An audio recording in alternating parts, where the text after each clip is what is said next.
Chapter 271. Chapter 271, Fantastic Destiny. Originally, Lin Shuai had been eagerly looking forward to this lunch. But the thing had taken a bad turn and become a disaster. Now, he longed to finish this lunch as soon as possible. He swore he'd never be a pretentious prick in front of Qin Feng again.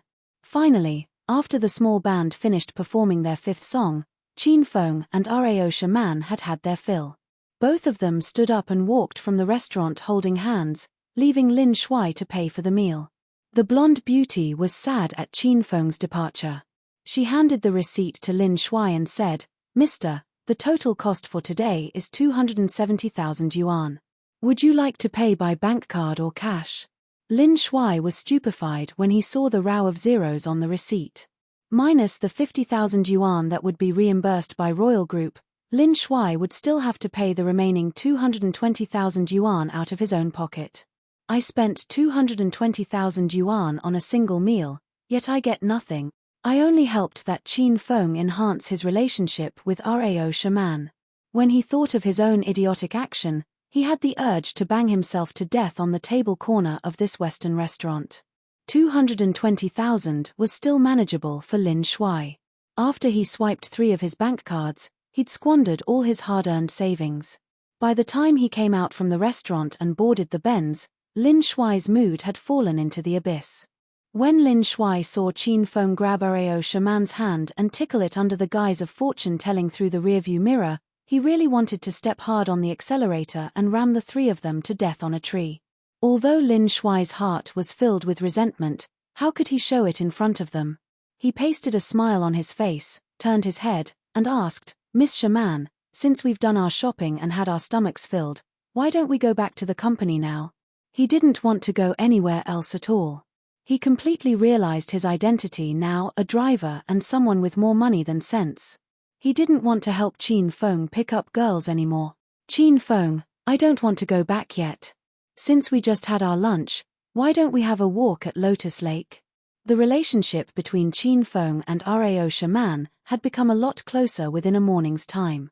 Qin Feng had been trying to take advantage of Rao Shaman all along, while Rao Shaman was treating Qin Feng as a friend. Qin Feng associated 2 people with Lotus Lake. One of them was teacher Yun Xiao, who he sent off a few days ago. He'd accompanied Yun Xiao to row a boat at Lotus Lake. Another person was the vague little girl in his memory who he'd met 8 years ago. At that time, Lotus Lake was still under construction. It was just a tiny lotus pond, unlike today, when it had already become a major tourist attraction of Acropolis City. How could he miss the chance to take a stroll and appreciate the scenery with Rao Shaman? Qin Feng waved his hand and ordered Lin Shuai, "Driver Lin, Shaman wants to go to Lotus Lake, drive there now." Corner of Lin Shuai's mouth cheat vigorously. He had no choice but to follow Qin Feng's instruction and drive to Lotus Lake. Since it was noon, there were fewer people at Lotus Lake. This pleased Rao Shaman, as she wouldn't come to hear if there were too many people. "Idiot Lin, you stay in the car and look after our belongings." When they arrived at Lotus Lake, Qin Feng held Rao Shaman's arm and got out of the car. Lin Shuai was preparing to alight as well. When he heard Qin Feng's words, his eyes dulled and he was so mad that he almost blacked out.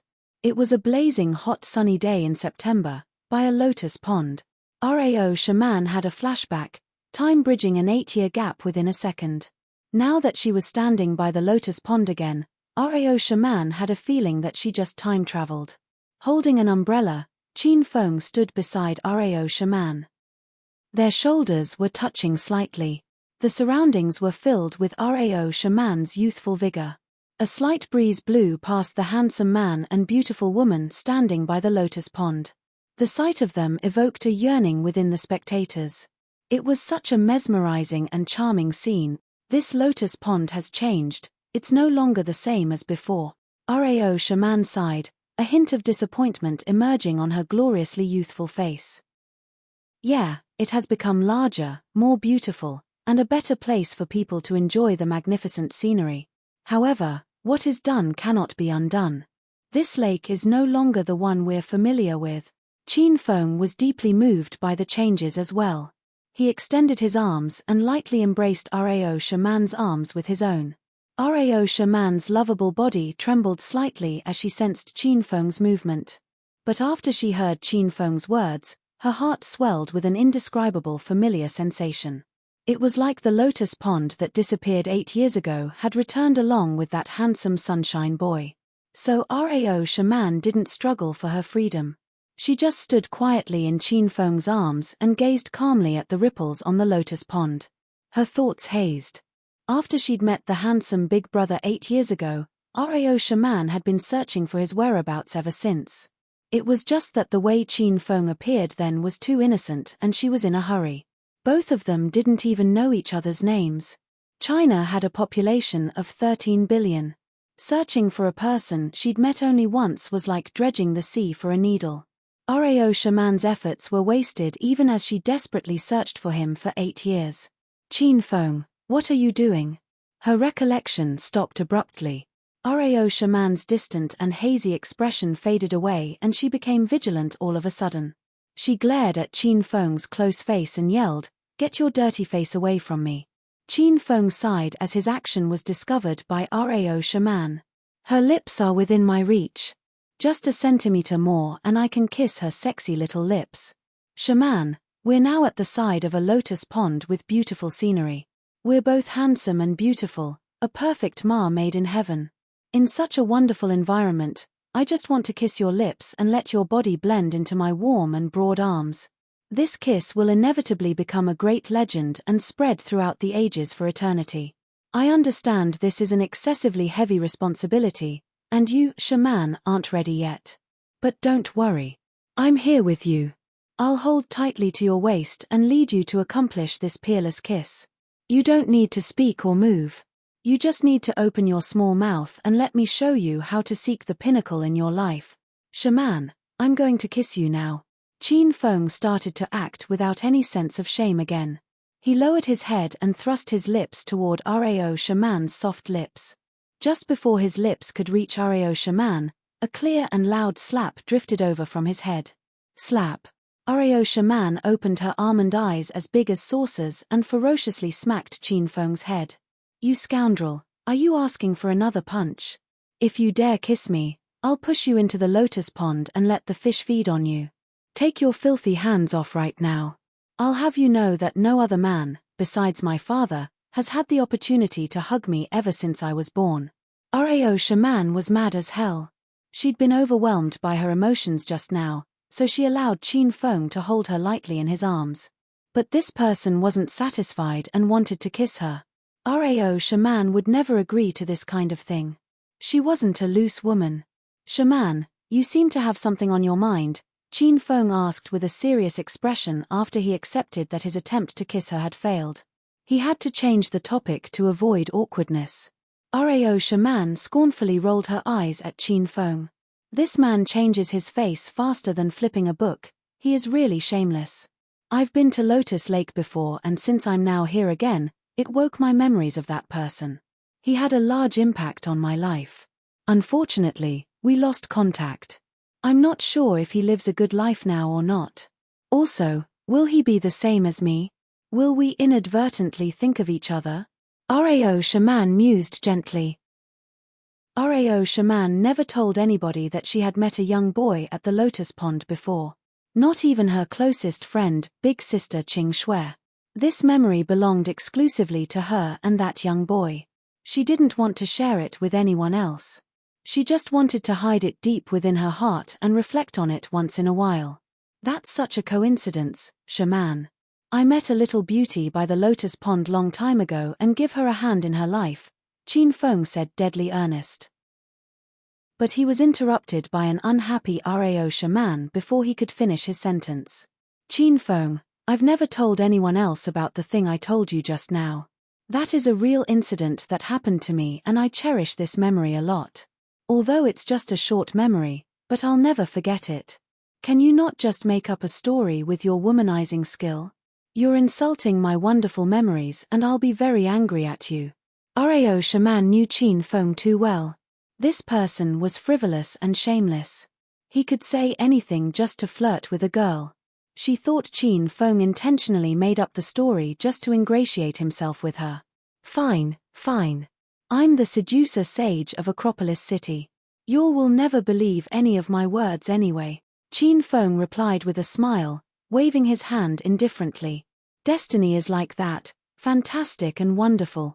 If you don't grasp it tightly when it comes, you'll regret incessantly when you lose it. And now, it sneaked up on them once again. The little dreamboat and little beauty who met 8 years ago were standing side by side at the place they'd met at that time. They thought the person living in their hearts was far away from them. But little did they know, that person was actually right before their eyes. Hey! Qin Feng, where are you going? Rao Shaman felt a light breeze blow beside her all of a sudden. When she opened her eyes, she saw Qin Feng running away like a gust of wind. Qin Feng's departure without taking his leave of the top-tier celebrity he was accompanying in admiring the beauty of the flowers in such a wonderful atmosphere was because of a person on the other side of Lotus Lake. That person was a woman, a pretty young woman. Most importantly, that beauty was the one he'd been searching for recently, Liu Wenjing. In an open space opposite Lotus Lake, an outdoor auto show was going on. This auto show was held by the luxury car brand Porsche to exhibit their latest models. Since Lotus Lake had nice scenery and many visitors, it was indeed a good place to stage an event. Whether they're luxury cars or pretty girls, both were eye candies in spectators' eyes. The combination of the two would successfully attract a crowd of men and women. It just wasn't certain whether they were looking at the cars or the beauties. Liu Wenjing wore an authentic white, high-slit chipao and stood in front of a flashy red Porsche 911. The slit of her chipao ran from the bottom of her dress until below her thighs. She didn't wear silk stockings on her long and lily-white jade legs. Those legs were left exposed, seemingly releasing a faint fragrance in the air. Since it was an auto show, all the car show girls had to be tall and pretty. However, it was easy to see from the distribution of the crowd that Liu Wenjing was the most popular among the 12 car show girls. This was because a multitude of people visited her booth, some even took out their phones and snapped pictures of her. Ever since the disbandment of Wen Group, after Liu Wenjing thought that Qin Feng cheated her, she had been constantly on the lookout for a part-time job to earn money. This auto show was one of her part-time jobs and she'd be paid 2,000 yuan if she posed next to a car for a day. This was the first time Liu Wenjing was involved in this type of auto show. Her legs were sore and her back hurt from standing in 15 centimeters high heels for an entire morning. Besides, the vast crowds made her feel sick at heart. The chipao she had on was very revealing, leaving her long legs and her back exposed. Seeing how those filthy man-eyed to paste their eyes on her body, Liu Wenjing was so furious that she almost quit. However, when she thought of the rent for the villa at Cloud City Hua Manor and the tuition fee and incidental expenses of her sister's senior high school, she had no choice but to clench her teeth and stick with the part-time job. Kachak. Suddenly, the sound of a picture being taken echoed from nowhere. Liu Wenjing was enraged and her resentful complexion was immediately awash with blushing red. There were countless people taking Liu Wenjing's picture, she should have gotten used to it by now. However, this time, that person was standing in front of her and sneakily extended his phone into her dress and snapped a picture of her underwear. From a single glance, it was obvious this person was a shameless peeping Tom, an impudent beast who took pictures of a woman's underwear and uploaded them to the internet. Hey! What did you do just now? Give me your phone now. Liu Wenjing couldn't contain her anger anymore. How could she not be enraged when people started taking voyeuristic pictures of her underwear? The person who took the picture was a 20-year-old red-haired young man with an ear stud. When he heard Liu Wenjing call him out suddenly, he panicked at first but soon calmed down. He adopted an arrogant and despotic demeanor and glared at Liu Wenjing. Be a nice car show girl. What's your problem, yelling at me? Chapter 272. Chapter 272, Beaten until kneeling and begging for forgiveness. Why were you snooping around behind me at first? Were you secretly taking pictures of me? Take out your cell phone and let me see. In any case, Liu Wenjing formed the Wen Group, and her superb bullshitting skills at Ryu Hotel made even the men there admire her. Now that she faced a fiendish young hooligan, she didn't admit defeat. Fuck, is there something wrong with your head, Bai? The red-headed man's gaze swept disdainfully over Liu Wenjing. As a car model, aren't you letting your elders take pictures for free? Your elder is taking pictures of you to give you face. Why are you fucking complaining? What kind of model are you and why did you come here if you won't let me take pictures? Why are you pretending to be all high and mighty? Their exchange soon attracted a large crowd that surrounded them. Once these people saw redheads conduct, they knew this brat must have secretly taken a picture up the beauty's skirt and gotten caught.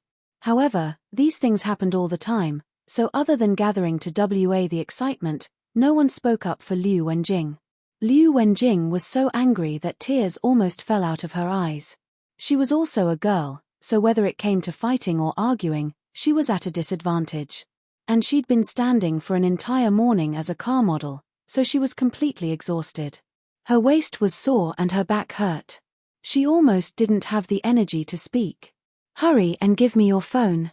Otherwise I'll call the police. Liu Wenjing saw that she was weak and could only use the police to scare her opponent. Haha. Why would I give you my phone? And what right do you have to confiscate my phone? Aren't you just suspicious that I secretly took a picture of you?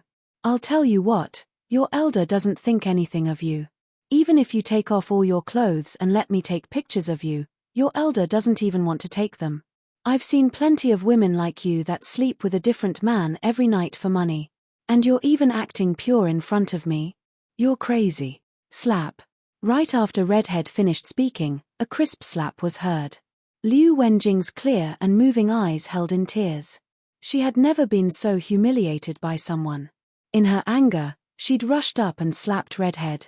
After getting slapped, Redhead stood frozen. He stared at Liu Wenjing in disbelief. He never thought this woman would actually have the guts to strike him. Fuck, you bai. How dare you hit your elder? You love acting innocent, don't you? Your elder will rip off your chipao and let you fucking continue pretending. Redhead saw red. He'd been slapped by a woman in public. He extended his hands and pounced on Liu Wenjing. He grabbed the back of her collar and forcefully tore it. Stinking whore, you don't want your elder to secretly take pictures of you, is that right? Your elder will tear all your clothes off and let everyone take pictures to their heart's content. Haha. Let go, you beast. Whoa whoa. Someone help me. Liu Wenjing desperately clued the front of her bodice. Red imprints appeared on her originally clear, fair, soft, and fragrant shoulders. When Liu Wenjing saw that not one of the many people in the crowd surrounding her came up to help her, but had all pulled out their phones to wildly snap pictures, Liu Wenjing's heart froze. Bam! At this time, a black shadow suddenly appeared with a gust of clear wind beside Redhead. With a palm strike, Redhead was sent flying. After hitting Redhead, the person that arrived removed their blazer and placed it over Liu Wenjing's shoulders. She raised her head to see a familiar handsome profile. Her heart instantly filled with hundreds of conflicting emotions. It was Qin Feng. Liu Wenjing would have never thought that Qin Feng would suddenly appear at this time. She'd faced a near-death experience with this man. And after the near-death experience, she'd been heartlessly betrayed by him. Liu Wenjing's feelings for Qin Feng were complicated. She both absolutely hated and slightly longed for him. If she could, she wished she'd never see Qin Feng again for the rest of her life because her tears currently fell like rain. She knew that if she saw Qin Feng again, she wouldn't be able to stop herself from crying. Qin Feng's expression was heavy. He'd seen the entirety of Redhead's bullying of Liu Wenjing. After placing his white blazer over Liu Wenjing's back, he leisurely walked up to Redhead. Stinking brat, how dare you meddle where it doesn't concern you? Do you fucking know that you're elder? Redhead still wanted to act fierce with Qin Feng, but halfway through his yelling, Qin Feng's large hand grabbed his collar and lifted him. A large, 1.7 tall man looked like a little chicken in Qin Feng's hand. Smack. Qin Feng supported Redhead with one hand and smacked his face with the other. His slaps were on a completely different level from a normal person's slap. Qin Feng currently had stage 3 external abilities, so a casual slap could unleash 5 times a normal person's strength. One slap made 2 of Redhead's teeth fly out. Why did you secretly take pictures of that beauty? I didn't secretly take pictures, That woman is falsely accusing me. Redhead got a taste of Qin Feng's strength, so his attitude immediately softened. As he spoke, blood dripped out of his mouth. Slap. Qin Feng turned his hand over and slapped again. This time, he broke Redhead's nose. Why did you secretly take a picture of that beauty? Asked Qin Feng again. Redhead didn't have the guts to lie. He realized he met a lunatic. Redhead saw a murderous air in Qin Feng's icy gaze. He knew that if he lied again, he would probably be slapped to death by Qin Feng. That woman is too beautiful. I couldn't stop myself from secretly taking a picture of her, said Redhead sullenly. Slap slap. Qin Feng slapped twice consecutively. Redhead felt as though his neck would snap if it was moved again. He held up his head and looked more dead than alive. You secretly took pictures of her just because she's pretty. Then if it was currently nighttime in an empty alley, would you also want to rape her? If your girlfriend was good-looking and I secretly took a picture up her skirt and did her, how would you feel? If I think you deserve a beating, then I'll slap you a dozen times. Would you feel good about that? If you do whatever you want to, then you're no different from bastards and beasts. If you're not the only one that thinks this way, and the 3 billion people in China also think this way, then what would become of the world? Slap slap slap. Qin Feng castigated Redhead while continuously smacking his mouth. A dozen slaps fell, and Redhead's face was swollen like a pig. If his hair wasn't a recognizable red, the spectators wouldn't have been able to recognize him. Boom. Qin Feng tossed Redhead at random to fall at Liu Wenjing's feet. Kowtow, admit your wrongdoings, and give this woman your phone. Then, go to the police station and turn yourself in, said Qin Feng coldly. Redhead was truly afraid of Qin Feng. He immediately kneeled before Liu Wenjing and kowtowed like his life depended on it. You're a good person and you're magnanimous. Spare me just this once. I'll never do something as vulgar as secretly taking pictures of people again. I've heard what Big Brother just said, and it has pierced my soul. I've decided that beginning today, I have to be proactive, ambitious to improve myself, and a good youth that seeks knowledge and learns from good examples. I want to use my knowledge to contribute to and repay our country. I want to. Liu Wenjing couldn't continue listening. She stole a peek at Qin Feng, and her heartbeat suddenly sped up. She immediately lowered her head, looked coldly at Redhead, and said, "Give me your phone." Redhead immediately pulled out his cell phone and handed it over. Liu Wenjing opened the photo album. As expected, there was a picture of under her skirt. However, right after taking the picture, Redhead was discovered by Liu Wenjing, so he hadn't even had a chance to look at it. Liu Wenjing deleted the pictures of her and found that this person had hundreds of voyeuristic pictures of different women. I said you were secretly taking pictures, and you didn't admit it at first. You're too shameless. The other pictures on your phone are evidence. Liu Wenjing glared at Redhead and wanted to kick him twice. However, when she saw that Qin Feng had beaten Redhead to a pulp, Liu Wenjing couldn't bear to kick him. Yes, I'm shameless, I'm lowly. In a bit, I'll turn myself in to the police. Please spare me, I absolutely won't do this again. Redhead was still kowtowing to Liu Wenjing. There were still a lot of people surrounding and weighing them. Liu Wenjing was a bit embarrassed, so she waved her hand and dismissed Redhead. Once Redhead left, the surrounding spectators were embarrassed as well, and they slowly dispersed. Earlier, when Redhead bullied Liu Wenjing, no one stood up for her, and they even pulled out their phones to take pictures. Now that someone as fierce as Qin Feng appeared, they were afraid that if they didn't leave, they'd also be disciplined by Qin Feng. That would be tragic. Hey, where did you come from, you stinking brat? After the crowd dispersed, a fat-headed and large-eared middle-aged man ran over with 4 security guards trailing him. This person was the manager responsible for the auto show and the security guards that preserved order. Were you talking to me? Asked Qin Feng. The manager, followed by the 4 security guards, already arrived aggressively in front of Qin Feng. He pointed at Qin Feng and began to roar. Brat, how dare you fight and cause a disturbance at our Porsche car show? Guards, grab this brat. Qin Feng moved without waiting for the security guards to do so. How could Qin Feng tolerate a damn fat-headed and large-eared fatso pointing at his nose and yelling as he wished? Qin Feng grabbed the manager's finger and lightly bent it. With a crisp kacha, the manager's pointer finger snapped. It was so painful that he squealed pitifully like a dying pig. You look like a pig, but I didn't think you'd sound like a pig as well. Qin Feng lifted his leg and kicked the manager's stomach, sending him flying 5 or 6 meters. He hit a security guard rushing over from behind him and sent him flying as well. Do you 3 still want to come? After knocking over the manager, Qin Feng looked at the other 3 shocked security guards with mirth. The 3 hesitated briefly, then clenched their teeth and rushed at Qin Feng. Their manager had already been beaten by Qin Feng, so if they didn't even have the guts to come forth, they would be violently beaten by their manager when they got back, or maybe they'd be fired.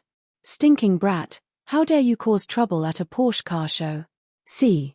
The security guard hadn't finished speaking when Qin Feng tapped his foot and shot out like an arrow. Then, there were 3 dull sounds as 3 punches landed on the faces of the 3 security guards. These 3 were sent flying without a warning. Qin Feng moved too quickly. He moved so quickly that not even one of the spectators saw clearly how Qin Feng made his moves. Someone even suspected that Qin Feng never moved and the security guards and manager were acting. Qin Feng didn't care about the manager or the 4 security guards. After taking care of them, he didn't spare them another glance. He arrived before Liu Wenjing. Beauty Liu Wenjing, long time no see. Qin Feng already rid himself of his violence and viciousness. He extended a hand with a gentle smile as he looked at the charming and moving Liu Wenjing. Liu Wenjing still hadn't regained her senses.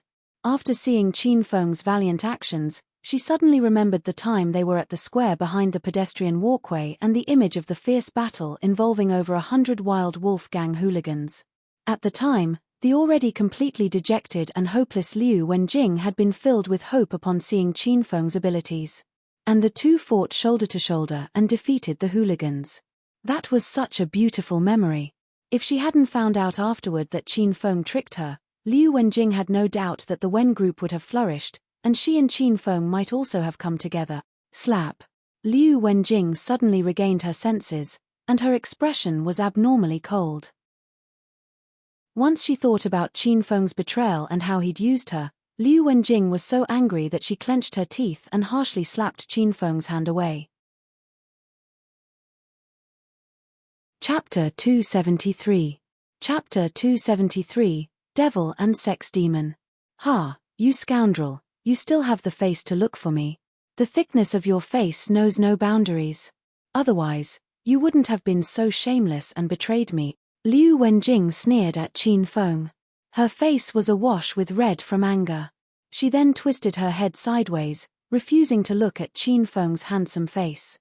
She was afraid that she wouldn't be able to resist scraying it. Jing Jing, I guess there's some misunderstanding between us. I've been searching for you for the past few days, and now I finally found you. How have you been lately? Qin Feng looked at Liu Wenjing with a smile, unaffected by her rage at all.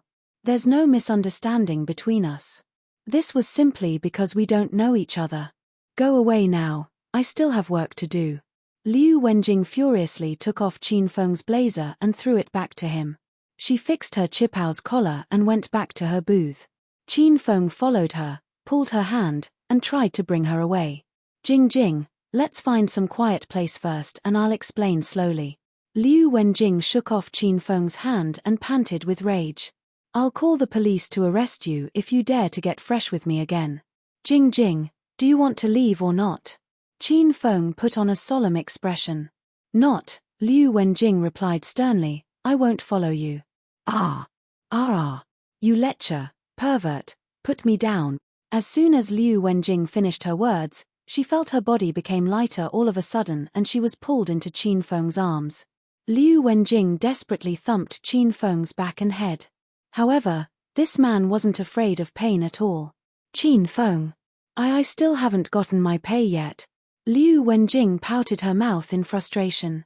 Qin Feng was walking past the crowds toward the exit with Liu Wenjing in his arms.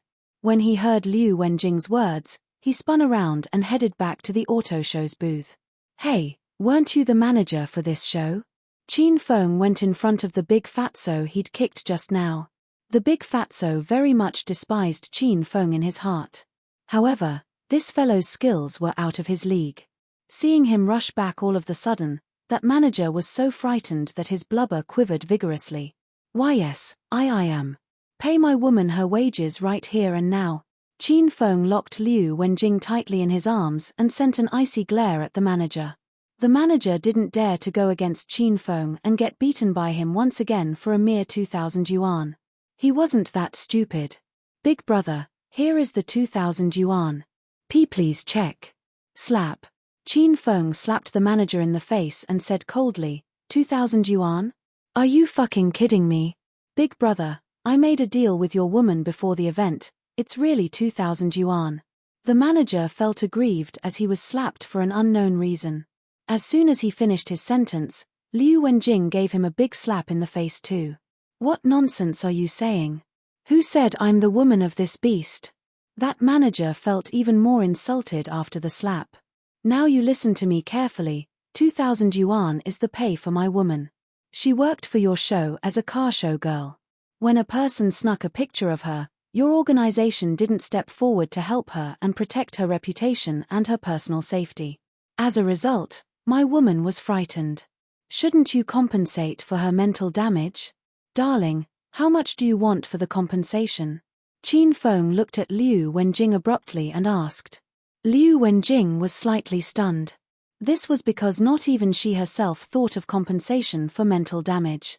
However, when she heard what Qin Feng said, Liu Wenjing thought she really should ask for indemnity.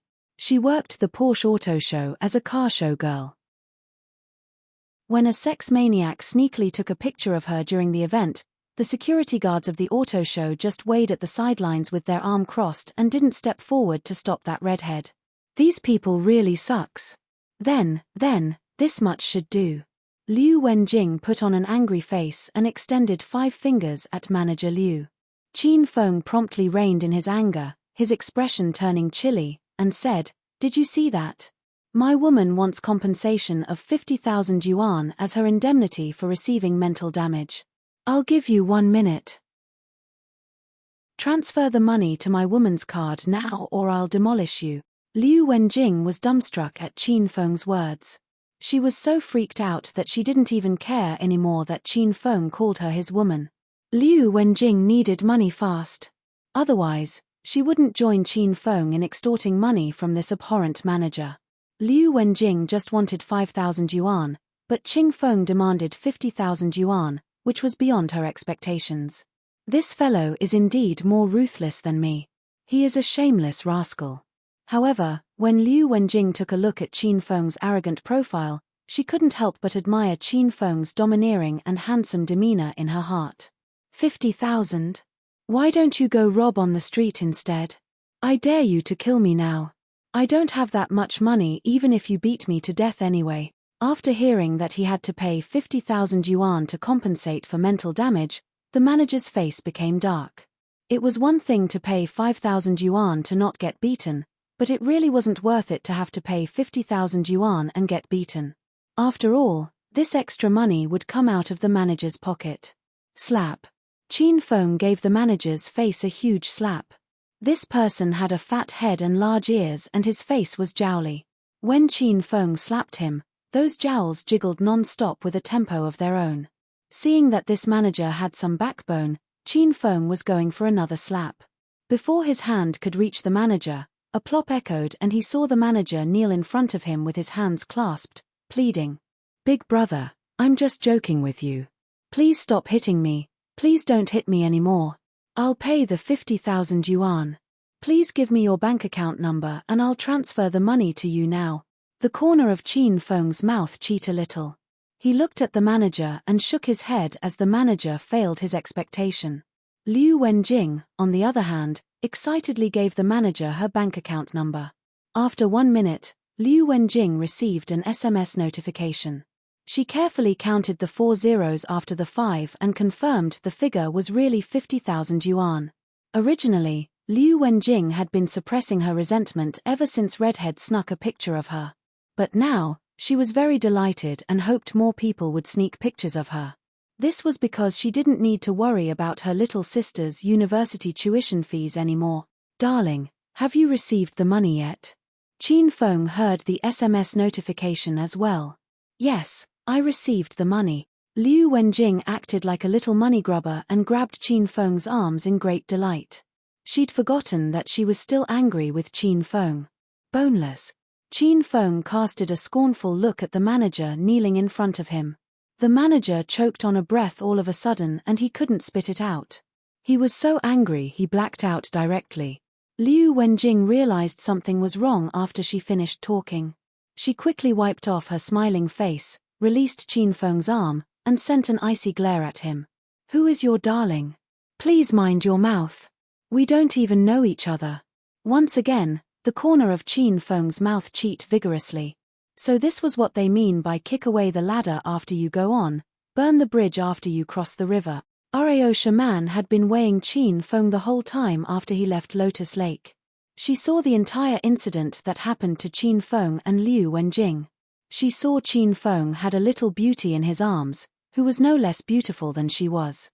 She witnessed him helping her chase away the bad guys and ask for wages from the horrible manager. After she saw what Qin Feng had done for the little beauty, mixed feelings suddenly welled up in her heart. She weighed as the duo strolled off and disappeared from her line of sight. She sighed lightly and walked gracefully back to the Benz. "Mr. Lin, let's go back to the company now. We don't need to wait for Qin Feng anymore. Are you nuts? Please stop trailing me. I'll call the police if you still follow me." Liu Wenjing was walking in front while Qin Feng followed her, enjoying the slender, long legs that were slightly forked under her up-tilted booty. "Were you listening to me, you little brat? What are you looking at? Ah, you pervert. If you dare look again, I'll fucking gouge out your eyes." Liu Wenjing was almost enraged to death by Qin Feng. She'd talked so much and in the end this little brat took her words like a passing leaf. He was still following her and sneaking peeks at her. "Jing Jing, why you are a car show girl? Were you short of money recently?" Qin Feng withdrew his filthy gaze. He abruptly put on a stern expression and stared fixedly into Liu Wenjing's clear eyes. Qin Feng changed too fast. Liu Wenjing couldn't keep up with his fickle and capricious mind. "It's none of your business. I don't have any relationship with you whatsoever. Even if I become someone else's mistress, it's none of your concern." Not even she realized, but Liu Wenjing would burst with anger once she saw Qin Feng. She purposely said those words just to annoy Qin Feng. However, Qin Feng was rather unaffected, even giving her a wicked smile. "Jing Jing, now that I know you'd like to be a homewrecker, why don't you become my sweetheart instead? How much do you need for every month? Just name your price. Name your ass. I don't want to be your sweetheart. You're a scumbag, liar, *king betrayer." Liu Wenjing blasted Qin Feng with all the curse words she knew. Qin Feng looked at Liu Wenjing's breasts that were bouncing vigorously due to her rage. He gulped his saliva and said, "Jing Jing, I guess we have some misunderstanding between us. There's a Starbucks over there. Let's go in for 2 cups of coffee, and then we'll sit quietly on a couch, gaze at each other fondly, and talk about the matter of you becoming my sweetheart." "Qin Feng, are you through?" Liu Wenjing was so angry that she might have vomited blood. When will this fellow be more serious about himself for once? "I'm leaving. Please don't come to me anymore. The Qin Feng that lived in my heart was already dead 1 week ago." Taking her leave, Liu Wenjing turned around. Her eyes looked lost and sentimental. Qin Feng chased Liu Wenjing and pulled her hand firmly.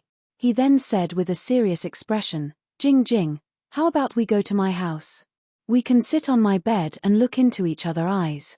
I'm going to use a night to clear up the misunderstanding between us." "Go to hell." Liu Wenjing fully utilized the 15 centimeters high heels and stomped hard on Qin Feng's feet.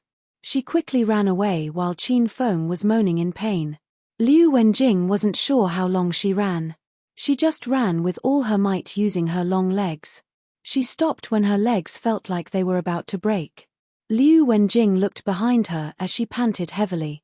After she confirmed that rascal Qin Feng was nowhere in sight, she patted her towering breasts and let out a long sigh of relief. It was just a half-breath, and a familiar snicker echoed beside her ear.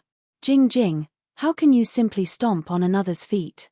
Needless to say, a woman running with her long and slim legs is a spectacular sight to the eye, so sexy. Qin Feng appeared from nowhere like a ghost. Eek! Ghost, screamed Liu Wenjing, frightened. Her high heels were unstable, making her stagger and fall directly toward Qin Feng. Qin Feng quickly took Liu Wenjing into his arms and looked around with a nervous expression. Jing Jing, where's the ghost? Don't be afraid.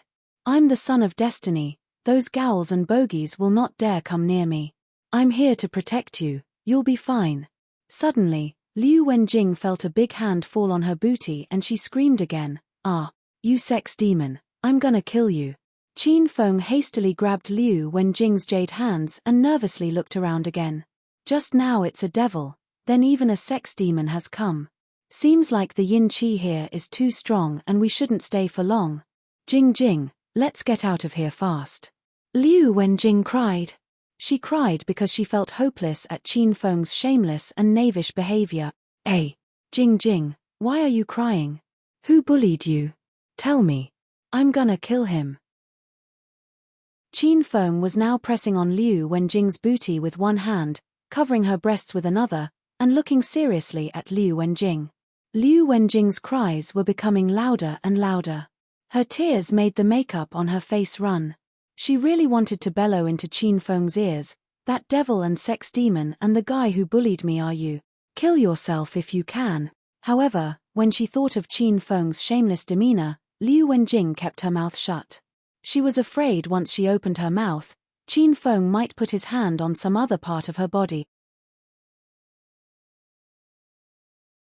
Chapter 274. Chapter 274, Liu Wenjing's Method of Revenge. Jing Jing, don't cry. If you cry, my heart will break. Qin Feng looked at Liu Wenjing with a distressed expression. Liu Wenjing wiped the tears on her face and ruthlessly slapped away the large hand Qin Feng placed on her chest. She yelled coldly, "If you keep squeezing, you'll squeeze my heart to pieces. Qin Feng, I'm telling you with all seriousness not to keep following me. Otherwise, I'll yell and accuse you of harassment." Liu Wenjing reinstated her calm demeanor and exuded iciness. However, this air of pushing him 1,000 miles away that had just been expressed instantly disappeared, leaving only Liu Wenjing struggling and faint panting. "Wah wah. Qin Feng, hurry up, wah wah." Qin Feng covered Liu Wenjing's mouth with one hand and hugged her small waist with the other. He spoke to her earnestly, "Jing Jing, how could you think I'm harassing you? You can insult my dad's integrity and question the morality of the entire Qin family, but you can't plant false evidence against my righteousness. I was kind enough to help clean up that pervert obsessed with taking pictures without permission, get your wage, and even extort that damn fatso. At the time, so many people weighed you get bullied, but not one person was willing to help. I didn't care whether I lived or died, and I didn't even ask you to repay me by devoting your life to me. But you can't burn the bridge after crossing it. Now you want to turn on me out of anger and say I harassed you. I, Qin Feng, am a calm and poised gentleman who doesn't claim the good things I've done. How could I harass a maiden in the prime of her youth?" Qin Feng was high-spirited, hot-blooded, and worked up, like a warrior about to fight for the honor of his country. A passerby looked at Qin Feng with alarm and said to Liu Wenjing, "Beauty, are you all right? Do you know this person? Do you need me to call the police? Why is he covering your mouth with one hand and pressing on your chest with the other? He's not trying to abduct you right now in the middle of the street, is he?" Qin Feng's face revealed an awkward smile, and he immediately removed the hand on Liu Wenjing's chest.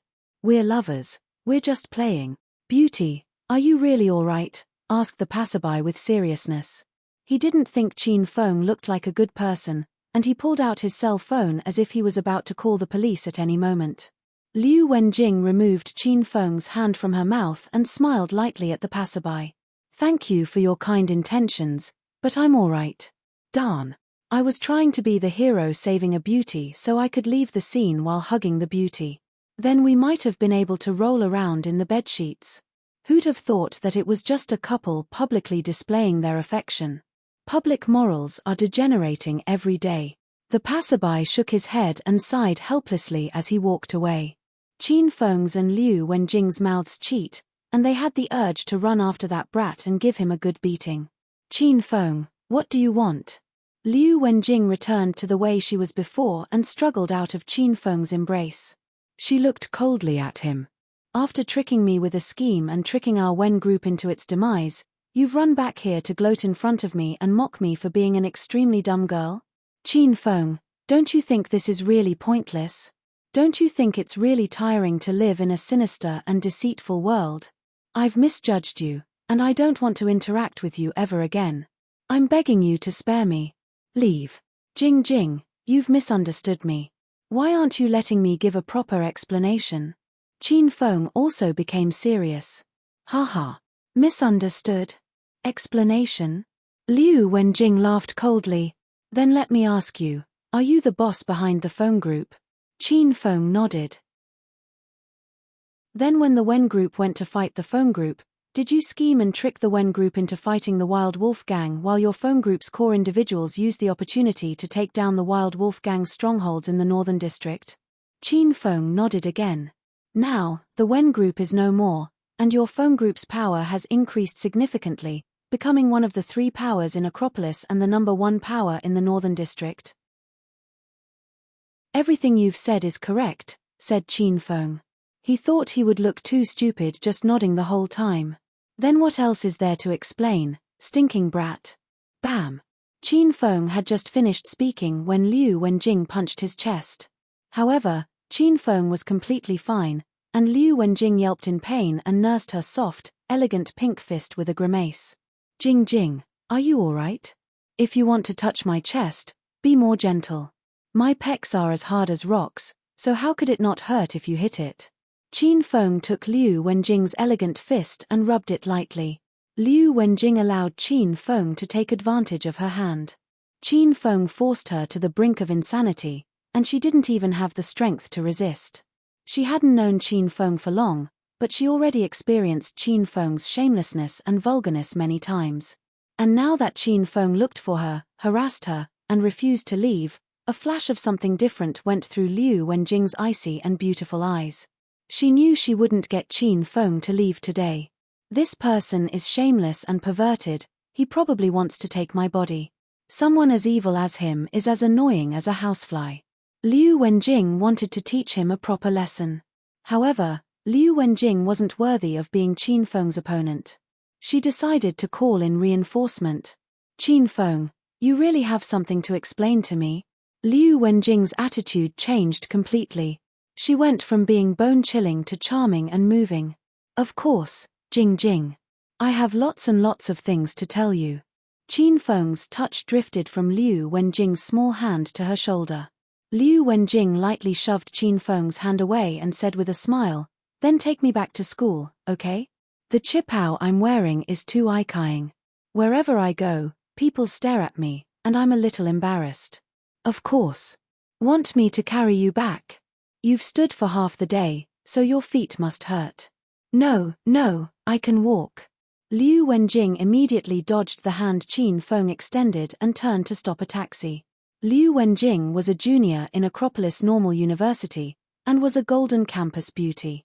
Qin Feng had dropped out of Acropolis University for over a month now, so Qin Feng felt a bit nostalgic at stepping into another university, walking amongst its green willows and cool breezes, and seeing lovers holding hands, coming and going while admiring the flowers and lakes.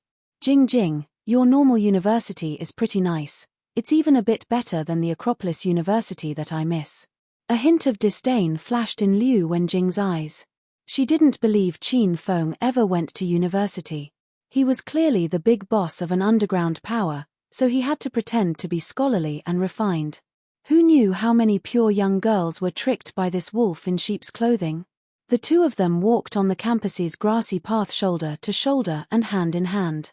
Of course Qin Feng originally wanted to hug Liu Wenjing's shoulders, but Liu Wenjing refused, so he could only compromise, and she led him to stroll hand in hand through the campus. Damn, who is that girl wearing the white chipao? She's as beautiful as a fairy. Look at her long and slender legs, it gives one the urge to bite it. You don't even know the #1 Golden Campus beauty Liu Wenjing? Then you've come to study at normal university for nothing. That is the #1 goddess in the hearts of all men in normal university. Fuck.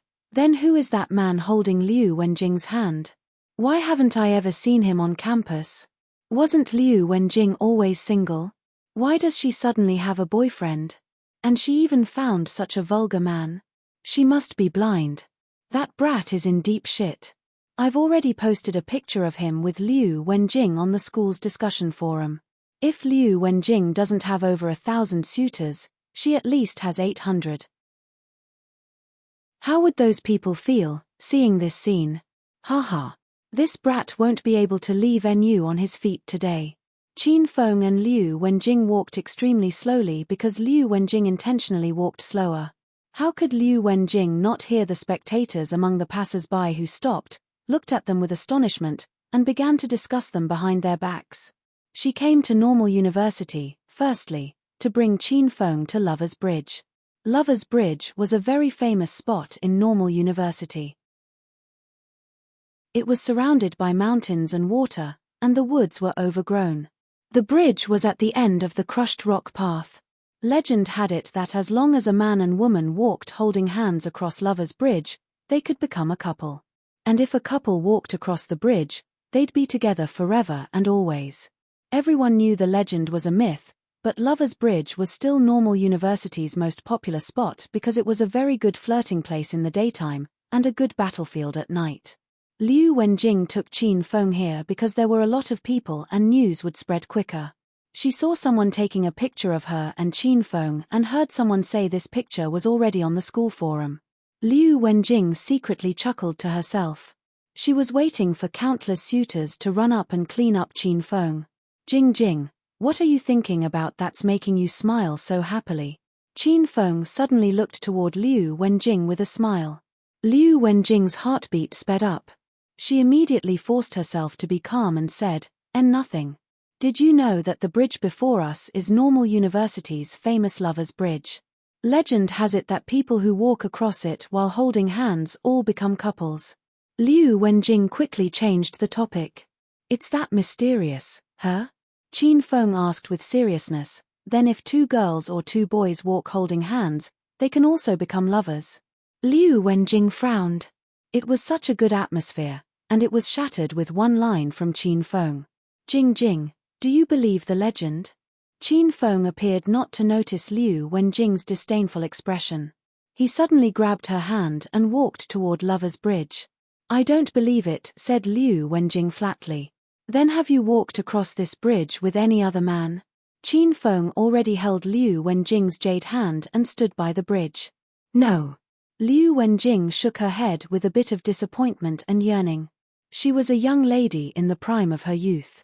When Liu Wenjing saw the university's couples enter and exit in complete pairs, she hoped that kind of relationship would quickly appear before her and that a prince on a white horse could ride in on a rainbow cloud and hug her. However, Liu Wenjing had too many burdens. Not only did she have to go to school, she also had to raise her family and earn money. She worked multiple jobs and made all the money to pay for her and her younger sister's daily expenses and tuition. She longed for a fresh and free relationship at school, but she didn't have the time or energy to date.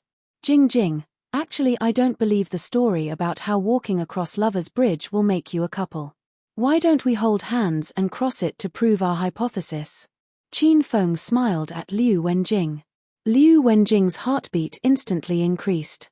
She wasn't even as nervous as when Qin Feng hugged her and touched her ass and chest. Though she didn't believe the love story, she hoped the story was real.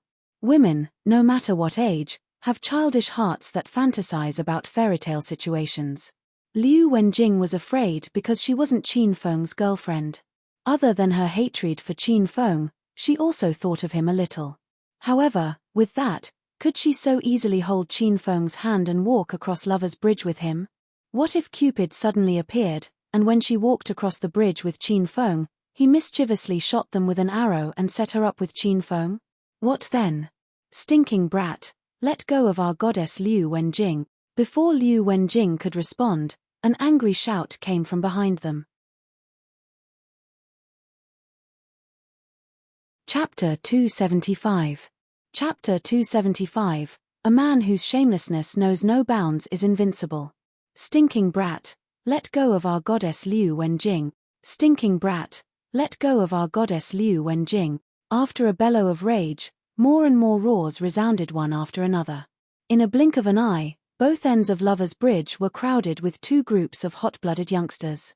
These people had fiendish looks on their faces and had set their sights on Qin Feng and Liu Wenjing. They took Lover's Bridge as a boundary and blocked off both ends, trapping Qin Feng and Liu Wenjing in between. Jing Jing, are these guys talking to me? The people in your university are so unfriendly. Qin Feng was rather unaffected and remained calm, even though he was surrounded by hundreds of people. He didn't let go of Liu Wenjing's jade hand. Instead, he raised her hand to the air and waved it twice, challenging the boys at both sides. Stinking brat, do you have a death wish? We asked you to let go of our goddess Liu Wenjing now. Are you deaf? Qin Feng's action had caused a disturbance among the boys. If it wasn't for Liu Wenjing still in Qin Feng's hands and their fear of injuring the goddess of their hearts, they'd have drowned Qin Feng with their saliva already. Qin Feng, it seems like you're having trouble now. A mere trace of a smile crossed Liu Wenjing's clear eyes. Stinking brat, tell us your name, age, faculty, and height if you dare. I, this humble Yi, want to challenge you to a duel. A tall, sturdy man stepped out of the crowd and stared furiously at Qin Feng. No doubt these people were students of Normal University. In addition, they were also admirers of Liu Wenjing. When they saw the idyllic picture on their college chat forum with Qin Feng intimately holding Liu Wenjing's small hand and both of them standing at Lover's Bridge and looking at each other affectionately, they wanted to ask Qin Feng, did you ever consider our feelings? I'm not the student of Normal University. As for my name and height, I think it's not necessary for you to know.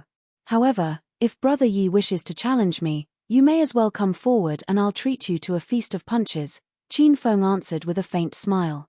They heard Qin Feng talk with an attitude, and more importantly, he wasn't a student of Normal University. Seeing their university's #1 goddess being taken advantage of by an outsider, these hot-blooded teenagers finally closed ranks in a rare display of unanimity. They had only one objective now, confront and expel the formidable opponent, Qin Feng. Yi Da Chue, move aside. This stinking brat has the guts to come to Normal University and steal our goddess. Let me, this humble Zhao, give him a lesson first. Zhao Wu Li, you're the one who should move aside. I, Zhu Da Chang, haven't made my stand yet. Since when is it the turn of you two little tramps to come out? You guys are as weak as women. What if both of you're abused by that fellow instead? Then where shall we, the students of Normal University, put our face? Those boys jumped out one after another, all eager to give Qin Feng a punch or two. The reason was simple. They saw Qin Feng had soft skin and a smooth face, just like a pretty boy. They were certain that a guy like this didn't even have the strength to truss a chicken and that every single one of them could take him down single-handedly. In a situation like this, the first person who stepped forward and put down Qin Feng would be like the person who tasted the crab first, firmly engraved in the hearts of lecturers and students in Normal University. Maybe his heroic act would be recorded in the annals of Normal University, and his fame would spread through the ages for eternity. Qin Feng sighed. He felt these people thought too much. Do you guys still want to fight? How about you all just come at me all together? I still need to hold Jing Jing's hand and cross the bridge with her after getting rid of you guys. Qin Feng waved his hand impatiently. You filthy scumbag, don't even try to swindle us with your dirty tricks. I, this humble Yi, alone am enough to put you down.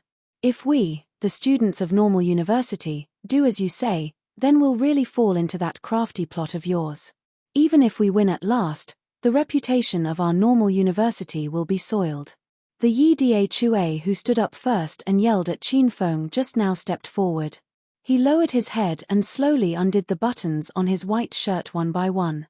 After that, he swung his arms and shook his shirt behind. The hem of his clothes fluttered as a light breeze wafted past. He then struck the pose of an unparalleled master, closed his eyes, and beckoned toward Qin Feng. "Come, you little brat. I, this humble Yi, will close my eyes and..." Bang! Qin Feng couldn't maintain his composure anymore. How could he tolerate a person that was more pretentious than him, acting like a pretentious prick in front of him? So, without waiting for Yi Dachue to finish his sentence, Qin Feng shot off a kick and sent him flying directly. Whoa! As soon as Yi Dachue flew up, the surroundings echoed with exclamations. These guys who came looking for trouble with Qin Feng were just ordinary university students. They hadn't stepped into society yet and still lived in their own fantasy world. Since when had they seen such a savage scene? How can this person fight without paying attention to others? He even sent a person flying with a kick. Weren't they all just bluffing? You'd see you were heavily outnumbered and beg for mercy. We'd just give you a few token punches or kicks, and then you would flee in panic. This would be the end of the whole story. This was the original idea of those university students that rushed violently to Liu Wenjing's side. However, the situation had taken a sharp turn, a turn so fast that nobody could regain their senses from amazement. "That so-called Ji Wu Li, you're the second person who wanted to challenge me, right? Come out now." The fearsome and fiendish expression on Zhao Wu Li's face was long gone. Now, he could only lower his head and cower in the crowd. He didn't even have the guts to correct Qin Feng on his name. He'd seen Qin Feng's valiant skill. He would be a total fool to come out now and die. Let's give him some color together and get rid of this outsider. He dares to come to our normal university to steal our goddess, and act arrogant and despotic. He's digging his own grave, yelled someone in the crowd. This yell was the last straw, and it immediately ignited the silent crowd. "Yes, let's fight him together. We have hundreds of people. I don't believe we can't even take down a single person. Originally, I didn't want to take advantage over you by using strength of numbers. But I heard this brat challenged us to go against him together. Since he asked, then I as the student of normal university shall fulfill his wish. I've decided to fight you with everyone. Yes, you're right. Let's fight him together. Together. Many hands make light work. The revolution is close at hand." The mob that had spoken with righteousness and disdained fighting Qin Feng together changed its stance. And now, all the men waved their fists and lunged at Qin Feng. Fish won't live in clear water. A man whose shamelessness knows no bounds is invincible. Qin Feng had fully appreciated the true essence of these words since he was 10 years old. After all, he was the invincible entity. When faced with 100 screaming and bellowing hot-blooded youngsters running toward him, Qin Feng wasn't affected in the slightest. He pulled Liu Wenjing's jade hand and abruptly stepped onto Lover's Bridge. Liu Wenjing was stupefied. She acted like a soulless puppet as she pondered whether she should follow Qin Feng to the bridge. However, within a blink of an eye, both of them were already walking hand in hand along the bridge. Then, were she and Qin Feng now a couple? If I'm Qin Feng's girlfriend, why am I so excited at seeing hundreds of boys lunging at Qin Feng in great anger? Qin Feng must be in trouble now. Yes. He must be. Unknown to Qin Feng, Liu Wenjing was actually praying for his mishap. Qin Feng, on the other hand, thought this lass was scared by the mobs surging from both sides. All he felt was her hold on his arm growing tighter and tighter. "Jing Jing, don't be afraid, I'm here with you. Nobody will be able to lay a finger on you." Qin Feng's determined voice sounded in Liu Wenjing's ears. Crackle. Liu Wenjing's lovely body suddenly trembled. Before she could regain her senses, a loud sound of flashing lightning and rumbling thunder echoed in the air. This sound wasn't the real sound of lightning and thunder. In fact, it was the crackle made by Qin Feng's spirit snake whip, which he lashed at the two groups of people closing in. The spirit snake whip in Qin Feng's hand was glowing with orange light. Qin Feng waved his large hand. The spirit snake whip then made a complete turn and pushed all the people within 5 meters of him into the lake. "Everyone, WA out. This little brat has a weapon on him. What the H*LL, it's a long whip. This person brought along a whip with him. How low?" Qin Feng released his long whip, and ghostly cries and wolf-like howls resounded through the forest. The mobs heading to Lover's Bridge stopped completely. This was because they saw dozens of people pushed into lake by the long whip. Now, nobody dared to step forward to taste the power of Qin Feng's long whip. Even Liu Wenjing, who was in Qin Feng's arms, opened her mouth in a big O. Suddenly, a question popped up in her mind: if I'm Qin Feng's woman, will he smack me with this whip? So erotic. But it's so exciting at the same time. It's you guys who wanted to have a duel. All of you're frightened after seeing me send a person flying with a kick. Now you guys changed tactics and tried to attack me as a crowd. Then after you all witnessed the almighty strength of my long whip, you guys are scared again. Tell me, what can you all do? Such cowards. And you all still want to pursue Liu Wenjing? Please, just drop it. Qin Feng had originally wanted to admire the flowers and the scenery at Lover's Bridge with Liu Wenjing and, at the same time, discuss her becoming his sweetheart. It was such a great and fantastic afternoon, but it was spoiled by these stinking brats. Qin Feng wouldn't be able to cool his temper if he didn't scold these guys. Fuck. This little brat used a weapon, let's find a weapon and fuck him up, someone yelled from the crowd again. So, hundreds of brains started to think, and soon enough they came up with a new strategy. Rocks. Let's us smash this little brat with rocks. Fuck. He has gone too far. Oh yeah. I still have a slingshot in my pocket. I'll shoot this little brat to death. There was nothing more other than rocks in this bamboo forest.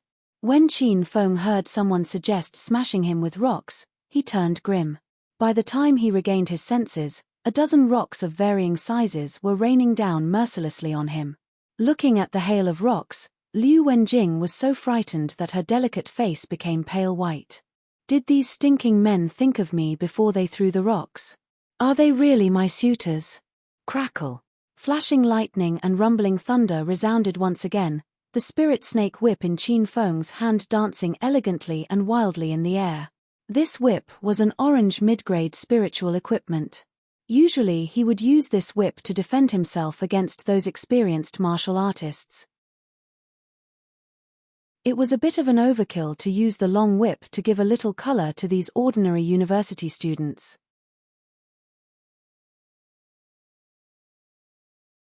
Chapter 276. Chapter 276, Marlis Azure Wing Blades. Orange lights and shadows filled the sky, and gusts of wind whistled everywhere. The rocks that crashed down like rain were all lashed away by Qin Feng's whip. They regained speed and became faster, stronger, shooting out in all directions as beautiful as flowers scattered by a heavenly maiden. Shaw shaw shaw. A large barrage of rocks bombarded the bamboo forest nearby like hail, hitting the bamboo with shaw shaw sounds. Swish swish swish. This flurry of rocks flew into the taller trees, causing sheets of shattered leaves and flowers to fall and scatter in the wind. Ayo ayo ayo. This burst of rocks showered the mobs on both sides of Lover's Bridge, and ghostly cries and wolf-like howls resounded through the forest. Crushed flowers and falling leaves, a sky full of whip shadows, flashing lightning and booming thunder, ghostly cries and wolf-like howling. This was a completely unimaginable scene. Even if you saw it personally, you wouldn't even believe it. Surges of pitiful cries arose, and wave upon wave of people fell into the lake. Even the frolicking little fish jumped out of the water in fright and expressed their objection. The downpour of rocks slowly ceased because fewer people had the energy or the inclination to throw rocks. Half of the men had fallen into the water, and the remaining were wide-eyed and gaping. How would they have the time to throw rocks? When the wind blew through and shook the bamboo forest, the rustling was incessant. At the very back of the crowd stood a man in a white robe holding a wooden fan, followed by an elderly man draped in grey cloth. The young man was imposing and stood tall and straight. The elder with the cloth draped on him stood with his hands clasped and eyes burning like torches. "Uncle Chi, how are Qin Feng's skills?" The young man smiled slightly and opened his fan. He looked to be waving it casually, but he blocked all the broken rocks that flew toward him.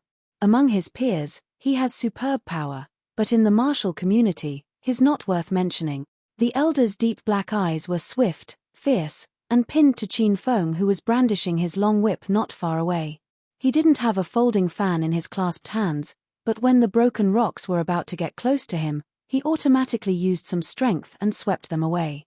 The elder was surrounded by broken rocks that formed a circle around his feet. But the long whip in his hand isn't bad. It's an orange-grade spiritual equipment. It's extremely rare in Acropolis. Uncle Chi eyed the spirit snake whip in Qin Feng's hand with a hint of longing. Haha. In the eyes of our Sima family, an orange-grade spiritual equipment isn't worth much. My blue-grade Marlis Azure wing blades could slice his long whip in two. The young man replaced the fan in the waist of his white robe. He moved his palms slightly, and daggers appeared in them. The daggers both had a handle but no blade. When the man's palms exerted some strength and passed some inner chi into the blade handles, the two blade handles suddenly changed drastically, flashing with light blue light. And the places that didn't even have a blade flashed with light blue chi flow. The flow was like both light and fog, it could be seen, but could not be touched. Whoosh! The young man waved casually and the Marlis Azure wing blades accurately slashed at a large rock that was flying toward him. Other than the sound of the blades cutting through the air, there was no sound. The rock instantly split in half like soft tofu. The part where it was split was as smooth as jade. There were no bumps on it, and it was gleaming and clear. One could even see their reflection in it. Marlis Azure wing blades, blue top-grade spiritual equipment. The blades are crafted from the wing of the legendary blue-winged bird. Under normal circumstances, the dual blades have no light. A light blue light and chi appear only after an inner chi cultivator instills inner chi into them. The dual blades in hand are famous for being able to slice through anything. This Sima family heirloom really lives up to its name. Uncle Chi's gaze fell on the young man's dual blades, and his eyes brightened even more. You must know that our Sima family crafts weapons. What we don't lack is spiritual weapons. The young man puffed up his chest, immensely pleased with himself. He was the eldest grandson in the direct line of descent of the Sima family in Acropolis, and one of the 4 princes of Acropolis, Sima II. Oh, Qin Feng. You hid your strength. You've hid behind your hedonistic young master image with us 4 princes for so long, tricked Hao Yun into waging war with you, and caused the elimination of the Hao family. You single-handedly destroyed Jincheng City's #1 criminal family, Yu Wenxiong's family, and smashed and scattered Sky City's Hua Ming's family. You really know how to pretend. The corner of Sima Tu's lips quirked upward. He weighed Qin Feng brandish his long whip on Lover's Bridge. From this moment on, he finally truly considered Qin Feng his opponent. Prince Sima, want me to trash that brat? As the Sima family's top bodyguard, Uncle Chi observed Sima Tu's expressions and didn't move unless commanded. He could see the cold, murderous look Sima Tu gave Qin Feng, so he proactively volunteered. Sima Tu waved his hand and smiled faintly. No rush, no rush. The Qin family isn't trash. 20 years ago, their first bodyguard was the #1 northern boxer Yuan Fu. You can easily kill Qin Feng right now, but what about after you kill him? Wouldn't this send our Sima family into a crisis? The Sima family always disregarded the Qin family, but we also wouldn't do anything strenuous that's unrewarding. I've just come out of seclusion, and I'm not stable in this new environment, so I'm not in a hurry to do anything. While secluding myself for 2 months, I haven't touched any women. I've come out this time to admire the flowers and the scenery. Young Master Qin really has superb taste, that girl beside him actually isn't bad. When I have the time, I'll play around with her and have a taste. When Sima Tu said this, Uncle Chi didn't act blindly without thinking. He was really clear on Yuan Fu's name, and he was a bit worried about this person. At this time, Qin Feng had already put away his spirit snake whip because no one dared throw more rocks at him. Sima Tu's gaze strayed from Qin Feng to Liu Wenjing in Qin Feng's embrace, and the smile on Sima Tu's face widened. You all aren't going to keep fighting with me? Then I'm going to hold on to your goddess's hand and cross the bridge. Having put away the long whip, Qin Feng held Liu Wenjing's jade hand and continued walking forward. Beneath Lover's Bridge was a calm and gentle lake. The lake wasn't wide, just around 10 meters. Once standing on the other end of Lover's Bridge, Qin Feng hugged Liu Wenjing lightly and looked at the path they had taken. Because the bridge was wet from the lake water, there were footprints. It wasn't easy walking this small little path, said Qin Feng with a smile and a sigh. In order to cross Lover's Bridge while holding Liu Wenjing's hand, he'd faced over 100 men at normal university both individually and in groups. In the end, they'd even thrown rocks at him. It really hadn't been easy. Ah, Qin Feng, why you really held my hand and we walked across Lover's Bridge together. At this time, Liu Wenjing finally came to her senses and struggled out of Qin Feng's arms. She hadn't prepared herself for crossing the bridge. Lover's Bridge had a profound meaning in normal university. On this day, with hundreds of students as their witnesses, the two of them walked over Lover's Bridge and indicated that they wanted to be lovers. This gave Liu Wenjing a strange feeling. She felt as though she held Qin Feng's hand and walked down a red-carpeted aisle for a wedding ceremony. Jing Jing, from now on, you're my, Qin Feng's, lover. Qin Feng looked at Liu Wenjing with a smile and pulled her gently into his embrace. Lovers? Liu Wenjing stared at Qin Feng. How could we possibly be considered lovers? Lover's Bridge, Lover's Bridge. Doesn't it mean only lovers would hold hands and walk across it? You've just walked across Lover's Bridge with me, so you're my lover. In the future, you have to come whenever I call, and do the basics that lovers must do.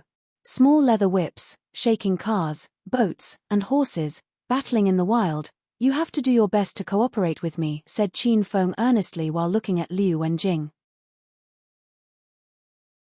If she hadn't wanted to maintain her wise and virtuous goddess image in front of the multitude of men, she would have slapped Qin Feng across the face. In your dreams. Liu Wenjing glared at Qin Feng and walked away with a huff. She had just been concerned and a little shy over their ambiguous relationship after crossing Lover's Bridge with Qin Feng, but now the complicated feelings were completely gone. All that was left was fury. After leaving Lover's Bridge, Liu Wenjing prepared to change in the dorms. She realized that her plan to take revenge on Qin Feng with her suitors failed. Qin Feng's skills were too abnormal, and who knew where he hid that huge long whip that he pulled out earlier?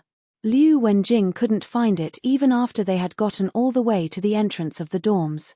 Qin Feng, what do you mean by following me to the female dorms to change? Liu Wenjing walked up to the dorm building and found that Qin Feng was still following her, so she glared at him unhappily. Qin Feng really wanted to follow her up to see what a female dorm was like usually, but was shooed away by the fierce lady who managed the dorms. When Liu Wenjing saw that Qin Feng didn't follow her upstairs, Liu Wenjing's eyes became crescent moons. This was the first time she had any positive feelings toward the demanding lady dorm manager. Liu Wenjing quickly climbed the stairs to the third floor and changed into a clean and loose white sweatshirt. She looked very active. However, after changing, Liu Wenjing didn't go downstairs to find Qin Feng. She'd come to the dorm to change to get rid of Qin Feng. She decided to just stay hidden in her dorm room. After all, that Qin Feng couldn't possibly fly up into her dorm room. Without Qin Feng's nagging, Liu Wenjing made a cup of coffee, sat at the desk by the window, and drank coffee while reading. She was extremely pleased with herself. What made her happiest was that from her position by the window, she could see downstairs. She could see Qin Feng standing there stupidly in the blazing sun waiting for her like a fool. Liu Wenjing had the urge to guffaw thrice. However, her contentment and mirth only lasted less than 10 minutes when Qin Feng's voice drifted up from below. Jing Jing, I know you're angry and I know you're in the dorms. I hope you'll give me a chance. Eat a candlelit dinner and WA a movie with me, okay? If you don't come down, I'll wait the entire night for you. If you don't come out tomorrow, either, then I'll wait until the end of time. Qin Feng's voice wasn't loud, but it drifted clearly into every room of the entire women's dorm building because he used his inner qi. When one successfully uses inner qi, the qi can swallow mountains and rivers. Qin Feng merely possessed stage 2 inner qi. If he trained more, his voice could carry for thousands of miles, and he wouldn't even need a cell phone. Another idiot confessing to Liu Wenjing. That girl is just a little better looking and a little more slender. How is that worth all the men in normal university revering her as a goddess? They're really fucking blind. Why does no one admire a woman as beautiful as me? A woman's jealousy is extremely powerful, and so is their curiosity. Qin Feng's shout quickly attracted a large group of women who leaned on their windowsills to look at Qin Feng standing downstairs. They discussed him unceasingly. Most of them were complaining about Liu Wenjing and expressing their disdain of Qin Feng. Because Liu Wenjing was extremely well known in the school, people stood at the foot of the building practically every day to confess to her like Qin Feng did. That's not right. This man looks really familiar, a woman in the dorm yelled, startled. The women that had just left ran back to look closely at Qin Feng. I know, isn't that the hot guy who brandished a whip and beat up those vulgar men by Lover's Bridge? He was so hot when he waved his whip. Not only were his movements handsome, the long whip in his hand was really cool. You're in heat, girl. Were you looking at the long whip in his hand, or the whip in his pants?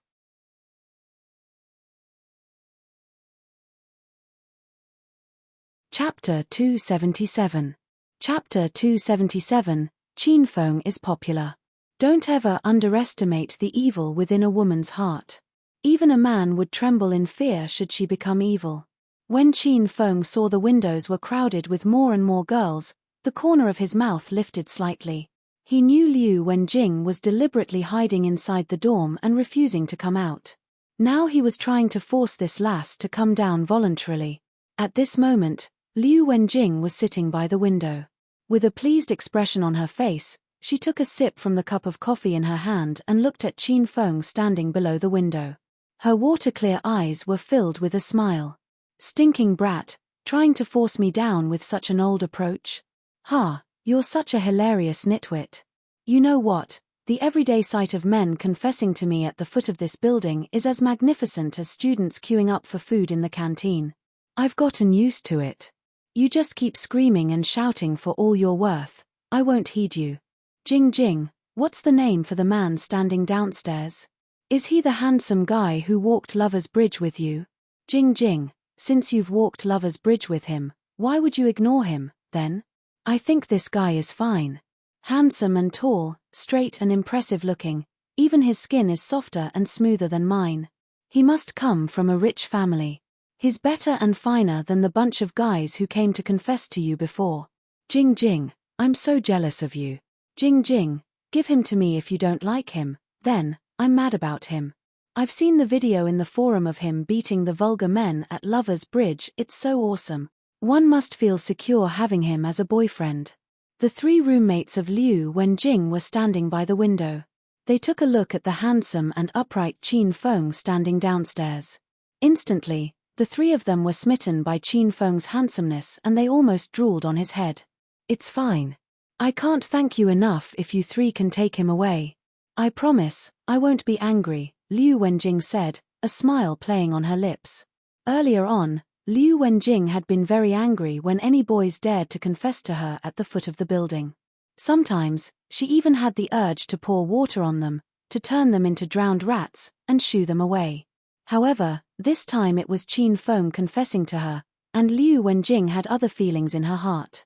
She felt some pleasure after succeeding in her revenge, a little bit of enjoyment, and a small amount of warmth and excitement. She couldn't help a faint youthful smile, it was just like her first awakening of love. Jesus Christ, I'm just late for a minute and those stinking buys got the jump on me. Fuck, I'll fight it out with you all. Xiao Yu, wait for me. I don't want to change my shoes anymore, I'll just wear slippers. And me. I think, I'll just wear my pajamas. Liu Wenjing was still deeply immersed in the soft-as-water happiness Qin Feng provided. By the time she raised her head, she realized the trio had already rushed downstairs to look for Qin Feng. When she took a look downstairs again, she was so stunned by the scene that she even spilled her coffee. Oh my goodness! Are these women mad? Originally there was only Qin Feng standing alone under the blazing sun in the open space, confessing to Liu Wenjing again and again like a dummy. But now, the space was packed with a dense crowd, and all of them were girls. Some of these girls were gorgeously dressed, some didn't even take time to change their shoes. There were also some big-busted girls who ran downstairs in just their pajamas. The scene was as hot as a blind date convention. Handsome boy, what's your name? Do you have a girlfriend? How do I look to you? Handsome boy, the sun is high, let me hold an umbrella for you. See, you're sweating, let me wipe it for you. Actually, that Liu Wenjing is not that good. Although she is beautiful and has a well-formed body, but I tell you, in our university, there are many girls selling their own bodies to others, some of them even become kept women for some middle-aged uncles. I suspect that Liu Wenjing is one of them. Now, you look at my body, I have a nice flaming body as well. Is there any part of me that doesn't meet your expectations? You have so many more options, I don't understand why you want to put all your eggs in one basket. There were people helping him hold an umbrella, giving him water, massaging his shoulders and back, helping him wipe his sweat, and fanning him. Qin Feng was flabbergasted by these passionate girls who came out from nowhere. Suddenly, a conclusion came into his mind. The students of normal university were polarized into two groups: unfriendly male students and extremely passionate female students. If Qin Feng had known early on that the atmosphere of normal university was like this, he was certain that he wouldn't have enrolled in Acropolis University back then. Every woman was boy crazy, even the most beautiful or powerful and arrogant woman. It was just a matter of whether or not there was a man that had the ability to reveal their true behavior. These girls that surrounded Qin Feng were a group of immature young girls with no social experience. So they were more likely to be boy crazy. When these women saw Qin Feng's photo on their college chat forum and saw him brandish his long whip in a grand and majestic way, just like a peerless master in a fairy realm of flowery forest, these women had already become his fangirl. Qin Feng was handsome, tall, well-built, highly skilled with strong martial arts, and looked like a young master born to a wealthy family. A perfect man like him was not a prince in a fairy tale, nor the Spider-Man or Batman in sci-fi or fantasy blockbuster movies. He wasn't even a character from the domestic cartoons Calabash Brothers or Black Cat Sergeant. He was a real figure, a real man living in the real world who was standing under the women's dorm like a jade tree in the wind. It was such a once-in-a-lifetime opportunity, and anyone who wouldn't come to compete for him would be a total idiot. Ahem. Beauties, I appreciate your kindness.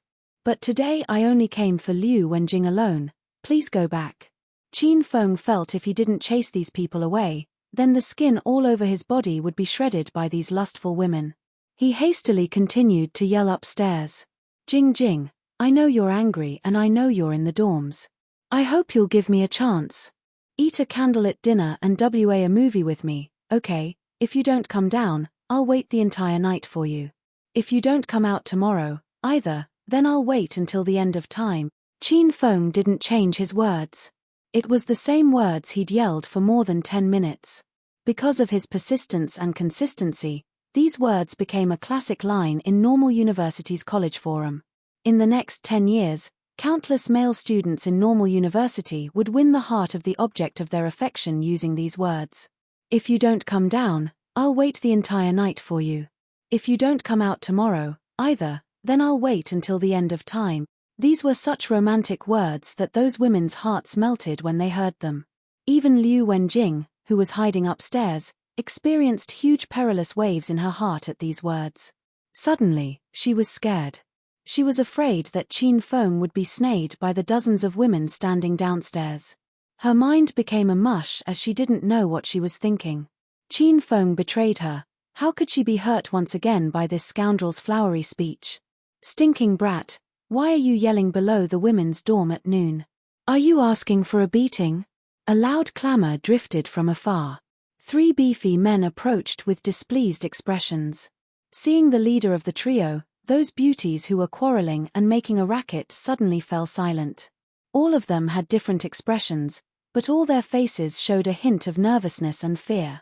The trio consisted of Normal University basketball students. Unlike other nerds of the same year, all 3 of them had tall, stocky builds. They were now wearing singlets and black shorts, exposing the lines of their perfect muscles to everybody in sight. A lot of girls were covering their small mouths with their hands after seeing this hot scene. The leader of the trio was Gao Hu, the other 2 was his underlings, Liu Feng and Zhao Chuan. They were nicknamed Normal University's B Trio. 3 of them were more lustful than others. Countless new students and junior female schoolmates had fallen into their evil clues.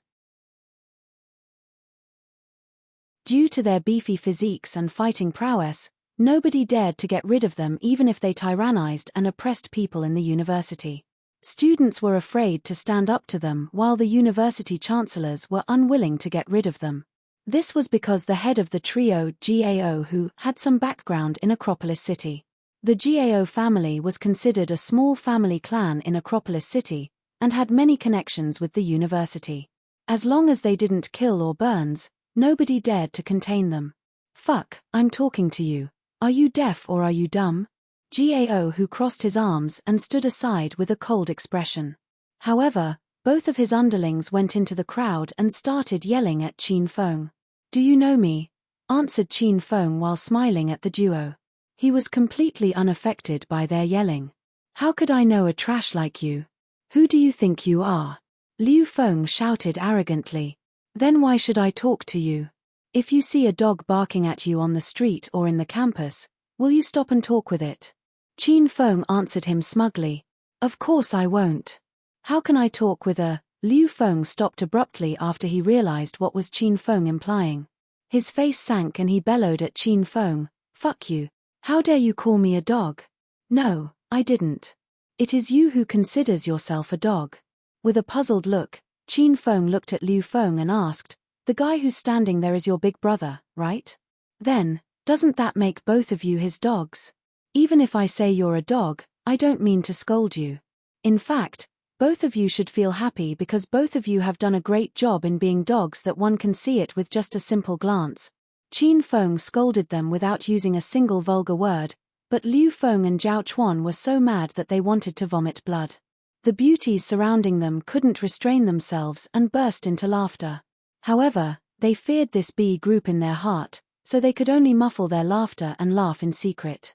Seeing their expressions didn't cool Liu Feng and Zhao Chuan down but instead made them even angrier. "Fuck, what an arrogant little scoundrel. Let me beat you into a pig head and we'll see if you can be so arrogant again." The duo had never been scolded by anyone like this before in normal university. Now they gave out loud battle cries and thrust their fists at Qin Feng. With a faint smile in his eyes, Qin Feng waved his two hands and precisely grabbed both of their fists. Then he gave a slight twist, subtle bone-cracking sounds could be heard, followed by their miserable shrieks of ghostly cries and wolf-like howls. "Stop it right there," ordered Gao who was standing on one side the whole time. With an icy cold countenance, he strode toward Qin Feng. "You little brat, if you still want to leave normal university unharmed, then loosen your hands right now." As a descendant of a small family, the air around Gao who was different from that of an ordinary person. He stood in front of Qin Feng with his hands clasped behind his back, his sight swift and sharp, his air rampant and arrogant.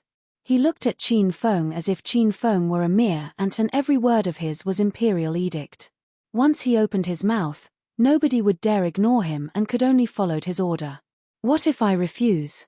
Beat me if you can." If the air of Gao who was rampant and arrogant, then the air of Qin Feng now was arrogant and despotic. He, as the #1 young master in Acropolis City, wasn't really afraid of anyone's threats. And those who threatened Qin Feng before had vanished, along with their families, and couldn't be found in Acropolis City.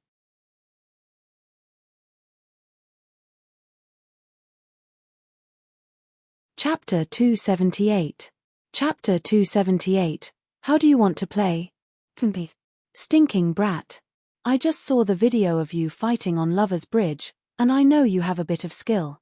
But there are many extraordinary people in this world, so don't think there's no one that can suppress you. Gao who wasn't so dumb as to go and teach Qin Feng a lesson because he knew he couldn't beat Qin Feng. He took the initiative to look for trouble with Qin Feng because of Liu Wenjing. However, he wasn't looking to fight Qin Feng one-on-one. He wanted to use his strengths to defeat Qin Feng. He wanted to compete with Qin Feng in basketball. "Brat, first let go of my two men. I'm not looking to fight you. If you have the guts, compete with me in a round of basketball. If you lose, leave Liu Wenjing and don't ever get close to her again. If I see you harassing her again, though you have really good skills, I'll still find people to break your damn legs." A handsome person brimming with talent has to be prepared to constantly get challenged by people all through life. Qin Feng thought of himself as this kind of person, so in the face of Gao Hu's challenge, he gladly accepted it. But even if he didn't accept it, Liu Wenjing took the initiative to accept it for him. Gao Hu, I accept your basketball challenge on Qin Feng's behalf. When Liu Wenjing saw Gao Hu and his 2 men from her dorm room upstairs, she felt unsettled. When she saw Liu Feng and Zhao Chuan make a move on Qin Feng, she immediately raced downstairs. However, when she arrived downstairs, she saw that Qin Feng was completely fine. He stood among 100 flowers with a blissful expression and allowed the women do what they wanted with him. Then Liu Wenjing's worry dissipated completely and was replaced with anger at Qin Feng.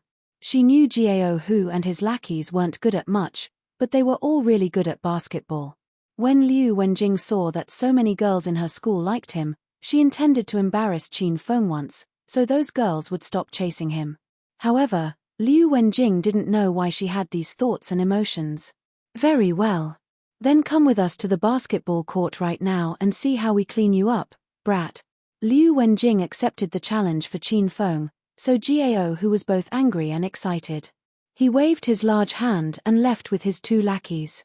After the 3 left, Qin Feng looked at Liu Wenjing and complained, Jing, why did you accept the basketball challenge without my consent? Me. Why couldn't I accept it? Unless you're afraid of losing? When Liu Wenjing saw Qin Feng's nervous expression, she knew he had to be afraid of losing to Gao Hu and his 2 men. Liu Wenjing did a little happy dance inside. Darn.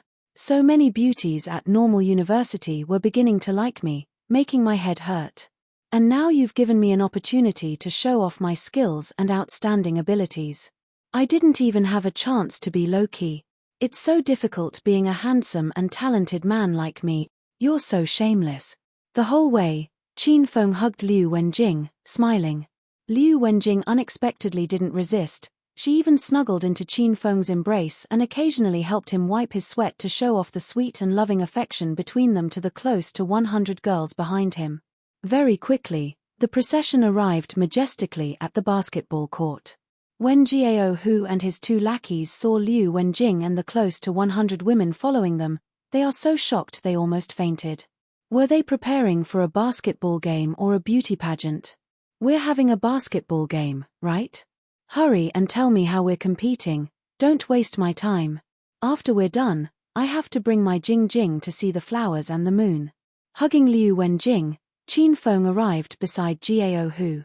Gao Hu saw how close the couple looked and angrily gritted his teeth. Qin Feng, let's play a half-court 3-on-3 and whoever gets 50 points first will win. Whoever loses will have to stay away from Liu Wenjing. No problem, Qin Feng readily agreed. However, once he finished speaking, his expression shifted slightly. He suddenly thought of an extremely severe problem. All the people that came with him were women, and of all the men at normal university, he had just beaten up half of them at Lover's Bridge. As for the other half, who knew where they were hiding and cursing at him, Qin Feng suddenly found that he had no one to bring to this 3-on-3 game. Haha. Qin Feng, our 3 are already here. Who are you bringing out on your side? I'll give you a minute. If you can't find someone, then compete by yourself. Before the game, Gao Hu realized Qin Feng's predicament. He saw Qin Feng's down expression and couldn't help but burst into laughter. Qin Feng, I'm willing to compete and lend a helping hand. Feng, though I don't know how to play basketball, I'm strong. When we play, I'll help one person. If he dares to steal the ball from you, then I'll pummel him to death. Feng, I wore a slip nightgown here. I can mesmerize them with my beauty. Let me compete. Qin Feng discovered the passion of normal university women. Now that he saw their brimming enthusiasm, he was about to cry. None of them could play basketball. There's no need for that. I don't need outside help to deal with you 3. I've decided to compete alone, said Qin Feng through gritted teeth after he made his final decision. Because his back was toward the women, no one could see his raised head, his bitter smile, and him trying his best to hold in his tears. Haha. How arrogant. Then let's cut the crap and start the game.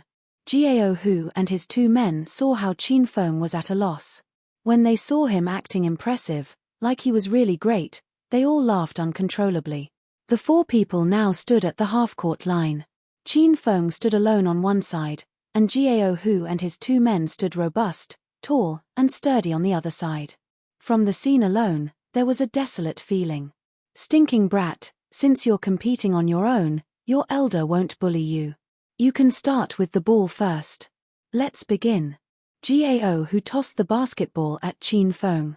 Qin Feng held the basketball, looked at it again, and looked at it again. Are you playing or not, brat? If you're afraid, it's not too late to admit defeat. Gao Hu lost his patience and wondered, don't tell me it's the first time this guy has seen a basketball. Roar. Qin Feng suddenly roared and rushed forward with the basketball in hand. He currently had Stage 3 external and Stage 2 internal abilities. If he went a little faster, he could attain 1.3 times a person's speed. If he stepped lighter on the ground, he'd disappear naturally. When Gao Hu and his 2 men regained their senses, Qin Feng had already arrived beneath the basketball hoop, leapt nimbly, grabbed the hoop, and performed a domineering slam dunk. Thump! The basketball fell to the ground with a dull thud. This sound was like thunder as it struck the hearts of Gao Hu and his men. At the same time, it fell into the hearts of the nearly 100 women weighing. It was tyrannical, bold and powerful, fast and nimble, natural and smooth. Qin Feng amazed the world with his brilliant feat. Earlier, everyone looked worried that he would lose the competition, but that worry was nowhere to be seen now. Not only does Qin Feng fight beautifully, who knew he was also so handsome playing basketball? He's so handsome that my heart is thumping uncontrollably like it's about to give out. Some of the surrounding army of women regained their senses and a wave of wild screaming and professions of love were heard. In turn, Gao Hu and his men came too. But after they saw Qin Feng's speed and agility and startling leap, they didn't look afraid as one might expect. Each of them suddenly clasped their stomachs and guffawed. That's right, they were laughing at Qin Feng. They convulsed with laughter and couldn't stop. Because the 3 of them noticed that Qin Feng didn't know how to play basketball. This brat grabbed the ball and ran a dozen steps up to the basketball hoop before doing a slam dunk. According to the 3 steps to a shot rule, Qin Feng had violated the rule of traveling. Gao Hu laughed until he was out of breath and shouted at Qin Feng, "Haha, do you know how to play basketball, brat? You think your performance was really cool, don't you? You violated the rules. Hurry and bring the basketball over and stop squatting there and showing off." After Qin Feng finished his slam dunk, he maintained a cool, half-squat pose and basked in the screams and cheers of the army of women. Now that he heard Gao Hu's sudden words, he suddenly didn't feel so good. I broke the rules. Qin Feng stood and asked the crowd of nearly 100 girls.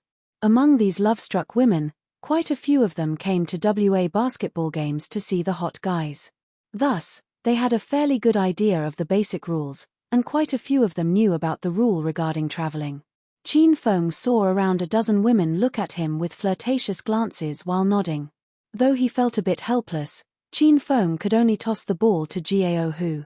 Qin Feng's first, handsome offense ended as a rule violation. Now that the basketball was in Gao Hu's hand, the lowly 3-man group began their first offensive moves. Gao Hu arrived at the 3-point line with the ball.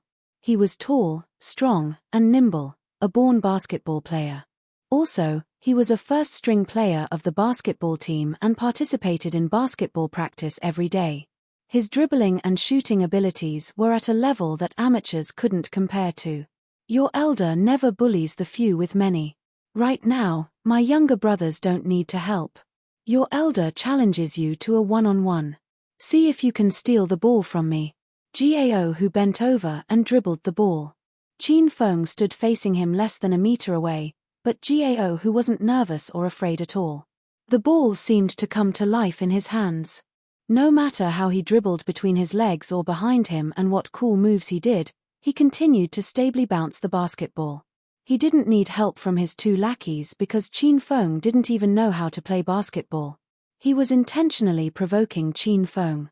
He was forcing Qin Feng to steal the basketball from him because he knew that if Qin Feng came up to him, he had over 100 ways to mess with Qin Feng by dribbling. Then, after successfully doing so, he'd take a large step and score beautifully. Gao, who wanted to ruthlessly humiliate Qin Feng in front of Liu Wenjing and all the female students. The impatient expression on his face said everything. "Stinking brat, you still aren't coming to take my basketball? Don't tell me you're afraid of me and you don't even have the courage to steal the ball? Haha, you really are a weakling, you're just a..." Bang! Qin Feng suddenly extended a fist and punched Gao, whose nose. Gao, who yelped in pain, and fresh blood immediately sprayed from his nose. After the fist landed, Qin Feng grabbed the dropped basketball. After obtaining the ball, he mumbled to himself, "This guy is really annoying. It really wasn't easy stealing the ball from you. But now, this young master got the ball. What can you do about it?" Bang! The punch was too quick. The other people only reacted a good couple of seconds after Gao, who fell to the ground, covered his nose, and cried in pain. Gao, whose two lackeys were so frightened that they were as white as sheets. They immediately ran up to Qin Feng and glared fiendishly at him while yelling, "What are you doing, brat? Why did you punch him? Punch him? I was stealing the ball. Can you not punch people when stealing the ball? Then how else would you steal it?" Qin Feng looked innocently at the two, and they almost fainted in anger. After trying to calm themselves for who knew how long, Liu Feng came to his senses first and suddenly shouted, "Why, you broke the rules, brat." "I broke the rules again. Basketball is really lame. You can't travel when shooting, you can't hit people when stealing the ball, then how do you play?" Qin Feng complained.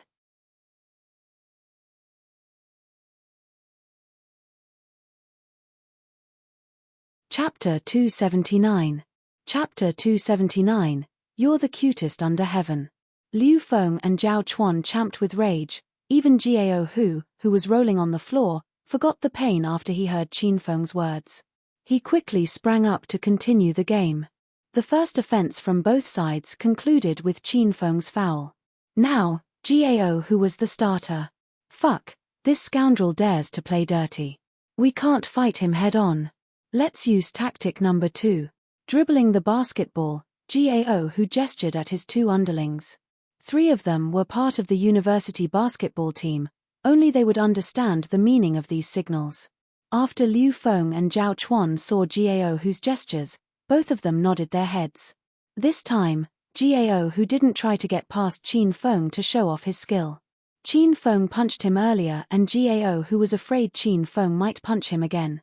Every time he saw Qin Feng wave his fist at him, Gao, who would pass the ball to one of his two underlings.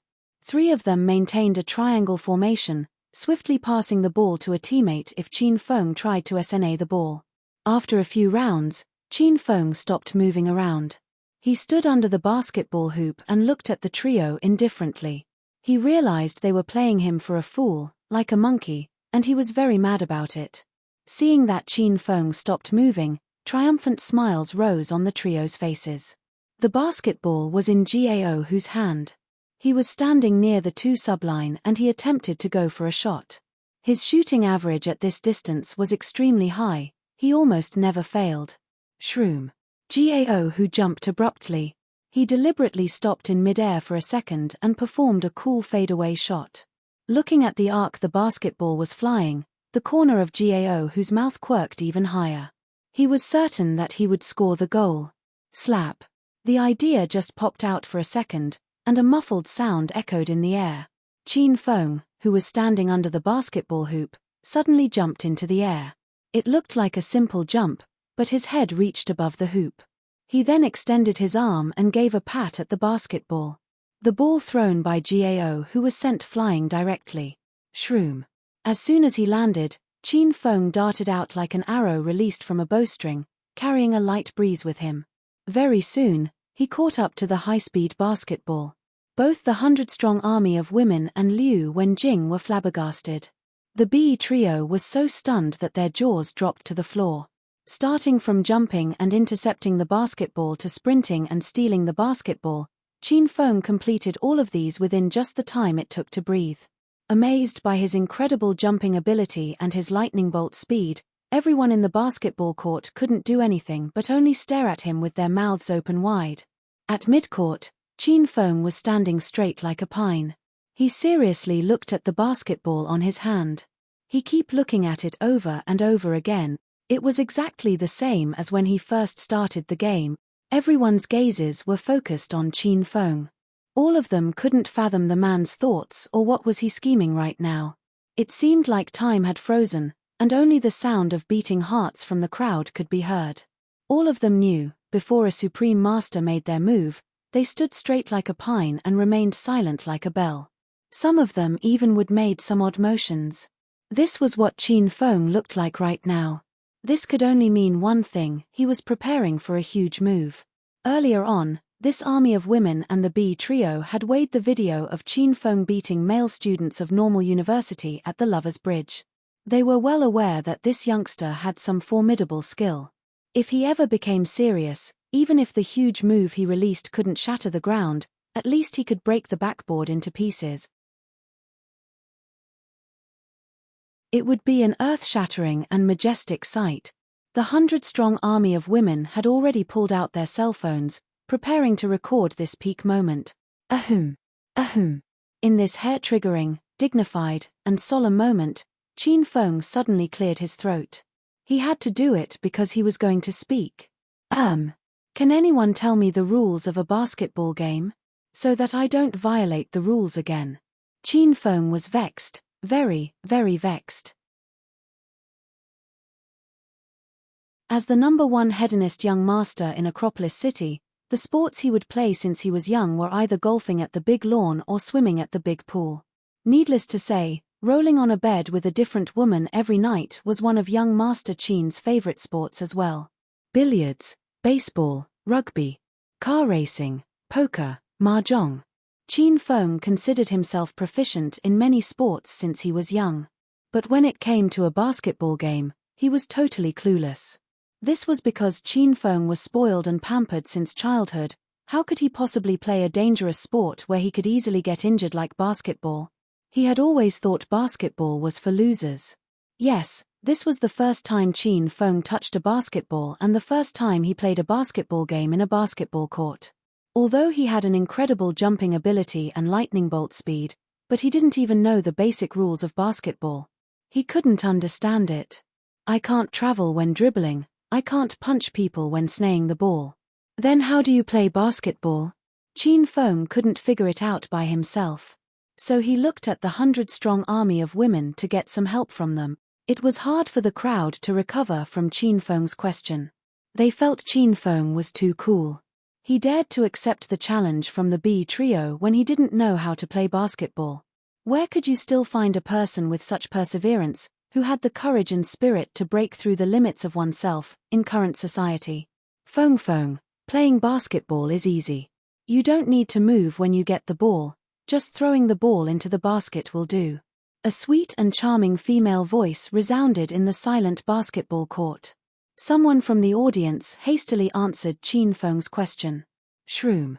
As soon as the girl finished speaking, Qin Feng jumped abruptly. He held the basketball single-handedly and casually threw it. The basketball drew a perfect arc in the air and dropped into the basket without a high swoosh. It was a swish shot. It's just like this. Basketball is so easy. Qin Feng grumbled after he scored a goal. After a short silence, the basketball court exploded with screaming and cheering that could startle the universe and move the gods. It was said that a woman was comparable to 200 ducks. Now the 100-strong army of women were like a flock of 20,000 ducks. Now there were 20,000 ducks gathered around the basketball court, quacking and chirping non-stop. The sight was disastrous and frightening. Qin Feng was so alarmed that he had to cover his ears with his hands. Fuck, is this little brat playing with us? Liu Feng's jaw was still on the floor. No way, this little brat is a sharpshooter. Zhao Chuan's eyes were as big as saucers, wide enough that his eyeballs might drop down any time. Only Gao who had a cold expression on his face. After seeing Qin Feng score a half-court shot, he was so mad that he almost devoured his own teeth. What are you two yelling for? This little brat doesn't even know how to play basketball. This is his first time touching a basketball. Do you guys believe that he can really score a half-court shot? It's just an incredible stroke of luck. What's so surprising? This kind of incident often happens in NBA's last-minute kill. Now, pick up the pace. If we lose this, then we won't have the face to stay in normal university anymore. Yes, yes. Big brother is right. It's just pure luck for this little brat. I don't believe he'll be blessed by the goddess of fortune for the whole day. Next time, I won't give him a single chance to shoot the ball. Liu Feng and Zhao Chuan regained their fighting spirit after receiving a word or two from Gao Hu. It was Qin Feng's score just now, so now it was his turn to be the starter. B trio, your grandpa Mead knows how to play basketball now. Starting from now, the three of you don't even have a single chance to touch the ball, said Qin Feng. Once he got the ball, the B trio started to surround him. Qin Feng was totally unaffected and cast a gleeful smile at them. You're the B trio. Don't fucking simply give me a nickname. Gao Hu rolled his eyes in fury. Don't you think this nickname is cool? It took me a long time to come up with this nickname. Qin Feng seemingly ignored the angry expressions on the trio's faces and said unhurriedly, You guys ever WA the drama Chinese Paladin 3, right? It's so majestic and has the air of a celestial being. All the characters cultivate the way of the sword. All of them are handsome, elegant, and full of confidence. I see the three of you cultivating the way of the B** as well. Although the way of cultivation is different, but at least they've the same homophone. So I think the name B trio suits the airs and attitude of you three very well. Are you guys really sure you don't want to use this nickname? Are you through, you little brat? I've come here for a game, not to quarrel with you. Gao Hu pressed on his chest. He felt like a mouthful of blood was trapped in it. That half-court shot of yours earlier was just a fluke. Starting from now, I won't give you a single chance to touch the ball. And you still want to score a goal? Haha, you're so hyla. Gao Hu was so mad that he could laugh. It was just that before he could finish his mocking laughter, he felt a light breeze blow in front of him. Qin Feng mustered all his strength and leaped forward. He was like a soaring eagle, and within a blink of an eye, he was standing on Gao Hu's head. Qin Feng stood on Gao Hu's head using only one leg. His other leg dangled in the mid-air, and he maintained the free and easy pose like a golden chicken standing on one leg. He then lightly threw the basketball in his hand. Swoosh! The basketball passed through the net without touching the rim. Without a doubt, it was another swish shot. B trio, the luck that you guys said is like this. Qin Feng dismounted after he'd scored the goal. He gave an innocent and pure smile at the trio. 3 people and 6 eyes stared fixedly at Qin Feng, but none of them could utter any words. Ever since they joined the university basketball team, it was they who bullied others all the time on this basketball court. When had they ever been bullied? All 3 of them had hundreds of different curse words and styles to mock their opponent. Now that they had 3 people, they had 300 styles. However, after seeing Qin Feng score 2 half-court swish shots single-handedly, the B trio thought it was superfluous to say anything more. Because it would be like slapping their own faces. The Ma wasn't over yet. It had just begun, starting from this moment. The 100-strong army of women at the sidelines was agitated. This was the first time they'd seen a confident, humorous man like Qin Feng.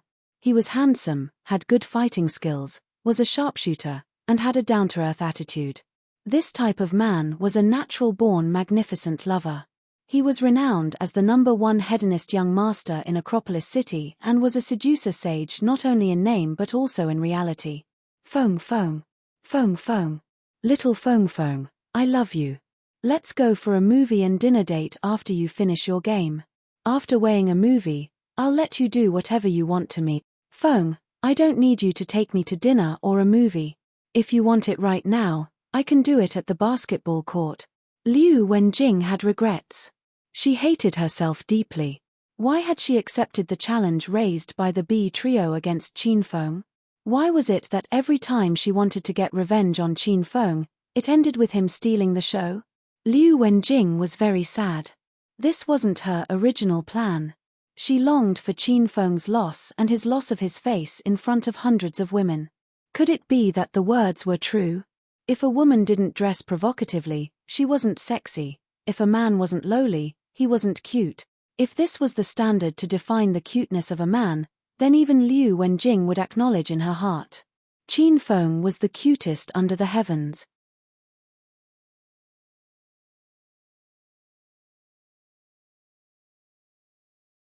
Chapter 280. Chapter 280, Slicing Open with One Slash. Afterward, it was no longer an evenly made basketball game, it was solely Qin Feng's shooting performance.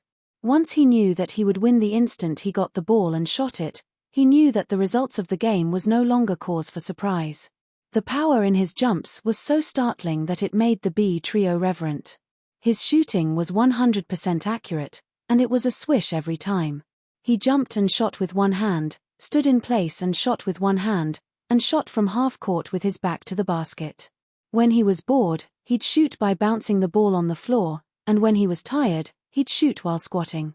Tired from squatting, he'd shoot while sitting, and tired from sitting, he'd shoot while lying on the floor. However, no matter how he shot, he'd always score. In the beginning, the B trio did all they could to intercept the ball or disturb Qin Feng when shooting. In the end, they covered their eyes. They really didn't want to face such humiliation. Swish.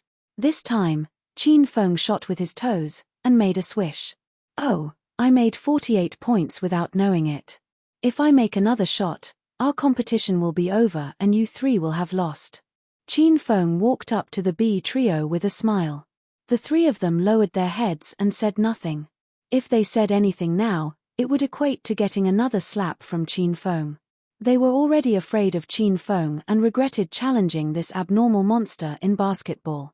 It's okay if you guys don't talk, but after losing, keep your promise and don't bother Liu Wenjing again. If I find out that you did, I'll break your arms and legs. Qin Feng held the basketball and his smiling expression suddenly became glacial. The air around the B trio turned cold, and gusts of wintry air made them unable to breathe. Then I'm going to make this last shot. After talking trash, Qin Feng suddenly laughed. He didn't even look at the hoop and lightly lifted one hand. The basketball handsomely headed toward the basket. Whoosh! Everyone's gazes congregated on this one ball. It was a shot that could end the game, and immediately end the B trio's legend of invincibility in basketball. Smack! A dull noise suddenly came from the basketball court. The ball Qin Feng had thrown was smacked away by someone. This was a tall and handsome man. He wore a white robe and held a wooden folding fan. No one knew where he came from, but he blocked Qin Feng's shot. Haha, who knew I'd be able to meet Prince Qin here? Say, isn't this destiny? Sima too casually walked toward Qin Feng as if he hadn't hit the basketball off course earlier. Amazement flashed in Qin Feng's eyes. He hadn't expected to encounter Sima too here. When the Hao family fell into trouble, this guy went off the radar. Now that he suddenly appeared and came at him personally, Qin Feng was a bit alarmed. So it's Prince Sima. It's destiny indeed. A vulgar smile arose on Qin Feng's face. This was the expression a hedonistic young master should have. Prince Sima, you jumped really high at first and startled me. I didn't even see where you came from and you already landed on the ground. Qin Feng's smile intensified. In the past, before he had the hedonist sovereign system, he never fought Sima too. He hadn't known about cultivation and hidden experts outside of society in the world. Now that Qin Feng encountered these things, he began to dip his toes into this world. He found that Sima too was also a martial cultivator, and from his simple interception, it was clear that Sima too wasn't weak. Haha, I only displayed slight skill in the face of an expert. Compared to Prince Qin, I'm nothing. Sima too waved with a smile. You seem to be in the middle of a game. Nice. I usually like playing basketball as exercise. How about letting me join? Since Prince Qin is so amazing, you naturally don't need help. Then I'll join that three-man group. Why don't we use 1 point to decide on the victor? Once Sima too suddenly appeared, he looked to be picking a fight. Qin Feng hesitated a bit. Seeing that Qin Feng didn't respond, Sima Tu continued with a smile, "There's no need to be worried, Prince Qin. I just haven't seen you in so long, so now that I've had the good fortune of meeting you again on a basketball court and seeing you play, I wanted to join in and play with you. Consider it a deepening of our many years of friendship. Haha, just thinking about playing basketball with Prince Sima sounds fun. How could I not agree? Then let's begin." Qin Feng's gaze swept over the sidelines of the court. Uncle Qi stood very conspicuously in his grey wrap among the army of women. The instant Qin Feng saw Uncle Qi, he agreed to Sima Tu's addition to the competition. He knew that Sima Tu came prepared today, so if he didn't agree, he wouldn't be able to leave. Prince Qin is indeed refreshing. Then let's begin. Since we have more people, you start with the ball first. Sima Tu waved his large hand, sending his wooden fan flying. It landed accurately in Uncle Qi's hand. He tapped his foot lightly and immediately arrived beside the basketball that was countless meters away. Then, he kicked the basketball, which flew toward Qin Feng like an apparition. Gasp! When the nearly 100 women saw this, they all gave startled gasps. Liu Wenjing squeezed her hands tightly together in worry for Qin Feng. She was a smart woman, and she could already tell that Qin Feng and that man in the white robe had some conflict between them. Prince Sima's soccer skills really are amazing. If China sent you to participate in the World Cup, our team would be qualified to compete. Fierceness flitted through Qin Feng's face and quickly disappeared. He quickly turned and dodged the flying basketball. Then, he did a backflip and moved quicker than the flying basketball. He didn't allow the ball to continue on its path, but did a bicycle kick, sending the ball back. Swish! The basketball sliced through the air and flew toward Sima Tu's head. Sima Tu's lips quirked as he stood motionless in place and allowed the basketball to rush at him. Whoosh! Sima Tu squatted into a horse stance and fiercely shot both of his hands forward. The air around him seemed to disperse, producing a surging sound. The flying basketball suddenly stopped and spun in place half a meter from Sima Tu. An inner chi expert. Qin Feng's eyes widened and his heart leapt. He hadn't thought Sima Tu would be an inner chi expert. It wasn't hard to tell from the power that shot out of Sima Tu's body that he had just achieved stage 4 inner chi. The chi on his body was robust but not sturdy enough. It was very similar to that of the provincial capital's Liang family's Liang Zhenwei, however, it wasn't as strong as Liang Zhenwei's chi. Qin Feng recently killed Liang Zhenwei outside the Zhao family villa, and his abilities improved vastly since. Thus, after seeing Sima Tu's abilities, Qin Feng was no longer that nervous. Whether it be the B trio or the army of women, all of them looked on, stunned. The B trio was going to join forces with Sima Tu to deal with Qin Feng, but once they saw the scene before them, they felt extraneous on the court. Bang! A dull sound was heard. The energy on the basketball was completely eliminated by Sima Tu. It was completely under his control, and he smacked the ball back at Qin Feng. Sima Tu's hands didn't touch the basketball, but an invisible chi flow passed from his hand to the ball, and Sima Tu manipulated the chi flow to control the ball. A stage 4 inner chi expert was familiar with controlling chi, so the basketball took on a new life in Sima Tu's hands. It bounced nimbly at his feet. The rhythm and agility made even the B trio gasp continuously in shock. "Prince Qin, I'm going to attack. You better be ready." Sima Tu got closer and closer to Qin Feng, and the mirth he hid in his eyes became stronger and stronger. Sima Tu suddenly jumped up and prepared to shoot. Qin Feng leapt up as well, and jumped a head higher than Sima Tu, blocking Sima Tu's line of sight. Sima Tu's hands moved, but not in a motion to shoot the ball. He slashed toward Qin Feng's chest with his previously empty hands that now held daggers that looked like both light and fog and gleamed with blue light. Slash! The daggers landed, but they didn't cut Qin Feng's chest. They fell on a pair of hard gloves exuding white, wintry air and produced an ear-splitting scrape. Sima Tu's and Qin Feng's eyes twinkled radiantly. The two of them looked amazed. Clang!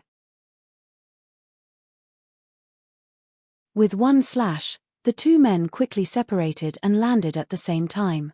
Qin Feng glanced at the light blue daggers Sima Tu held, then lowered his head to look at the gloves on his hands. There was a long, thin gash on one of the gloves, which were incomparably hard and wrought from winter iron that was 1,000 years old. The winter iron gloves were split, a long gash appearing on the knuckles of the glove. If Qin Feng hadn't seen it personally, he wouldn't have believed it. Who knew how many experts he'd killed with the winter iron gloves? At the time, when facing bronze number 8 of the Golden Assassin crew and his 41 kilograms Green Dragon Crescent Moonblade, Qin Feng blocked it with a simple punch. Now, the gloves were easily cut open by the blue blade in Sima Tu's hand. What kind of weapon was it? Qin Feng quickly recounted the weapon grades: Sovereign, Gold Grade, Purple Grade, Blue Grade, Orange Grade, and White Grade. Could it be that the daggers with blue light were Blue Grade equipment? Even Qin Feng didn't have one of those. Haha, Prince Qin, you are hiding quite a few treasures on your body. Sima Tu suddenly laughed, sounding a bit fake. He'd seen Qin Feng with an orange grade spirit whip on Lover's Bridge, and hadn't expected the guy to also have a pair of white grade gloves. If the gloves hadn't suddenly appeared, Sima Tu was certain he'd have sliced Qin Feng's chest. Though he didn't plan on actually killing Qin Feng with one slash, it wouldn't be bad to leave a gash. Who? Qin Feng and Sima Tu's first exchange ended with a spark. After the two landed on the ground and spoke with one another, everyone else regained their senses. They hadn't clearly seen what exactly happened, but they had heard the ear-splitting scrape on the iron gloves and seen Qin Feng and Sima Tu jump higher than the height of a person. These things alone made them scream with anger. Qin Feng was angry. Extremely angry. His winter iron gloves were something he obtained from Williams after putting his life at stake on Coiled Snake Mountain. Now that the glove on his left hand was sliced open by Sima Tu, he felt that this person was too unkind. Weren't they friends who usually called one another brothers? And hadn't they always gone to high-end clubs to pick up girls and chat them up? Weren't they collectively known as Acropolis City's 4 princes? When they saw one another, shouldn't they make small talk, sit down to drink coffee, talk about the beauties they played with recently, and share the artistic videos they filmed of themselves? You sliced this young master's glove once you showed up. Don't you know that wearing these gloves while masturbating is very stimulating?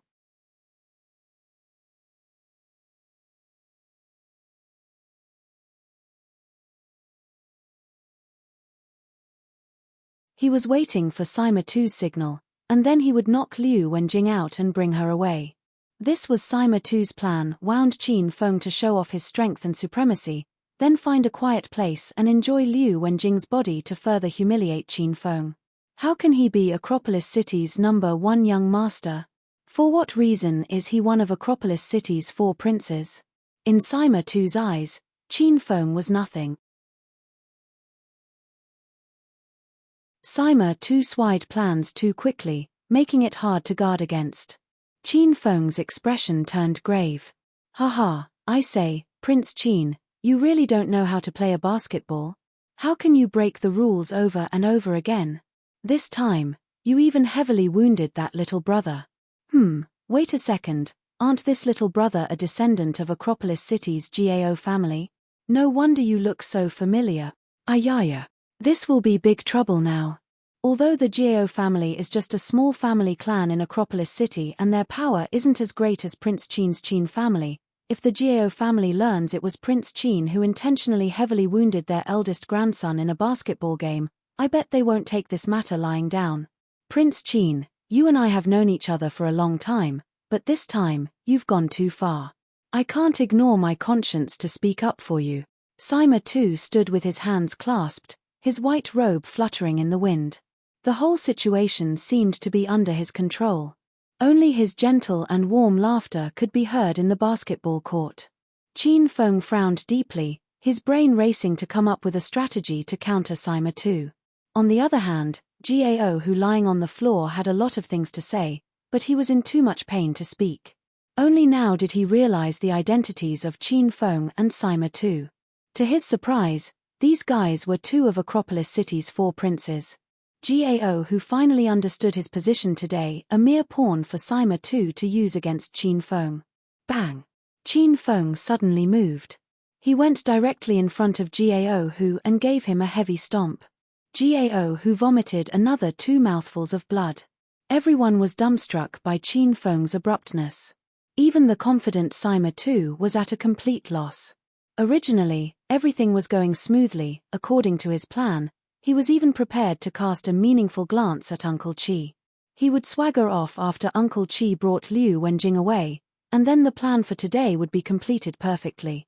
However, Qin Feng suddenly stomped on Gao Hu before so many eyes. This stomp was a variable that instantly shattered Sima Tu's calm and unflustered mind, and upset his plan for today.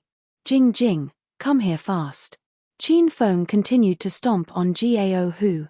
At the same time as he violently stomped on Gao Hu, he yelled at Liu Wenjing. Liu Wenjing quickly rushed to Qin Feng's side. Although she still held some resentment for Qin Feng in her heart and was sullen after Qin Feng had stolen the show and caused the bunch of girls to exclaim over him, she also felt danger approaching. So she rushed to Qin Feng's side at her best speed. Because she felt safe only when Qin Feng was around her. Without the slightest hesitation, Qin Feng quickly embraced Liu Wenjing into his arms as soon as she reached his side. Then he spun his body and mercilessly stomped on Gao Hu twice. Fuck you, how dare you try to lay your filthy hands on this young Master Qin's woman. I think you're tired of living. Jing Jing, don't be scared. I, young Master Qin, am here. Whoever dares to lay a finger on you in Acropolis City, I'll fucking break that little brat's legs. Things were changing too fast for Sima Tu to handle. When he regained his composure, he knew he was too late. His plan for today had failed. His original plan was to heavily wounded Gao Hu during their basketball game and lay the blame on Qin Feng.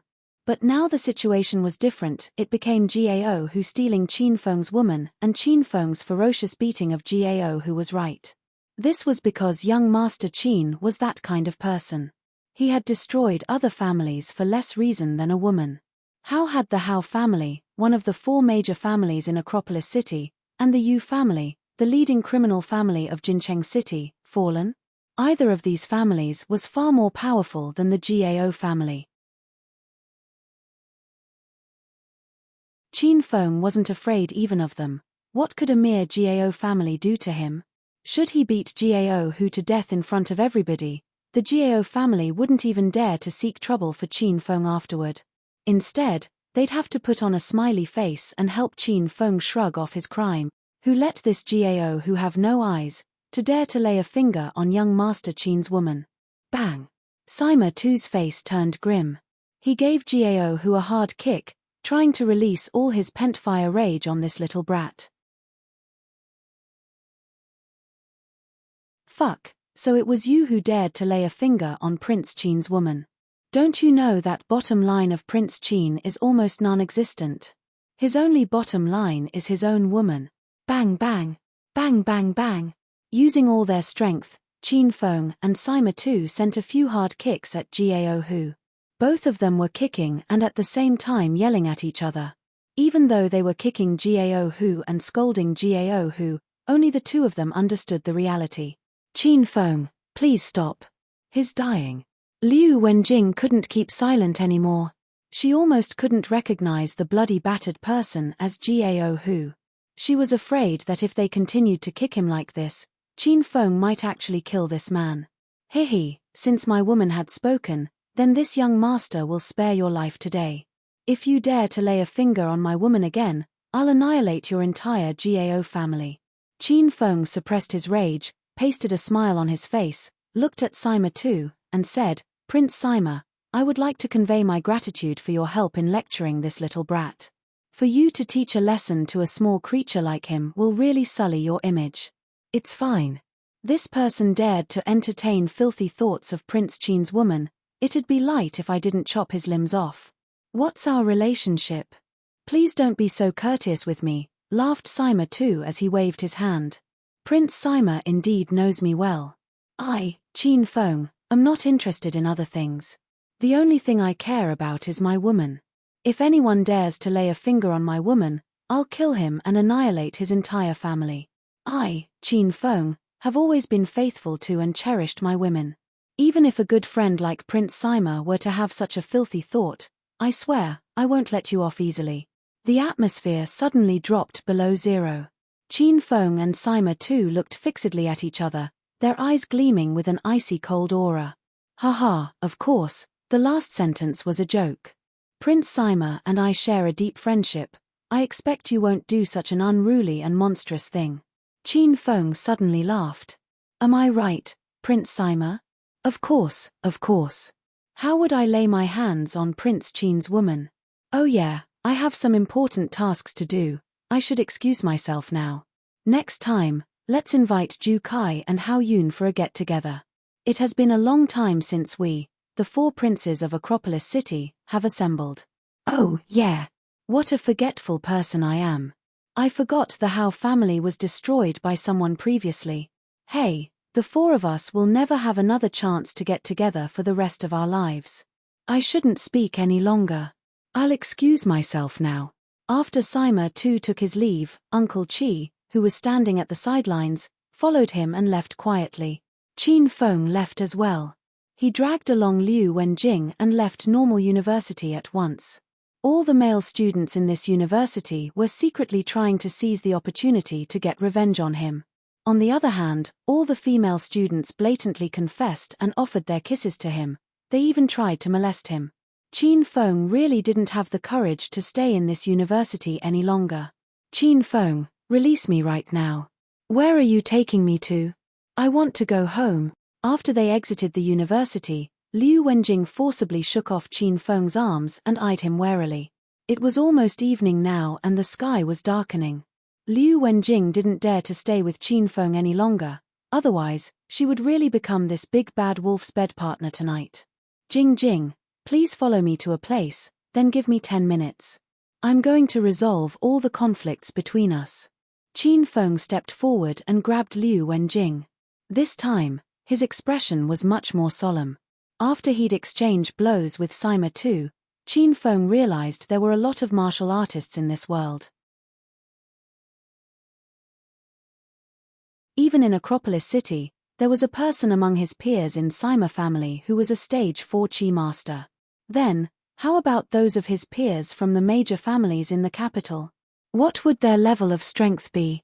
Qin Feng thought about the Qin family's competition 10 months from now at the provincial capital, the mystery of his mother's origin, and then his enemies. Qin Feng felt he should clear his quests faster and improve his strength as soon as possible. Where are you taking me to? Liu Wenjing couldn't break free of Qin Feng's grip. So, she could only look at him carefully. Fei Tian Bar. What? You're taking me to Fei Tian Bar? I don't want to go to a bar, I want to go home. Let go of me right now, otherwise, I'll yell and accuse you of harassment. Liu Wenjing was so afraid that her little heart thumped wildly. She knew Qin Feng wasn't a good person, and she firmly believed that Qin Feng was a super-duper, peerless big bad wolf. Now that the big bad wolf wanted to take her to a bar, Liu Wenjing imagined her miserable and painful treatment tonight. She'd rather die than follow Qin Feng. Seeing Liu Wenjing going on a huff again, Qin Feng wasn't in the mood to play with her at the moment. He immediately hoisted Liu Wenjing onto his shoulder and rushed to Fei Tian Bar, ignoring her punches and kicks. When they arrived at Fei Tian Bar, it was already 7 o'clock in the evening, the time the bar got busy. Liu Wenjing was lying over Qin Feng's shoulder, those 2 long legs of hers kicking all the way from Normal University's front gate until Fei Tian Bar. Even Qin Feng had to mutter in his heart, will this lass ever get tired? Qin Feng, you're a beast. Pervert. Sex demon. You're shameless, vulgar, and you don't even have a B***ed thol. Liu Wenjing had been struggling and cursing along the way. She had already scolded the 18 generations of Qin Feng's ancestors. I say, Jing Jing, I'm fine if you say I'm shameless and vulgar, or have a low personality, but then how do you even know I don't have a butthole? Could it be you've seen it before? Qin Feng replied gleefully and gave Liu Wenjing's booty a light pat. Liu Wenjing was so angry that she almost went mad. However, no matter how heavy she thumped him, Qin Feng didn't feel any pain at all. Instead, he had a contented expression as if he was enjoying a massage, just like a dead pig that didn't fear the heat of boiling water. We've reached finally. You, lass, are really heavy. You should lose some weight now. Qin Feng brought Liu Wenjing to the manager office in the very depths of this bar.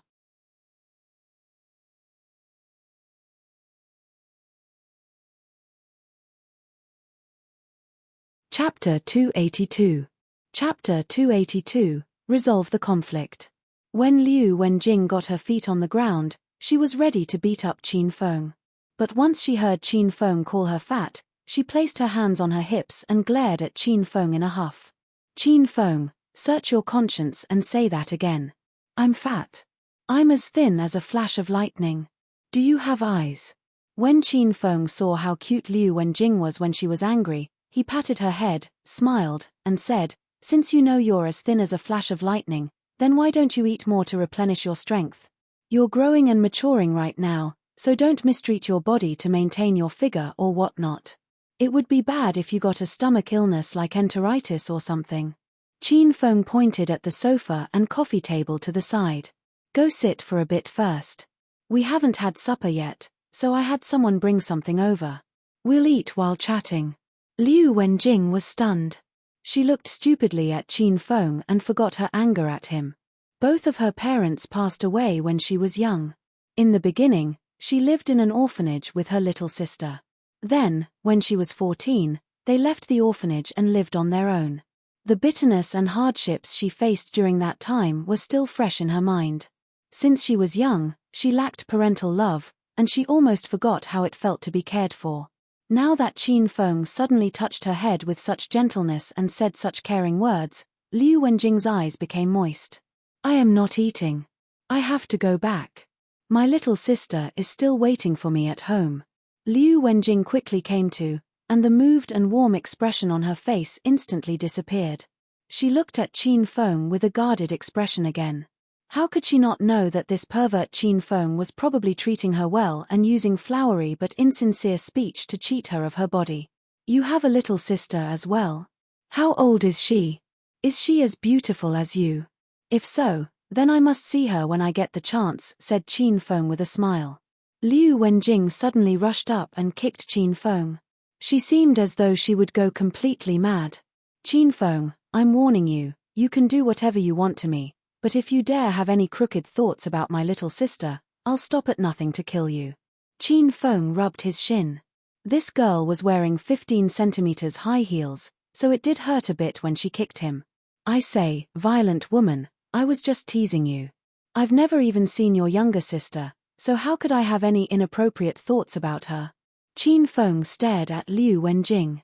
Liu Wenjing regained her senses and thought that she was too rash earlier. However, she wasn't going to apologize to Qin Feng because she felt that Qin Feng owed her more.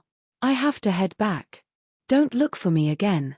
I feel annoyed just looking at you. Liu Wenjing tried to leave again. It wasn't easy for Qin Feng to get this girl to the phone group space. If he didn't explain the situation to Liu Wenjing tonight, how could he possibly let her go? He grabbed her and tugged her onto the sofa. Jing Jing, leave after eating. I still have something to tell you. Qin Feng suddenly became serious. I won't eat, but if you have something to say, say it. Liu Wenjing looked at Qin Feng with a guarded expression. She was afraid Qin Feng would drug her food. She didn't dare eat food he gave her. Do you know what room you're sitting in right now? Qin Feng laughed. What room? This is the Fei Tian bar space, and the phone group space. Jing Jing, you're in the phone group space right now. Only the top brass of the phone group can come here. Liu Wenjing's expression changed drastically. She jumped in shock. She didn't know why Qin Feng brought her to the phone group space, but she wouldn't believe Qin Feng's bullshit about giving her the phone group. She had a bad premonition. This beast wasn't going to force himself on her in this room, was he? When she thought about how Qin Feng hid a whip on his body, she was even more certain of her guess. Didn't they have whip service in movies? You big pervert, why you better not do anything reckless. Otherwise, I'll kill myself in front of you. Liu Wenjing suddenly grabbed the fruit knife from the work desk and pressed it to her neck. Looking at Liu Wenjing with astonishment, Qin Feng was so shocked that he almost spilled the tea in the cup in his hand. Jing Jing, what are you doing? Quickly, put down the knife. Don't hurt yourself. Qin Feng walked over with some worry. Liu Wenjing became even more nervous. She stuck the blade of the knife close to her clear, jade-like, and beautiful neck, producing a red imprint. Qin Feng, don't force me. I'll really kill myself. Qin Feng paused in his steps and looked helplessly at Liu Wenjing. Jing Jing, why would you kill yourself?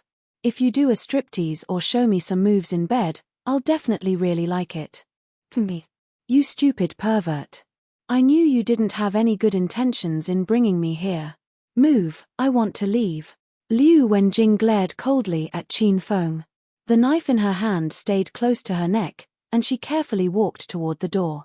She hadn't gotten there yet when it was suddenly pushed open. Longhair and his two brothers each walked in with two fine dishes. Young Master Qin, the food and wine you wanted are here. Longhair smiled and greeted Qin Feng. He had just finished speaking when he saw Liu Wenjing with the blade pressed to her neck. He was so frightened that he almost dropped the plates in his hands. Big sister-in-law, what are you doing? Longhair quickly came to. His vision wasn't bad. Once he saw Liu Wenjing's outstandingly beautiful features, he knew she must be a woman that young Master Qin brought. Longhair was jealous to death of Qin Feng.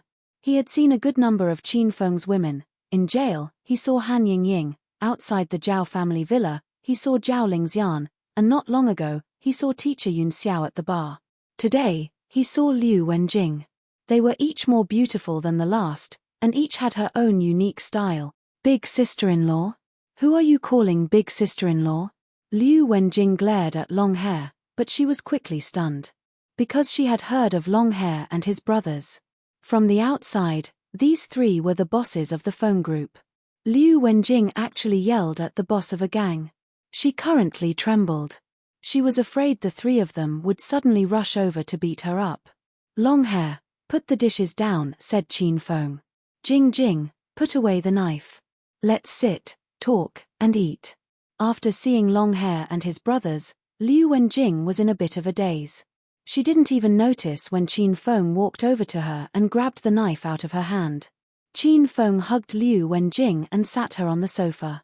He helped set up her utensils and napkin, then smiled and said, Jing Jing, these three are the phone group's figurehead bosses, and they're my subordinates. The first time we met was at Fei Tian Bar. At the time, you pulled me into joining your Wen group and made it known that you wanted to fight the phone group. But back then, I was the phone group's boss behind the scenes. Say, isn't it destiny between us? Isn't what happened in between funny? Qin Feng slowly sliced a steak and placed it on Liu Wenjing's plate. He only recounted memories the two of them shared. Later, you gathered the Wen group members at the Ru Jiao Hotel. After going, I realized that these people weren't looking to fight together with you, they were all after your beauty. They originally wanted to force themselves on you. Then I brainwashed them in the restroom and brought them to meet the Wild Wolf Gang members. While the Wen group fought the Wild Wolf Gang, the phone group occupied all of the Wild Wolf Gang's territory in the northern district. After the two of us fought and defeated over 100 Wild Wolf Gang members, I joked about using you. Who would have thought that you'd treat it as fact? Then I didn't even get the chance to explain. The police came, you ran away, and I remained to deal with the aftermath. Lastly, you hid. I used the phone group's power, yet I couldn't find you. Who knew I'd coincidentally bump into you at Lotus Lake today? And you know what happened next? That's right, my real identity is young Master Qin. I'm Acropolis City's #1 hedonistic young master. I'm not sure if you've heard of me. Qin Feng proactively revealed everything to Liu Wenjing because he trusted her. He was even prepared to make this cute and stubborn woman his. Though Qin Feng was dissolute and hedonistic, he wasn't lowly. He knew lots of beautiful women, but he didn't take all of them as his own. Liu Xiaojia was cute and pretty, but she was too young, so Qin Feng wouldn't touch her. Han Yingying was explosively sexy, but she was too shrewd and fixated on her own personal interests, so Qin Feng wouldn't touch her, either. Liu Bingbing was proud and beautiful, but she had an explosive temper and was faithful unto death, so Qin Feng didn't dare touch her. However, Liu Wenjing was different. The closer Qin Feng got to this woman, the more he liked her self-regard and unaffected personality. Qin Feng wanted her to be his woman, and the system's quest regarding her was to help her develop the Wen Group into Acropolis City's #1 power. Liu Wenjing was going to be the Feng Group's boss. Qin Feng didn't want to throw away this power, so the best solution was to take Liu Wenjing. His woman's power was his. Qin Feng would not worry that Liu Wenjing would betray him in the future and stab him in the back. Liu Wenjing gaped, her large eyes wide. She was filled with shock. Qin Feng provided too much information just now. Jing Jing, hurry and eat the steak, don't think about losing weight. In the future, just worry about nourishment. Otherwise, your chest won't continue to grow. Since Qin Feng saw Liu Wenjing as his woman, Qin Feng began to concern himself over his woman's physical development. He stabbed a piece of steak and brought it to Liu Wenjing's lips. She stupidly opened her mouth and ate it. She chewed twice before regaining her senses. She looked at Qin Feng with a startled expression and shoved him away. Ah! Qin Feng, what did you feed me? Aphrodisiacs or hallucinogens? Qin Feng's lips cheat. He felt as though someone had ruthlessly hammered his chest. Was the basic trust between people completely gone? Jing Jing, I'll give you some more steak. Here, have another piece. Qin Feng forked a piece of steak and extended it toward Liu Wenjing's mouth. Liu Wenjing looked at Qin Feng with alarm. Why you didn't poison the steak, did you? Why haven't I seen you eat? Qin Feng was tickled by how cute Liu Wenjing looked when she was alarmed. He ate the piece of steak on his fork and brought another piece up to Liu Wenjing. Are you satisfied? Why would I poison you? If I really wanted to do anything to you, do you think you'd be able to leave today?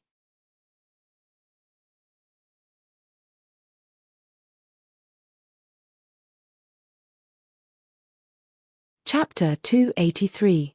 Chapter 283, I won't let you find me. Teaser. Liu Wenjing fell silent. She thought what Qin Feng had said was true. She was here, in Qin Feng's territory, the base of the Feng Group. Would she have any chance to escape his grasp now? Liu Wenjing lowered her guard against Qin Feng. She'd stood as a car show girl for a whole morning, and she hadn't eaten anything all afternoon. Now she was so hungry her stomach growled. Without hesitation, she opened her mouth and devoured the steak. This steak is cooked to perfection, it's so yummy. Savoring the steak, Liu Wenjing smiled, her eyes curving into crescent moons. Ah! Qin Feng, you've eaten with this fork and it got your saliva on it. How can you feed me with this fork? That's so gross. Liu Wenjing's fussiness tickled Qin Feng. Although she complained non-stop with an angry face, but she didn't spit the steak out, she still enjoyed it with great pleasure. Only Liu Wenjing was eating this meal. Qin Feng, on the other hand, just sat beside her and weighed. He intimately helped her cut the steak, poured the juice, and handed tissue to her. If those women in Acropolis City saw Liu Wenjing get this kind of treatment, they would have been jealous of her. After she had eaten and drunk to her heart's content, Liu Wenjing wiped her sexy cherry lips with a tissue. She pat her belly, which was bulging slightly, and smiled shyly at Qin Feng. With a beaming smile on his face, Qin Feng stroked her head. After that, he waved to Long Hair and his two brothers to clear the table. Jing Jing, since we've resolved our conflict, I hope you won't hold a grudge against me anymore. The reason I brought you to the Feng Group today is because I want you to take over the Feng Group. From now on, you'll be the female head of the Feng Group. Long Hair and his two brothers will be under your command. This Feng Group is all yours now, you can do whatever you want with it. As Long Hair and his two brothers cleared the table, Qin Feng lightly held Liu Wenjing in his arms. Liu Wenjing had wanted to break free of Qin Feng's embrace. But when she heard what he had said, she was so stunned that she forgot to struggle.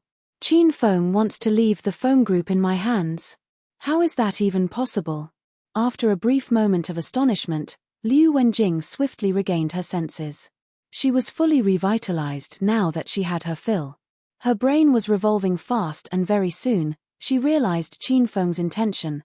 This brat was going to hoodwink her with his bait again. "Mph, what do you mean you'll be the female head of the phone group? In the end, isn't your true goal to dominate my body?" Scoffed Liu Wenjing in her heart. She had seen too many pretty boys like Qin Feng giving empty promises. "Qin Feng, please don't touch me so casually, okay? I'm not familiar with you anyway." Liu Wenjing deliberately pushed Qin Feng away. A guarded expression once again showed on her face. "Also, I refuse to become the head of the phone group. Please find somebody else. I'm heading back now. And, you, please step out of my life. I don't want to see your face ever again." Liu Wenjing faked a tantrum and ran to the exit. She was scared to death in her heart. This house had 3 mobsters and a hedonist young master. Each and every one of them could devour her whole without leaving any bones. Liu Wenjing suddenly had the urge to cry out loud. Why did she fall so carelessly into this wolf den? "Jing Jing, wait." Qin Feng's voice resounded once Liu Wenjing reached the door. Long Hair and his 2 brothers moved a bit and blocked the door like 3 huge mountains and looked at Liu Wenjing with respectful smiles. "Young Master Qin, please give me a break. I've old and young at my home, and I still have a little sister who needs my care. Can you please not bully me anymore?" "What?" When Liu Wenjing saw the exit had been blocked, she despaired, knowing she couldn't escape her fate of being defiled by Qin Feng tonight. Now she knew who Qin Feng was, the #1 hedonist young master in Acropolis City. Rumor had it that this person was dissolute and liked to dominate any beauty that caught his eye. Now that this beast had encountered a beautiful divine goddess like herself, how could he possibly let her go so easily? Worst come to worst, I will pay for the steak feast. There, I have only 200 in cash now, it should be enough to pay for the feast. Liu Wenjing was sobbing hard. Of course, Qin Feng knew this lass was weeping crocodile tears with a single glance. "Jing Jing, the wine you drank just now was a laugh-it worth 100,000 yuan. With a grin on his face, Qin Feng slowly walked toward Liu Wenjing. There was only half a meter between them. Behind her were 3 tigers. In front was the big bad wolf, Qin Feng. Liu Wenjing so regretted not being a coal digger. If she were, then she could have dug a tunnel and run away. I didn't drink that much of red wine, did I? A bottle of Lafitte cost 100,000 yuan. Liu Wenjing was scared to death by this astronomical figure. She finally realized that Qin Feng had set up a Hongmen banquet for her. He'd been waiting for this moment. If she couldn't pay for the feast, then she'd repay him using her own body. What a treacherous and cunning man. "You drank 1 glass, and that one cost at least 10,000 yuan. Qin Feng took a step forward and kept a 20 centimeters distance from Liu Wenjing. Both of them could smell the special body fragrance of the other. Liu Wenjing's face was blushing red. Her heart was thumping fast out of nervousness. She really needed money recently. How could she spend her entire fortune on a meal? "I don't have enough money now. If you want, I'll give you an IOU and repay you slowly afterward," said Liu Wenjing after mustering sufficient courage. "Jing Jing, you just earned 50,000 yuan from the auto show this morning." As Qin Feng spoke, he stepped forward. Now, the distance between them was just a mere few centimeters and their bodies seemingly stuck together. They were so close that Liu Wenjing could hear Qin Feng's heart pounding, while her own started to race even faster, and her body felt hot all over. She was certain that Qin Feng's next move would be to savagely throw her on the couch and then frantically tear her shirt off, ignoring her cries and pain, and humiliate her under the eyes of Long Hair and his 2 brothers. Didn't all these hedonist young masters love this kind of perverted and crazy thing? I have other uses for that money. I think it's much more better if I give you an IOU. Since you know my name, my university. I won't run away. What are you doing? You beast, don't touch me. Liu Wenjing suddenly felt Qin Feng take another step forward. She was so afraid that she struggled frantically. She knew Qin Feng was going to reveal his true self and become a monster. All of a sudden, she remembered the long whip Qin Feng had been carrying along. She was scared to death in her heart. Jing Jing, you're Qin Feng's woman, that means all that's mine is yours. It's my honor for you to have supper with me. How could I want your money? I'm just teasing you. The imaginary scene of being violated and humiliated didn't happen. Hot air wafted into her ear suddenly and Liu Wenjing melted.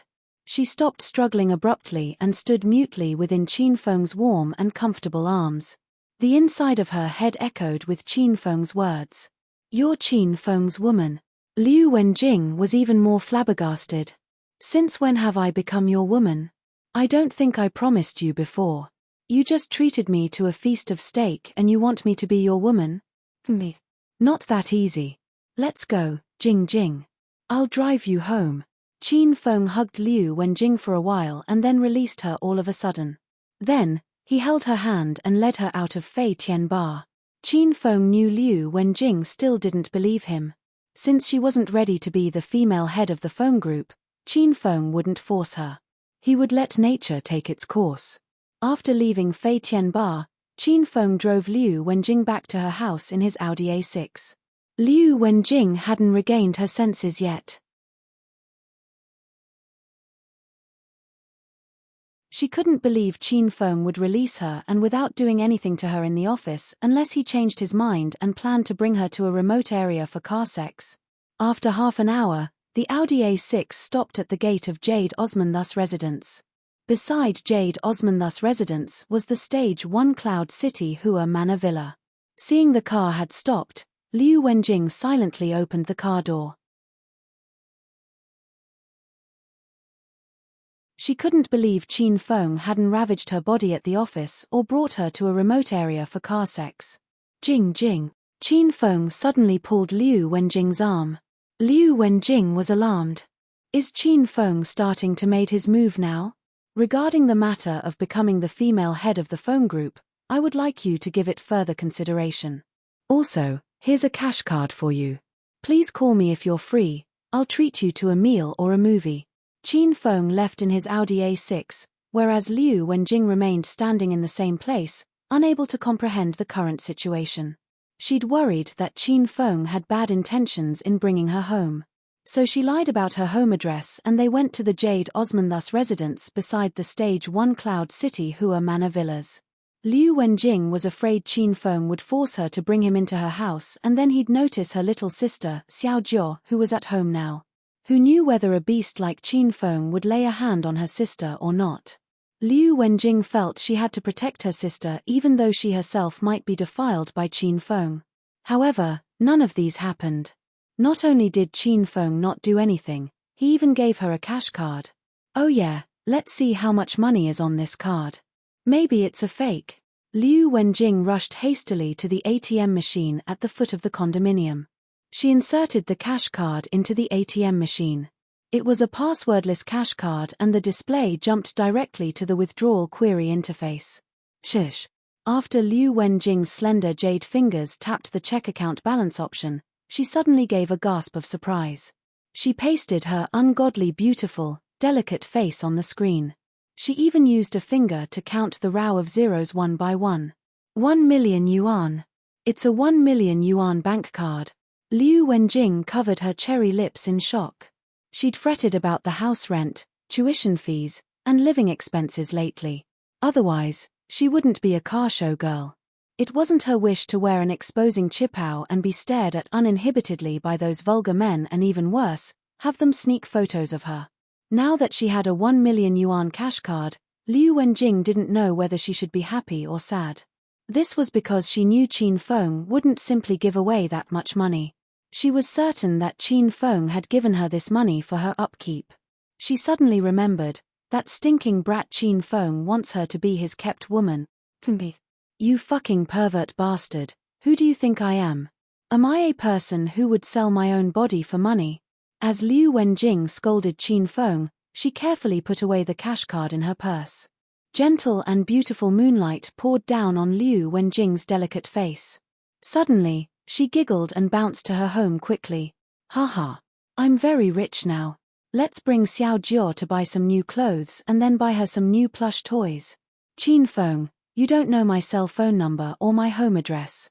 All you know is that I'm studying in normal university. Worst come to the worst, I'll just skip my classes often. I mustn't let you find me, cake.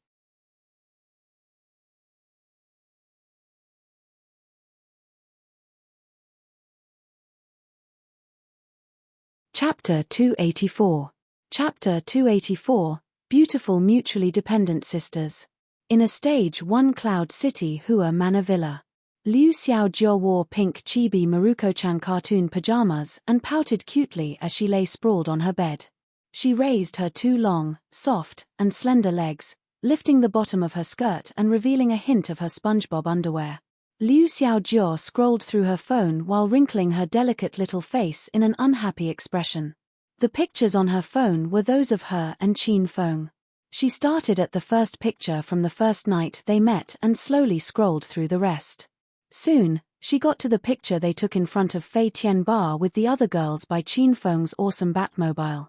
Under the dusky yellow streetlights and the lights from the bar's neon sign, Qin Feng was even more handsome and radiant. He stood behind the girls with a cool and sinful smile. Liu Xiaojia stood in front of him with a blooming smile. Ah! Liu Xiaojia scrolled to the next picture and suddenly covered her eyes and yelped in surprise. Her face turned completely red. This was the picture of just her and Qin Feng. At the time, because Chen Maihan and the other girls had to leave, Liu Xiaojia bid them farewell. Once she turned her head, she kissed Qin Feng's face. Liu Xiaojia liked this picture the most, but it was also the one she was most embarrassed about. Every time she saw it, she would blush and her heart would thump. It made Xiaojia extremely nervous. Shameless, scoundrelly big brother Feng. You cheated me of my first kiss and first hug, then told me not to look for you again. You're too frustrating. Liu Xiaojia shook her fist at the Qin Feng in the picture. She gritted her teeth and looked cute and naughty. Big brother Feng, where are you now? Do you think of me like I'm thinking of you? Liu Xiaojia suddenly felt sad. She hadn't seen Qin Feng for over a week, and they didn't even call or text. All lines of communication were severed. Though it hadn't been a long time, to a girl like Liu Xiaojia who got attached to people, it felt like a lifetime. Xiaojia, big sis is home. Liu Xiaojia had been immersed in memories of Qin Feng just when the door of her room was suddenly pushed open. Ah, sis, you're home. Liu Xiaojia was so shocked that she jumped up from the bed and immediately tucked the cell phone behind her. Xiaojia, what are you doing? Are you secretly playing with your phone again? Are you done with homework? Liu Wenjing had sharp eyes. She immediately saw her little sister hiding her cell phone. I am done, said Liu Xiaojia with a pout. If you're done with homework, then you can play a bit. Why are you nervous? Liu Wenjing looked at her little sister in confusion. Then, she suddenly said severely, Xiaojia, you aren't talking to someone, are you? Let big sis see your phone. Liu Xiaojia was so shocked that her entire body broke out in sweat. Her older sister had come in too abruptly, so Liu Xiaojia didn't have a chance to exit the photo album. If her older sister saw the picture of her kissing Qin Feng, she didn't even dare think about what would happen. Big sis, I wasn't talking to anyone. Sis, have you eaten yet? Xiaojia will cook what she's best at, egg noodles, for you. Wanting to run away, Liu Xiaojia immediately got off the bed. Liu Wenjing hugged her sister and tried to grab her phone. Sis, what are you doing? I have to go cook the noodles. Liu Xiaojia was really frightened and wanted to just throw and shatter her cell phone on the ground. However, she changed her mind when she thought of how she'd lose the pictures of Big Brother Feng if she broke her phone. Those might be the only mementos she'd have of him. Xiaojia, give me your phone. Liu Wenjing noticed that her little sister's actions were becoming more and more worrisome, and her tone turned icy. Whoa, sis, you're hurting my arm. Why are you so adamant on seeing my private matters? I'm grown up and I have my own secrets. Liu Xiaojia burst into tears. She was ready to trick her older sister and conceal her information. As expected, when Liu Wenjing saw her sister crying so sadly, her heart immediately softened. She carried her sister to the edge of the bed and patted her head comfortingly. Xiao Jiao, big sis won't look at your phone.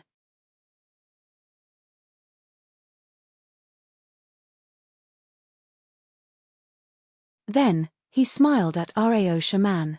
Shaman, what are you talking about? I explained to you before that I'm young Master Qin's personal attendant. If I had such a great life, and really was Acropolis City's #1 young Master Qin, I would be willing to lose 10 years of my life. Qin Feng, you can't trick me. What you're saying about being young Master Qin's personal attendant is a pretense. I've been in Qin Manor for 2 days and a night, yet I haven't seen young Master Qin or heard anyone mention him. You must have made sure of that beforehand. Because you are young Master Qin. That's why all the people at Qin Manor are playing along with you. You don't need to pretend. What's wrong with admitting your identity? I'm not going to harm you. Rao Shaman pinned her eyes to Qin Feng's. This was Qin Feng's first time seeing this girl so earnest and serious. I'm not. Qin Feng shook his head.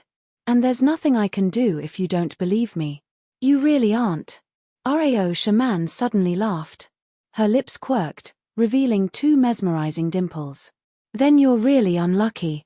I originally thought you were young Master Qin. It's a long night, so I wanted young Master Qin to drink and groan with happiness with me. Rao Shaman wore a purple muslin shawl. Beneath it, a white bra and white shorts could be seen. She held up the shawl and covered half of her lovely face with one hand, and beckoned at Qin Feng with the index finger of her other hand. The purple shawl slowly fell, revealing Rao Shaman's snow-white shoulders and sexy belly button. Under the lights, her smooth and soft skin was extremely alluring. Qin Feng couldn't help but reach out to touch her. Shaman, your skin is so soft. What products do you usually use on it? Qin Feng's large hand landed on Rao Shaman's shoulder, and he slid his index and middle finger downward across her skin. Disgust and ice flashed in Rao Shaman's eyes, then disappeared. She covered her mouth, laughed delicately, and said, Qin Feng, you're admitting you're young Master Qin. Shaman, some things are good enough if we just know it in our hearts. Why must we say it aloud? Qin Feng stared fixedly at her. He suddenly reached out with his other hand and pulled Rao Shaman tightly into his embrace. The beauty entered his embrace, and her fragrance filled the air. Qin Feng immediately pressed Rao Shaman's soft collar against him. From the contact, he could tell that Rao Shaman wasn't wearing anything else underneath. Qin Feng slid his hand down Rao Shaman's smooth jade back, and his other hand landed on the back of her calf. Her legs were of the highest quality. When he touched her thigh, his hand was about to melt. Rao Shaman propped her chin on Qin Feng's shoulder and her hands hung rigidly at her sides. She had no reaction or sense of rejection when Qin Feng touched and hugged her. A strong chill manifested in her eyes.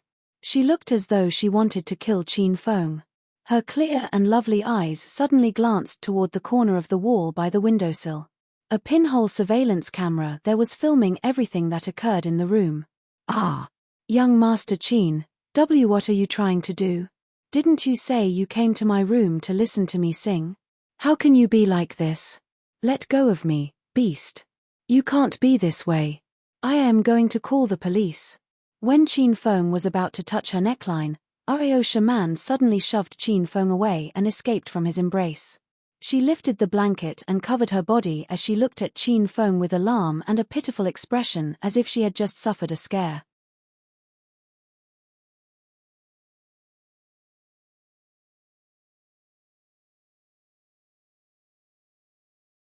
Chapter 285. Chapter 285. This woman is very suspicious. Shaman, what are you doing? Qin Feng, who was acting like a perverted pig head a second ago, became serious. Rao Shaman suddenly cried, What am I doing? I want to ask, what are you doing? Young Master Qin, why are you trying to defile me, what? As an actor, faking tears was her first lesson. I defiled you? Shaman, did you misunderstand me? How is there any possibility I'd defile you? Unflustered at her charges, Qin Feng walked to her bed, sat on the bedside, and extended his hand and stroked Rao shaman's head. Moreover, I'm not young Master Qin. Why do you keep on saying I'm him? Are you trying to say I defiled you, or young Master Qin did? You can't simply blacken my name. Don't touch me, you filthy beast. I'm very certain you're young Master Qin. Now, be a man and admit what you've committed. I believed your false words and thought you really came to give some opinions on my singing. I didn't imagine that you actually had your eye on my body. Rao shaman smacked Qin Feng's hand away and glowered at him. Young Master Qin, you're too shameless, A hint of astonishment flashed in Rao shaman's eyes. She felt something was wrong. Shaman, I don't mean to defile you. I came to your room because I heard that you want to have some fun with me in this endless night. I understand Miss Shaman's intention is to discuss music, and I'm very proud to have this chance to join with the superstar shaman in writing music. I sincerely cherish this opportunity. How could Miss Shaman sling mud at me, accusing me that I want to defile you? Also, you kept calling me young Master Qin when you said I defiled you. Do you have any idea how bad it makes me feel? It is a disgrace to me. How could you call me by the name of a third party while sitting with me? Rao shaman pursed her red lips tightly. Her hair and shirt was disheveled and messy. Her face was still flushed after Qin Feng touched her body, presenting a kind of beautifully messed up sight to one's eyes. She tried to see through Qin Feng's thoughts with her pair of sharp eyes. Suddenly, she realized that the plan for tonight was apparently a failure. Qin Feng wouldn't fall for it. Nonsense. If you really wanted to discuss music with me, then why did you hug me suddenly, touch me, and kiss me? You even tried to take my shirt off. You're a big bad wolf, a filthy beast. Refusing to give up on her plan, Rao shaman continued to frame Qin Feng. And don't ever try to swindle me. I know you're young Master Qin. I've hugged you, but I never kissed you, and I didn't even think to undress you, replied Qin Feng with a solemn expression. I hugged you because I realized Miss Shaman has too few clothes on and our Qin manor is on a mountain in a remote area. I was afraid you might get cold on this windy night. When I tried to get you a quilt, you suspected me of getting fresh with you. Miss Shaman, do you know you're insulting my personality and morality? Do you know how angry I am now? I, Qin Feng, have been an indomitable man since I was born.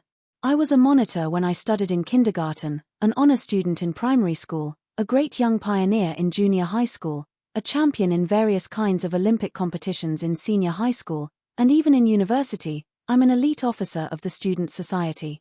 I'm neither afraid of hardship or fatigue nor obsessed with money or women, and I treat everyone wholeheartedly. I don't ask for everyone to treat me the same way, but you all can't frame me like that. Shaman, do you know how much my heart hurts right now? I wish I could dig it out and show it to you. It must be shattered like glass fragments at this moment. Qin Feng suddenly grabbed Rao shaman's jade hand, put it inside his clothes, and pressed it on his pecs. Then gouge your heart out right now. I would like to see how black your heart is for you to become such a shameless person. Rao shaman glared at Qin Feng and forcibly pulled her hand out. A hint of disappointment crossed her eyes. She knew her plan for tonight had utterly failed. Not only didn't she succeed in framing Qin Feng and couldn't help big sister Qing Shui get strong evidence to cancel the engagement, Rao shaman grudgingly realized facing Qin Feng was so full of variables and lies that she even questioned herself. Is this guy really young Master Qin? Hee, I don't mind gouging my heart out. I'm just afraid Shaman will fall in love and try to steal my heart away if you saw how pure and kind my heart is, replied Qin Feng shamelessly. Also, don't ever call the name of another man in front of me. Otherwise, I'll jump to death from this window. Rao shaman gave Qin Feng a scornful gaze and sneered, TSK, I dare you to jump now, I won't stop you. Qin Feng walked to the window, his gaze inadvertently falling on the corner of the wall by the windowsill, and a gleeful smile crossed his face. Let's forget about it. Shaman will be very sad if I really jumped. I know you just spoke in anger. In fact, you care a lot about me in your heart. Qin Feng cast a smile at Rao shaman and walked to the door. Stop it right there. Rao shaman suddenly called to Qin Feng as soon as he reached the door. If you're not young Master Qin, then when will the real young Master Qin be back? I'm attending your company's opening ceremony the day after tomorrow. I hope you can get him back as soon as possible. Please rest assured, shaman. I've talked to young Master Qin. He'll be coming back at most the day after tomorrow. During that time, I'll personally arrange a dinner for both of you, Qin Feng replied, a smile playing on his lips. Then you may leave now. Rao shaman sent a glare at Qin Feng and went to do her own business. She took out a fresh bedsheet and changed the one Qin Feng sat on earlier. Qin Feng was uncomfortable with Rao shaman's reaction. He swore this superstar would give in to him one day. At that time, he would take off his clothes and hug her all night. He wanted to see if she would change her bedsheet again. Qin Feng left Rao shaman's villa. The sky was dark and the moon was dim, only his murmurs could be heard. Why did she install a camera in her room? This woman is indeed very suspicious. Cloud City Hua Manor Phase 2 Villas.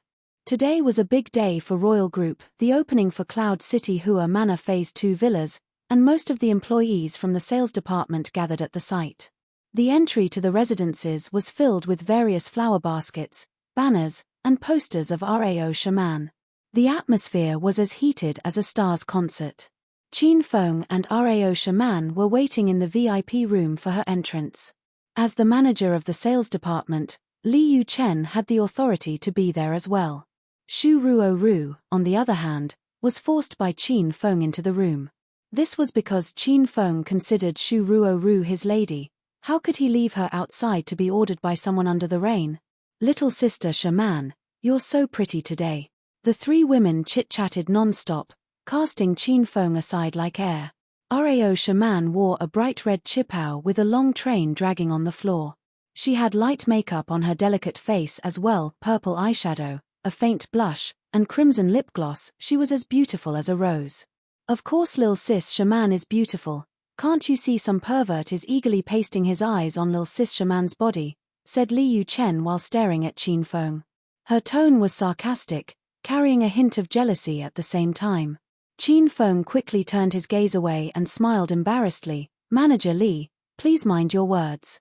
I'm not looking at Miss Shaman, I've been weighing the rain outside the window. Qin Feng was the only man in the VIP room. He couldn't pretend he hadn't been peeking at her just now. We've known each other for such a long time, how could we not understand your behavior? Please don't hide yourself anymore and become a gutless person. Li Yuchen refused to put down the topic and kept on pressing Qin Feng. Qin Feng turned grim. He looked at Shu Ruoru and asked seriously, Ruoru, please tell Manager Li how I treat you in Qin Manor. Am I honest and kind-hearted, someone who never bullies you or covets your beauty before? Holy Jesus, you're just my superior, it doesn't mean you can bully me like that. Qin Feng, please don't force me to lie. You know I don't know how to lie. Shu Ruoru cast an aggravated gaze at Qin Feng. Like a deflated balloon, Qin Feng puffed and his vigilant attitude softened all of a sudden. He decided he'd lecture Shu Ruoru tonight when they arrived at home. Since when has this lass started to bite the hand that feeds her? Hihi, Qin Feng, what do you have to say?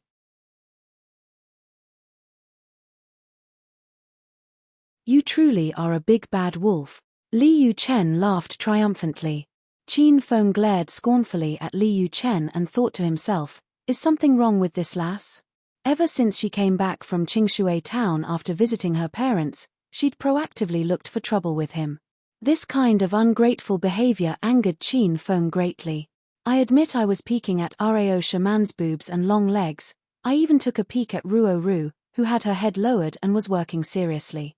I think both of them are very elegant beauties and I like them very much. But I swear, I've never snuck a peek at you, not even once. Even the people concerned haven't made their stand yet. How can you speak for them? Is it because nobody was looking at you and you felt charmless and inferior, so you proactively looked for trouble with me? I tell you, I, Qin Feng, am not a gutless person whatsoever. If you aren't convinced, then follow me to the forest behind. I'll let you know my true self, said Qin Feng while staring furiously at Li Yuchen. Rao shaman champed with rage when she heard Qin Feng admit that he was peeking at her boobs and legs. In contrast, when Shu Ruoru heard that Qin Feng was secretly looking at her while she was working, a gush of warmth welled up in her heart. Qin Feng didn't peek at Li Yuchen, who was so angry that her breasts were bouncing vigorously, up and down, and her white shirt might pop open at any moment. She felt she was going to explode from rage. However, she suppressed her anger and smiled charmingly. Ha! Qin Feng, I would rather go with Wang Chao than follow a vulgar person like you to the forest. Although Li Yuchen tried very hard to put a smile on her face to conceal her feelings, the way she spoke revealed she was indeed very angry. It was strange, but she couldn't prevent her anger from rising. She deliberately said those words just to enrage Qin Feng. You think Wang Chao is better than me? Ha, your sense of aesthetics and insight into people are really questionable, Qin Feng sneered. If my people savvy is bad, then I wouldn't be the manager of the sales department. I think Wang Chao is better than you. Were you not convinced with that? Li Yuchen replied without batting an eye. It is you who thinks I'm an eyesore. Do you have the guts to go into that small room for a talk? Qin Feng pointed to the lounge in the VIP room. Who said I'm scared? Let's go right now. Li Yuchen stood up at once and entered the lounge first. She wore a uniform on her body and black stockings on her long and slender legs. A sexy beat resounded when she walked with her high heels. The sight of her graceful figure could easily seduce thousands of nerds. This foolish lass finally fell for it. With a grin on his face, Qin Feng rubbed his hands and followed her into the lounge. Before he left Qingshui town, Mother Li had asked Qin Feng to take good care of Chen Chen's body. Qin Feng thought his chance had finally came. He wanted to punish Li Yuchen sternly in the lounge. He would like to see if she still had the guts to quarrel with him ever again.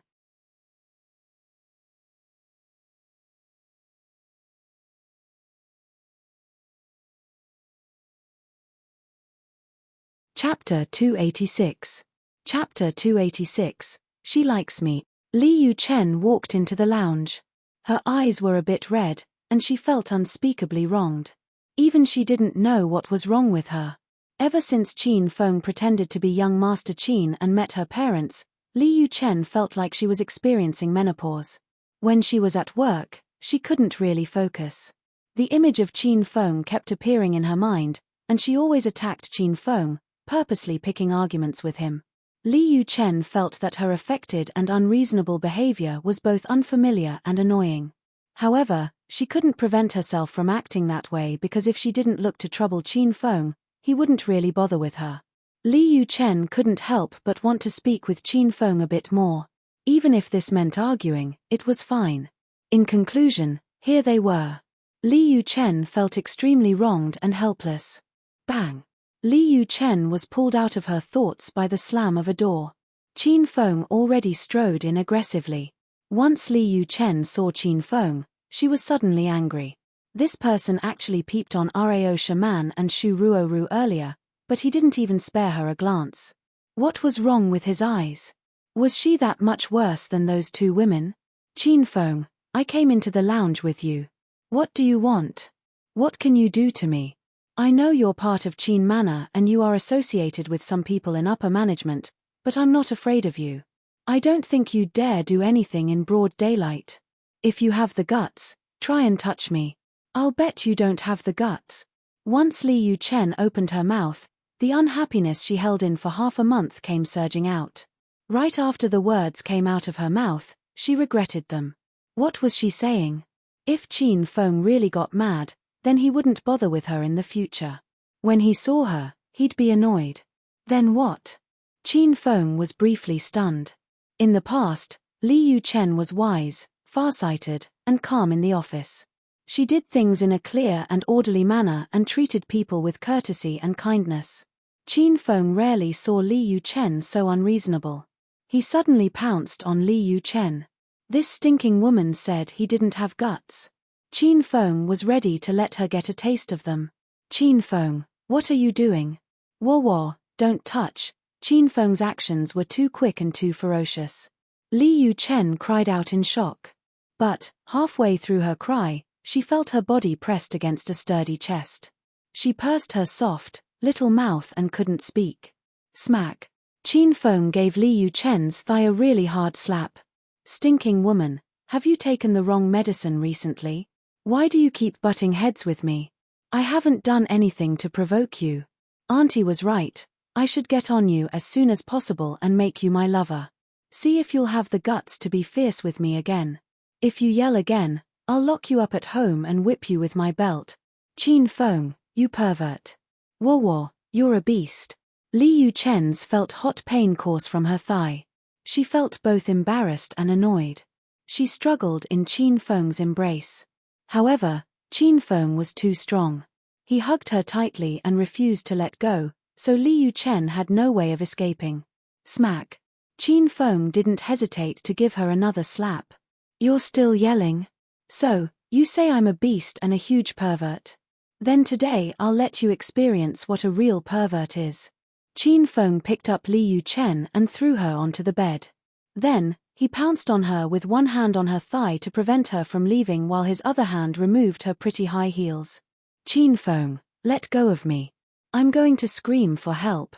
Li Yu Chen's lips were freed and she yelled. Yell and see if anyone has the guts to come in and help you. If a man comes in, I'll kick him and send him flying. If a woman comes in, I'll drag her onto the bed and do her too.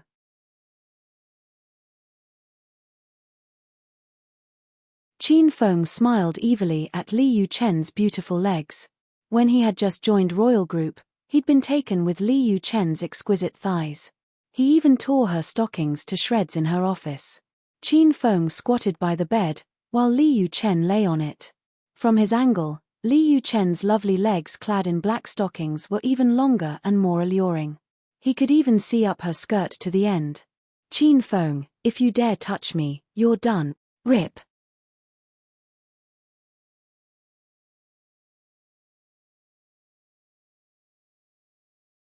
Qin Feng learned of Li Yu Chen's impoverished but happy youth, her soft and lonely heart under her strong exterior, and that she was of marriageable age and longed impatiently for the arrival of a prince on a white horse. She was beautiful on the outside and just as bright on the inside. Qin Feng couldn't give her monogamy and love. He could only wish she found the right person and lived happily ever after.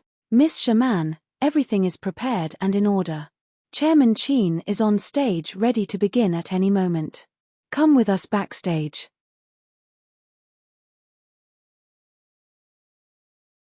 After Chairman Qin speaks, it'll be your turn to go on stage to perform. The deputy manager of Royal Group's administrative department, Wang Jun, ran over urgently. When he saw Qin Feng, he nodded subtly in greeting. Okay, thank you for your troubles. Rao Shaman smiled politely at Wang Jun, then stood and walked out. October was rainy, and it was drizzling outside. However, this did nothing to lessen the fervor of the opening ceremony because Royal Group was able to invite the famous celebrity Rao Shaman to help. The stage was filled with people. A row of 4 bodyguards in black stood in front, and Rao Shaman followed leisurely in her red chipao. Shu Ruo carried the train of Rao Shaman's long dress. She trailed Rao Shaman like a beautiful, little flower girl. Qin Feng was in charge of staying by her side, paying attention to the surroundings. On stage, Qin Huang was dressed immaculately. His aura was unordinary, and he was saying his thanks before the opening. There were a good number of rows of chairs below the stage. Royal Group's old patrons and investors sat there, and more shareholders stood to the side and weighed how the event progressed. Firstly, on behalf of all employees of Royal Group, I want to express my extreme gratitude that you all could take time from your busy schedules to participate in the opening of Cloud City Hua Manor Phase 2. Cloud City Hua Manor is Royal Group's second high-class collection of villas. Because Cloud City Hua Manor Phase 1 was so popular, the second phase is being opened to repay your love and support for Royal Group. As Acropolis City's richest man, it was difficult to see Qin Huang. Though he spoke politely, the audience were in a great mood. They were extremely excited to see Qin Huang in person. Quite a few people pulled out their phones to take pictures. And various large tabloids took lots of pictures and fought for the frontmost position. Let me announce the opening of Cloud City Hua Manor Phase 2's residences. Customers can go to the sales department to look at the buildings and pre-order them. Next is our program's highlight. Royal Group has specially invited China's A-list superstar, Miss Rao Shaman, to come perform. Let us give a warm welcome to Shaman as we invite her on stage. Rao Shaman was going to appear. The crowd below immediately fell into a frenzy. Half of the audience at Royal Group's opening ceremony was there just to see Rao Shaman. And of the reporters there, most of them were entertainment reporters that came just to film Rao Shaman. Amidst the audience's cheers and screams, Rao Shaman wore a red chipao with a high slit. Once her fair, unblemished, long legs were revealed, the audience was in a daze. Shu Ruoru held Rao Shaman's dress and brought her on stage. Then, she shyly ran back off stage. Rao Shaman stood alone on the large and well-lit stage. She looked at the close to 1,000 people in the audience with a smile. Her smile contained no hint of nervousness or fear. She was China's A-lister, and her name was known around the world as well. Every year, she sang in concerts at stadiums with up to 100,000 people. There were only 1,000 people here, so that was a trifle to her.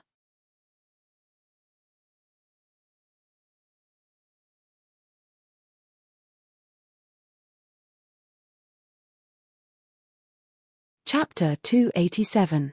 Chapter 287, Stage Collapsed. Rao Shaman, Rao Shaman, Rao Shaman, I love you. Shaman, I'm your most hardcore fan. I'll support you until the end of the world. Shaman, I want to marry you. This is my dream. Facing these fervent and passionate fans standing below the stage, a charming smile rose on Rao Shaman's face. Although she was China's most famous top-tier superstar, she never put on the airs of a celebrity. She treated everybody, including her fans, politely and with gratitude. Because Rao knew that without their support, she couldn't have come so far. She was kind and grateful. So she kept on exceeding her limits and creating one popular song after another, to repay her fans. My awesomely cute, passionate, and kind fans. I miss you all so much. Rao Shaman shouted from the bottom of her heart through the microphone. Shaman, we'll support you forever. Shaman, you're our friend, our glory. Have you ever seen a celebrity who didn't put on airs after becoming famous? Have you ever seen a celebrity who would shout I miss you all very much before her concert started? Have you ever seen a group of fans who truly felt their beloved star wasn't a star but more like a good friend to them and felt proud of her like she was their own family? This was Rao Shaman, a superstar in China's music and movie industries. Her career success wasn't by chance or by unwritten rules. Since she was 12 years old, she trained very hard at developing her vocal and dancing skills. She even worked around the clock for 8 years to achieve her current position. 10 years of practice for 1 minute on stage. Rao Shaman was kind and beautiful, talented, and humble. It'd be weird for her not to succeed. To all of my friends whom I haven't seen for years, I present you the song Because of You to express my current feelings. Because of you, and all of you, I've become stronger, braver, and I can live my life to my heart's content. Rao Shaman spoke as she held the microphone with her slender fingers. Those fervent and passionate fans fell silent. The song Because of You was Rao Shaman's greatest hit and it was her fans' favorite. They could listen to this song over and over without tiring of it. Because of you, I won't give up on my dreams. Because of you, light has appeared before me.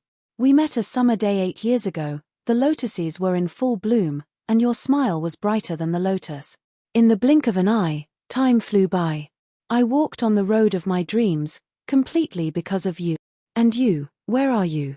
Poetic scenes were evoked by a familiar melody and wonderful yet sad lyrics sung by a beautiful voice.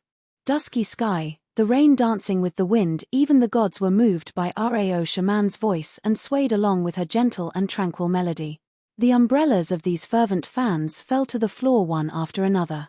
Their minds calmed and they stood in the drizzle with their eyes closed, enjoying this wonderful song to the fullest. This song would trigger youthful memories in everyone who heard it. Those wonderful stories and emotions that faded with the passage of time seemed to come back to them slowly. Immature first love, pure friendship, unbreakable family. Everything seemed to be within their reach. They were standing under the rain, enjoying the wonderful moment as the rain fell on their bodies. They were standing in the wind, listening to the most primitive and beautiful music of nature. They were willing to stand together with Rao Shaman no matter where she was, even if she was standing in the midst of gale and drizzle. This was because they were her hardcore fans, her family. The eyes of Shu Ruo Ru were brimming with tears. The song brought to mind youthful memories, but most of hers were painful and difficult memories. Li Yu Chen had already emerged from the lounge.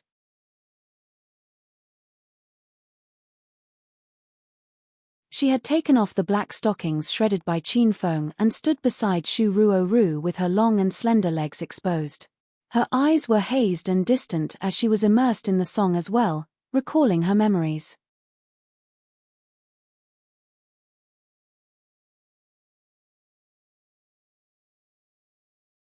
They could imagine the tragedy that would happen in the next second. Was this the fall of China's pure goddess? She was just getting started, still in the prime of her life. Shroom. A gale suddenly blew past the crowd, and a shadow disappeared in a blink of an eye. Qin Feng tapped his foot and arrived above the stage right away. He understood now, the 2 gunshots weren't fired at anyone but at the screws on stage. They shattered the makeshift stage directly. Were these people aiming at Rao Shaman?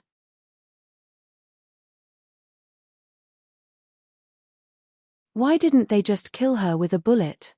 Why did they have to shatter the stage to crush her to death? Isn't this superfluous? Qin Feng was running out of time. He stopped his brain from racing because he had to rescue Rao Shaman now. Shaman, run now. Qin Feng got to the stage. He immediately pulled her hand and wanted to bring her down. Rao Shaman stared at Qin Feng with her wide and charming eyes. Obviously, she was frightened, unresponsive to Qin Feng's call. Crash. Unable to bear the weight anymore, the huge metal frame behind them collapsed entirely. Qin Feng sensed it was too late even if he wanted to jump together with Rao Shaman right now. So without any hesitation, Qin Feng quickly embraced Rao Shaman in his arms and held her tightly. Shaman, don't be afraid. I'm here with you. I won't let anything happen to you. He turned his back to the falling metal frame and looked fondly at Rao Shaman. Countless expressions flashed across Rao Shaman's face as she saw the metal frame landed on Qin Feng's back. Rao Shaman always had the impression that Qin Feng was a vulgar and shameless guy. She never imagined he'd use his flimsy back and prop up a piece of sky for her. He hugged her tightly in his thick and warm arms, protecting her from all harm. This warmth was much more comfortable than a winter sun and much brighter than a sunflower. Rao Shaman could only shrink her body and stand quietly in Qin Feng's arms. She felt Qin Feng's arms were warm. She couldn't hear any sound at this moment. Those whispers seemed to come to an end. All she could hear was Qin Feng's fast, strong heartbeat. This was, by far, the most beautiful music she'd ever heard. Not even her own heavenly voice could compare to it. It's better to send charcoal during winter than gild the lily. Those people who usually follow you when you're at the pinnacle of your career are either ass-kissers or wolves in sheep's clothing. However, those who are willing to stand by you when you're in a great danger are the ones you can depend on. Rao Shaman just realized Qin Feng was the person whom she could rely on. Qin Feng, I never imagined I'd stand in your arms and go to another world with you. Qin Feng, thank you for letting me die gracefully without any fear. As Rao Shaman spoke, she cast a gentle-as-water gaze at Qin Feng. She thought it would be a waste if she died before giving her first kiss to anyone. So when she looked at Qin Feng's handsome profile, her pair of soft, tender, red lips automatically fell lightly on his lips.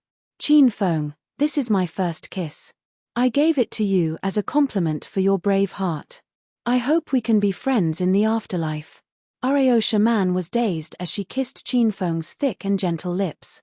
This was because she felt Qin Feng suddenly turn frenzied and demand for more. He extended his tongue into her mouth. His move was so fast and domineering that Rao Shaman didn't have a chance to resist or refuse him.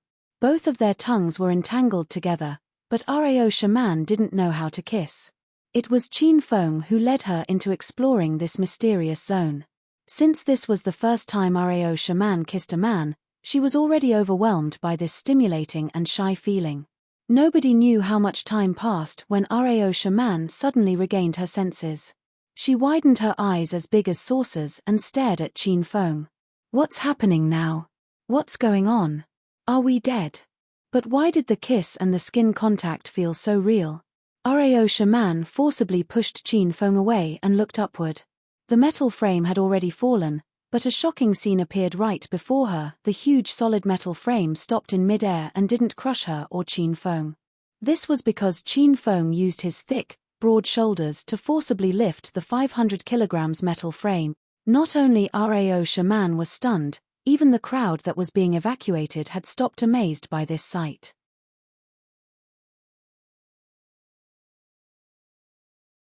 They'd seen Qin Feng suddenly appear on stage like Superman. He hugged Rao shaman and used his back to support the metal frame. He smooched with Rao shaman under the rain, lifting the heavy weight all by himself. Was this the power of love?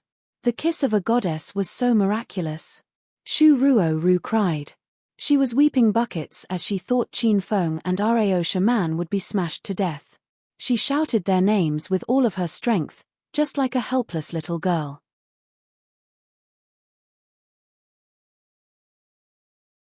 On the other hand, Li Yuchen was so nervous that she broke her high heels.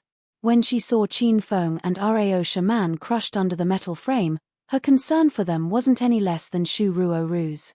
It was just that they had different personalities, so the way they reacted was different.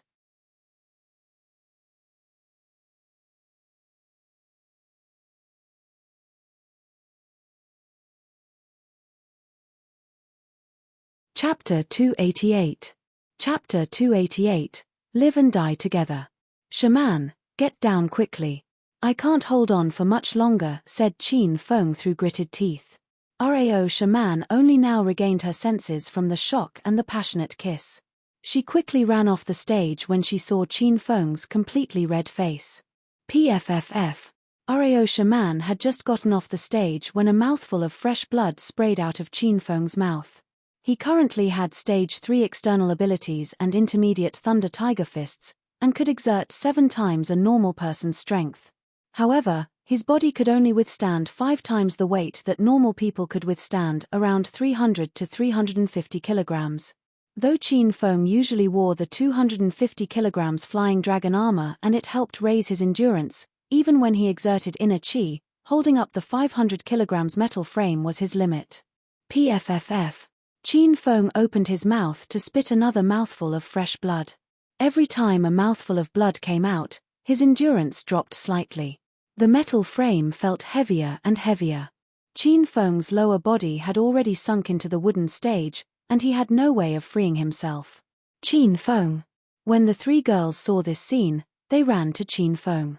Rao shaman, Shu Ru, and Li Yuchen squatted beside Qin Feng, and 3 pairs of soft hands got a death grip on the enormous metal frame. Though they knew it was impossible, they attempted to help push the metal frame off Qin Feng's back. Even if they couldn't push it off, at least they'd help a bit by sharing some of its weight. Leave. All of you, leave. Qin Feng roared angrily. The 3 women were shocked. It was their first time seeing Qin Feng so angry. They didn't know that this was because Qin Feng couldn't take it anymore. The metal frame would fall down completely at any moment, and if the 3 of them didn't leave, it would kill them. Qin Feng, I'm not leaving. I'm going to stay with you. Shu Ruo hugged Qin Feng and burst into tears. Rao shaman's and Li Yuchen's charming eyes glistened with tears as well, but they were stronger. They raised their heads and didn't allow their tears to fall. Qin Feng, hurry and come out. If you come out now, I'll disregard the matter of you ripping my stockings in the lounge earlier. And I'll even wear white stockings tomorrow and let you do what you want to me in my office, said Li Yuchen anxiously. Qin Feng, you're like this because of me. I can't leave, either. Rao shaman's tone was staunch as well. The 3 women all had their reasons for staying. They had death grips on the metal frame and looked like they wouldn't leave without Qin Feng. Qin Feng's lips lifted slightly. He really wanted to burst into tears because he was so moved by the 3 women. When he was really young, he was envied because of his illustrious family background. He was forcefully crowned a hedonistic young master that was dissolute and vulgar. He couldn't rid himself of this title even if he wanted to. Thus, Qin Feng simply indulged himself and became a real hedonistic young master. Every day, he indulged in feasting, pleasure-seeking, and mutual deception. He knew that every person that got close to him had ulterior motives. Everyone in Acropolis City knew his name, yet Qin Feng didn't have any real friends. Qin Feng pretty much played with all of the beauties in Acropolis, but no one treated him wholeheartedly. Qin Feng felt as though his life was a complete failure back then. It looked bright and beautiful from the outside, but he was lonely. He hadn't imagined that there would be a day when he'd have a friend that he could devote himself to, or a woman who would be willing to die for him. Now, there were 3 silly women kneeling before him. Their knees were scraped, and their soft, little hands were cut, but they didn't leave or give up on him. For a long time, there had still been nothing. Then his stagnant body suddenly boiled crazily.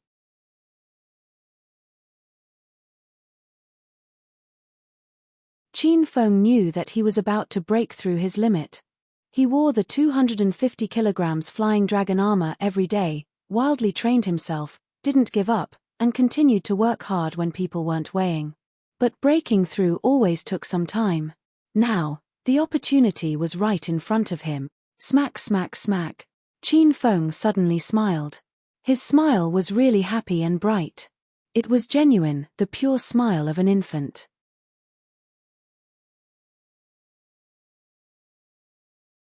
He quickly kissed the 3 women on the lips in succession. The 3 women were stunned, and their eyes were wide as they looked stupidly at Qin Feng.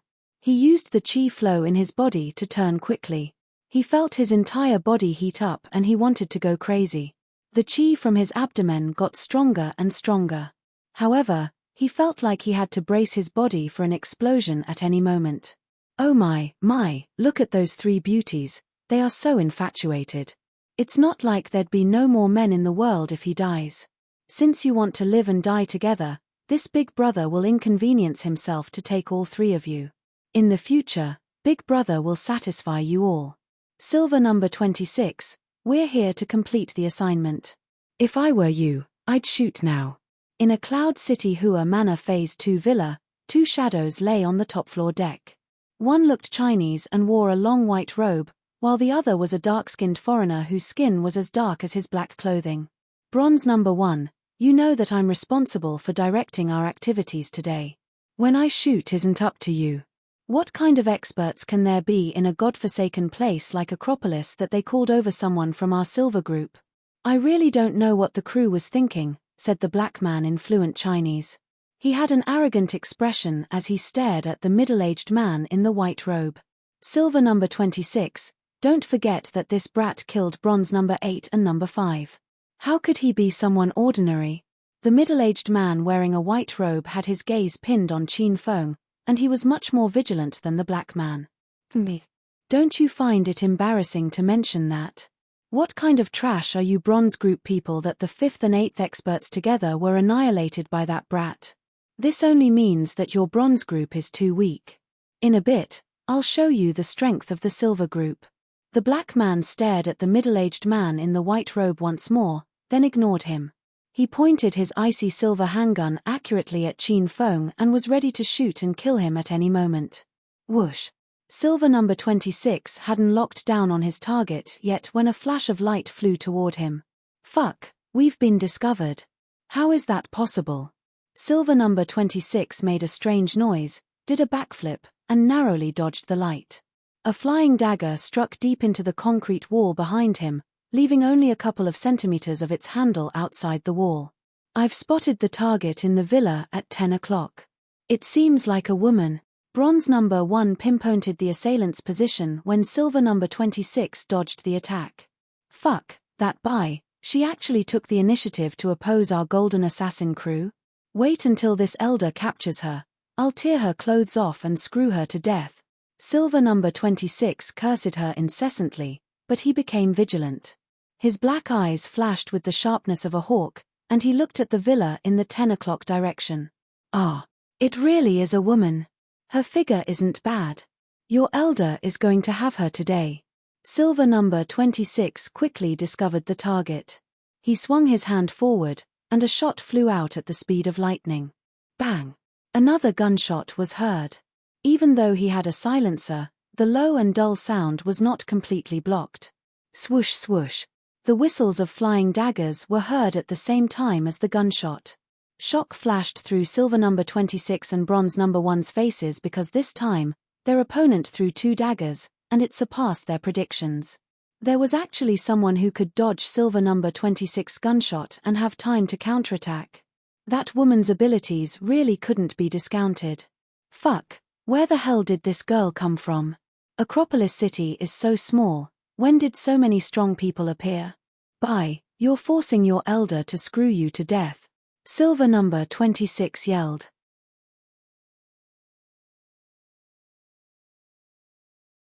He looked like he really wanted to rush up and kill her, but a flash of nervousness flitted across his face.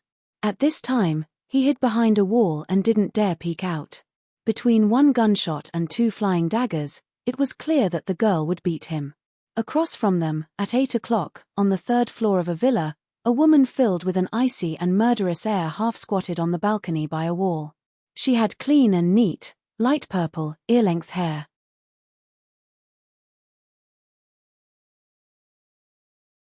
She wore tight, black leather clothing and black boots, and the black boots were filled with various daggers. She also wore a black veil so her features weren't completely visible. However, one could tell from her vibrant eyes that she was very attractive. Her eyes were as bright as stars and clear and calm like water. Every time she blinked, they were like twinkling stars that could sway the viewer's mood. This was a woman who could topple cities and countries with her beauty, and was also an expert with a murderous aura. The last time she appeared, her goal had been to harm Qin Feng on Lotus Lake. This time, she appeared at Phase 2 of Cloud City Hua Manor, and her agenda temporarily swayed to helping Qin Feng deal with the members of the Golden Assassin crew. Stinking brat, your great-aunt lured out the target for you. If you still can't avoid that, then there's no need for me to work with you. I wish you luck, the young woman with black leather clothes and purple hair mumbled to herself, then disappeared. We fell into a trap. Bronze number 1 suddenly sighed. Silver number 26 wasn't as cocky as before. He knew the 2 of them had been played, and played by a woman. The 2 of them hid behind the wall, looking for the woman. Half a minute passed. They scanned the row of villas across from them, but they couldn't spot her. Based on their many years as assassins, they knew that woman was already gone.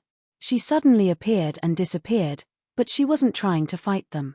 She merely alerted Qin Feng, who was on the stage. She achieved her goal because Qin Feng's gaze now fell on the villa the 2 of them were at. Miss Shaman, please leave with us. 4 bodyguards in black rushed on stage. Rao Shaman ignored them and continued to hold up the large frame with Shu Ruoru and Li Yu Chen. 2 assassins are hiding at 1 o'clock. Hurry and take these 3 women away. If they don't leave, then drag them away. Qin Feng discovered the positions of the assassins and naturally couldn't allow the 3 women to remain by his side.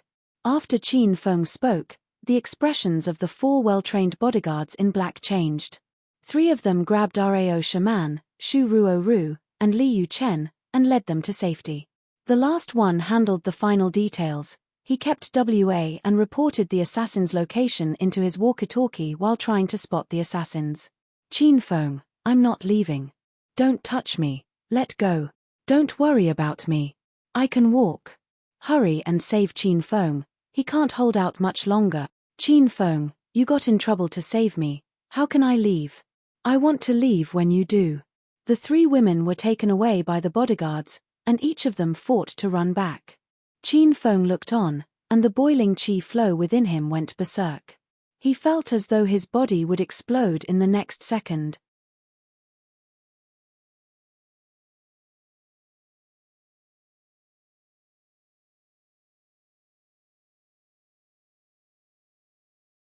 Chapter 289. Chapter 289, Stage 3 Inner Qi. Bang! An explosion resounded. Qin Feng suddenly felt something blow up inside his body. The excruciating pain that was choking him suddenly disappeared. Now, he felt a kind of indescribable pleasure. It seemed like the burden that had been pressuring his body and heart for 20 years was gone. His body felt as light as a feather, as if he could soar into the sky at any moment. It felt like a raging ocean that had calmed down. It came with a violent and grand vehemence, and when it receded, it returned to a tranquil state as if nothing had happened before. However, Qin Feng knew something had indeed happened, because he could truly feel his inner qi was stronger and deeper while his inner strength was more domineering and powerful. This was a refreshing feeling, like spring bamboo up after rain, a thrilling experience as if he was reborn. Ding! Congratulations, host Qin Feng, you've successfully raised your external strength to stage 4. You've been rewarded 2,000 hedonist points. Ding! Congratulations, host Qin Feng, you've successfully raised your inner qi to stage 3. You've been rewarded 1,000 hedonist points. Ding! New mission from Hedonist Sovereign System, raise your inner qi to stage 4. Time duration, 3 months. If you succeed in clearing the quest, you'll be rewarded 2,000 hedonist points. If you fail the quest, your inner qi will stop at stage 3 forever. Fuck, I should have blasted the little brat's brain out. You're going to die now anyway. Silver number 26 aimed his silver handgun at Qin Feng's head and pulled the trigger abruptly. With a muffled bang, the bullet turned into a streak of light and flew toward Qin Feng. It was impossible for an ordinary person to see the speed and course of a flying bullet. But now, the bullet in Qin Feng's eyes was flying as slow as a pebble thrown by an ordinary person. Its trajectory was imprinted clearly in Qin Feng's eyes. It was flying directly at his brain. Shroom. The corner of Qin Feng's mouth curled lightly, the aura around him suddenly thickened. Qin Feng then tapped on the floor using the tip of his foot and he darted out like an arrow released from a bowstring. He dashed forward like a bolt of lightning toward the villa where silver number 26 was. Kaboom! The huge metal frame toppled under Qin Feng's momentum and fell to the floor, raising a dust storm. Qin Feng finished his movements within just a heartbeat. After silver number 26 fired, his countenance changed drastically. The scene of Qin Feng being headshot and his brain splashing in all directions didn't happen. He could only see the stage ravaged with dust and that little brat was no longer in sight. His coming. His flying toward here, yelled bronze number 1. The astonishment in his eyes grew stronger and stronger. There was nothing wrong with his description. Qin Feng was indeed flying. He utilized the remnants of berserk power that remained in his body after his breakthrough. He jumped lightly and he'd already shot over a dozen meters above the ground. Within a blink of an eye, he'd landed on the top floor deck. Both of Qin Feng's legs landed on the deck's parapet. He looked down on the duo that was hiding behind the wall. One was a bald Chinese man around 30 years old wearing a long white robe. He looked fixedly at Qin Feng with a grave expression. His outfit and appearance were reminiscent of a brawler monk. The other person was a dark-skinned foreigner in black clothing. He was glaring at Qin Feng. "We underestimated you, brat. Even if you found us, the result is the same, you're gonna die." As an assassin, it was a disgrace for them to be discovered by their target. This type of disgrace was even more severe for those top assassins in the Golden Assassin crew.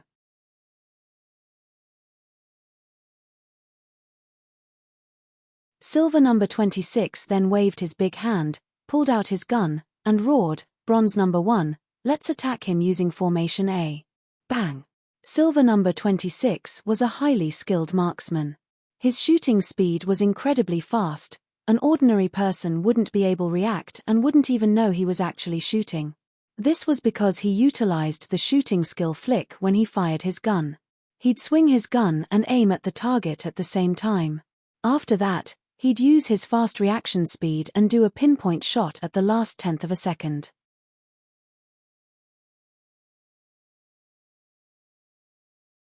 Qin Feng moved. He disappeared in front of the duo again. Seeing no blood on the parapet, silver number 26 knew he'd missed Qin Feng. When he realized he'd missed again, he became mad. He was a top assassin in Golden Assassin Crew's Silver Group. His bullets had never missed any of his targets until today. This was the 4th time he'd missed since he'd met Qin Feng and that mysterious woman. "Brat, let me, bronze number 1, meet you face to face." You dared to kill 2 dauntless warriors from my bronze group. Today will be your demise. As soon as silver number 26 fired, bronze number 1 made his move. His white robe shrieked loudly in the wind and his speed was as fast as a lightning bolt, casting an afterimage in one's eyes. In a large garden behind the villa, Qin Feng stood with his hands clasped behind his back. He intentionally lured bronze number 1 here because this place was a better place for a fight. Vroom. A buzzing suddenly drifted over from the sky. From a small white dot, the figure of bronze number 1 grew larger and larger. Earlier, he was unarmed, but now a long staff gleaming with an icy aura had appeared in his hand. The staff revolved quickly like a helicopter's rotor blades above bronze number 1's head, hurtling him toward Qin Feng. A staff and a person, white robe and bald, Qin Feng suspected that this person was really a brawler monk from a temple. Brat, WA my staff. Bronze number 1 gave out a loud battle cry as he landed. He tapped on the ground lightly and swung his long staff at Qin Feng's head. Dang! When the long staff neared the tip of Qin Feng's nose, Qin Feng waved his big hand and summoned a long sword with pale yellow glow. The true steel sword clashed with the phantom staff, releasing a screeching sound that was deafening to one's ears. Orange-grade spiritual weapon. Bronze number 1's eyes were flashing brightly. He gazed at the shining true steel sword in Qin Feng's hand and exclaimed, "So this was the reason why number 5 and number 8 still couldn't defeat you even after they joined hands. It's because you own an orange-grade spiritual weapon. The monk is going to take this orange-grade treasure sword today." The long staff in bronze number 1 trembled suddenly. An enormous strength was then released from the staff, forcing Qin Feng to back 3 steps. At this moment, bronze number 1 leaped over Qin Feng's head, and with the phantom staff in his hand, he smashed it down ferociously. Shroom shroom shroom. It looked like an ordinary strike, but it drew a dozen staff shadows with murderous intent in midair. Each and every one of the staff shadows had enormous strength. If the strike landed on an ordinary person, it could easily shatter a person's bones and smashed him into a meat pulp in an instant. If an external expert cultivated inner strength, he could release the strength at once, but he needed to condense his inner strength before releasing it again. On the other hand, if an inner chi expert cultivated inner strength, he could release the strength a dozen times in a single strike without needing to condense it again. Looking at the gleaming staff shadows that covered the sky, Qin Feng knew the brawler monk in front of him was an inner chi expert. From the violent aura released by the staff shadows, Qin Feng deduced that the strength of this brawler monk was at least on par with Liang Zhengwei, who was a stage 4 inner chi expert when Qin Feng met him. Qin Feng was only a stage 2 external expert back then. After he completed the mission acquiring Zhao Lingxian's affection and bought a basic sword skill, he'd successfully broken through to stage 1 inner chi. Then he killed Liang Zhengwei, who was stage 4 inner chi expert, with a single slash.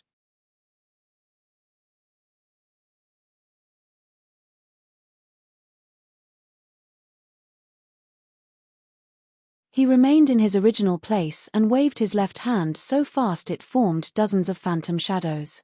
The true steel sword in his hand moved like an illusion, drawing layers of orange-colored light above his head.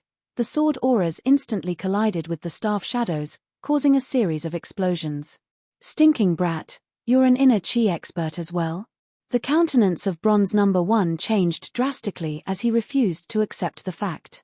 He was now 35 years old and had just stepped into the realm of stage 4 inner chi. He could reach this stage in such a short time only because he stole the phantom staff and the scroll of the phantom staff technique from his sect.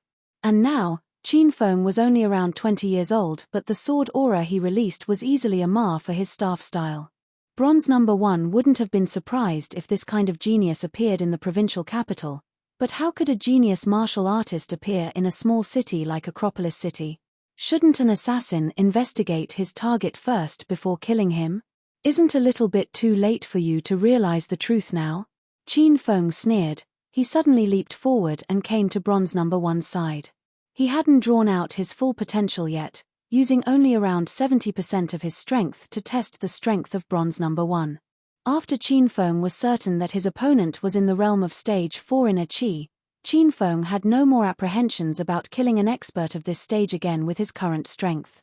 The true steel sword slashed down fiercely from above, It looked like a simple slash, but it was filled with a strength that could topple mountains and overturn seas.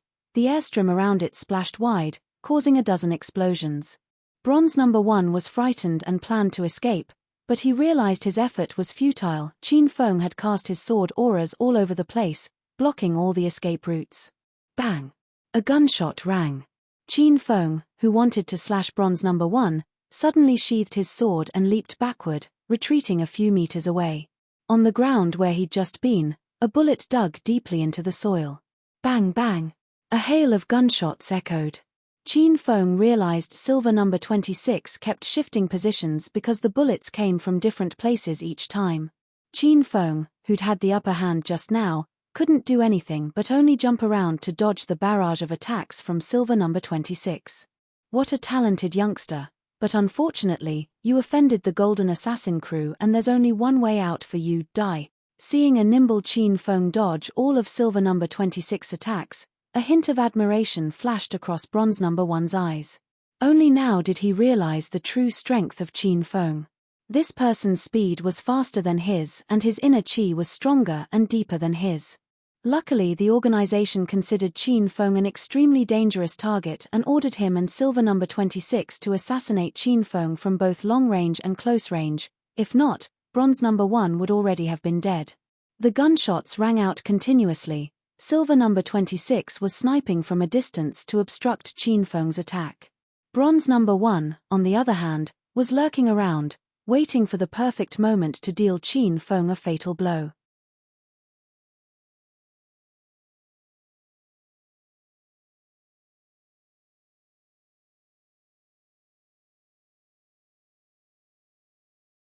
Chapter 290. Chapter 290, Perfect Record Broken. Whoosh! Bronze number 1's shadow flitted by, and he appeared behind Qin Feng. The damn gunshots became fiercer and they coordinated with bronze number 1's attacks. This was a lethal attack, and a crucial one. The silver, shadowless staff danced in the air. This time, it didn't form countless staff shadows, it merely struck down. However, the originally illusory staff shadows hid, combining with the actual staff and making the staff even stronger. This staff struck at the back of Qin Feng's head. Qin Feng could only move forward and could not turn back because bullets came incessantly from behind him.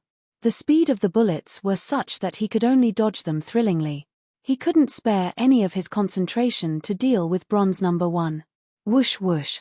The whistling of the wind from behind him grew louder and louder, and the fierce pressure from the same direction came closer and closer. Qin Feng knew that if he continued to blindly run away like this, he would get hit by the staff. Though the staff wasn't formidable enough to kill Qin Feng, it would severely injure him. When fighting 2 experts of the Golden Assassin crew, getting severely injured was tantamount to dying. Die! Suddenly, Qin Feng stopped and roared. He'd already determined the position of the assassins. His right hand held the true steel sword and thrust backward, clashing with bronze number 1's phantom spear and blocking his attack. At the same time, a long orange whip suddenly appeared in his hand. The spirit snake whip flew into the sky, then fell on one of the windows on the 3rd floor. Crackle! This whip was like lightning that struck down from the heavens. It shattered the windowsill and split silver number 26, who was hiding below it, in half. Blood shot out of the 3rd floor window like a water jet. Silver number 26 lay on the floor, his body bisected, but his astonished expression could still be clearly seen on both halves of his face. He'd died without understanding how he'd died. He hadn't thought Qin Feng could suddenly stop, brave death, and attack him. What he really couldn't understand was where the spirit snake whip had come from. The 2 men had already been alarmed when Qin Feng pulled out the orange-grade true steel sword, and they were practically frightened to death when Qin Feng so casually pulled the spirit snake whip out.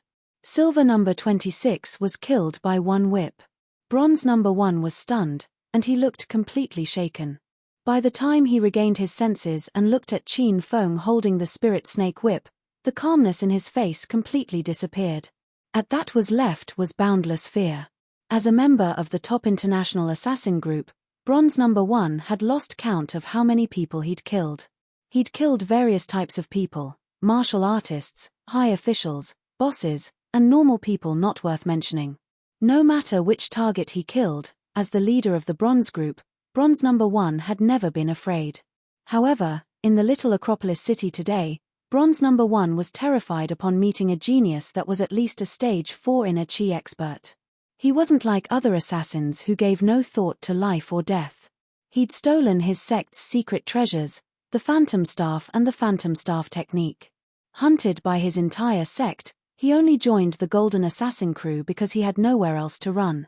He didn't want to die, so he could only run. Whoosh! Bronze Number 1 suddenly moved. He grabbed the true steel sword that was stabbed into the ground and quickly made his escape. He knew he couldn't beat Qin Feng, and he wasn't as fast as Qin Feng, either. Thus, the coveted true steel sword became the sole weapon that could save him.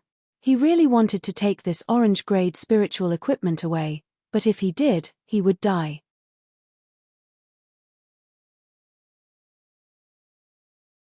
He hesitated for an instant, then clenched his teeth and flung the true steel sword away from him.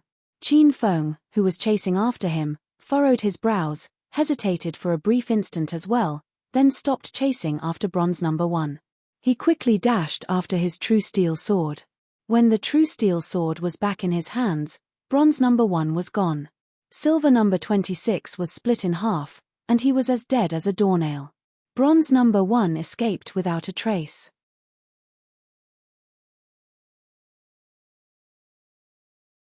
This was the Golden Assassin crew's second time trying to kill Qin Feng, and the second time they failed. This became a shameful part of the Golden Assassin crew's history. Qin Feng broke their record of never failing an assignment since their conception. After all, ever since the Golden Assassin crew's founding, there was no task they hadn't completed. The first time they failed, they wanted to give their all to eliminate their target the second time. After all, their record had remained impeccable for 20 years. However, Qin Feng broke it. Not only did he break the Golden Assassin crew's record of infallibility, he also killed 3 of their assassins. This was also unprecedented. They were assassins from the Golden Assassin crew. How could they get killed? Qin Feng dragged his injured right leg back toward the stage. Police cars already surrounded the location, and there was a police cordon encircling the area to limit access. The 1,000+ people who came to participate in the ceremony and the reporters were led away in bays by the police. Rao Shaman, Shu Ruo Ru, and Li Yu Chen were safely settled who knew where. Dark clouds filled the sky, and a light drizzle lingered in the air. It was bustling all around. Qin Feng suddenly joining the crowd didn't arouse much notice. Qin Feng was about to walk into the lounge when he heard a cold but pleasant voice come from behind him. Qin Feng didn't turn his head, but Liu Bingbing ran over. Director Liu, long time no see, greeted Qin Feng with a smile when he saw the stern and proud Liu Bingbing. Long time no see, my ass. I saw you 2 days ago, brat. When I see you, Once Liu Bingbing saw him, she wanted to argue with him, but then her gaze suddenly fell to his pants that were dyed red with blood. She covered her mouth and gasped, Qin Feng, you're injured. Liu Bingbing squatted to look at Qin Feng's injured thigh. Qin Feng wanted to leave, but Liu Bingbing pulled him back. How did you get shot? So that assassin was aiming for you? No, your wound must be treated immediately, and the bullet must be removed as soon as possible. Otherwise, it could constrict a meridian, and your leg would be rendered useless. Unfazed, Liu Bingbing pulled out some tissue, squatted, and carefully wiped the blood around Qin Feng's wound. This was Qin Feng's first time seeing Liu Bingbing worried about him. When he saw her squatting before him looking so concerned and careful, a thought swept through Qin Feng's mind. The button on Director Liu's chest has popped off and she doesn't know. How big and white? Qin Feng, come with me. I'm taking you to the hospital right now. After conducting simple treatment on Qin Feng's wound, Liu Bingbing raised her head to look at him. She noticed that Qin Feng wasn't listening to what she was saying. He had his gaze pinned to who knew what.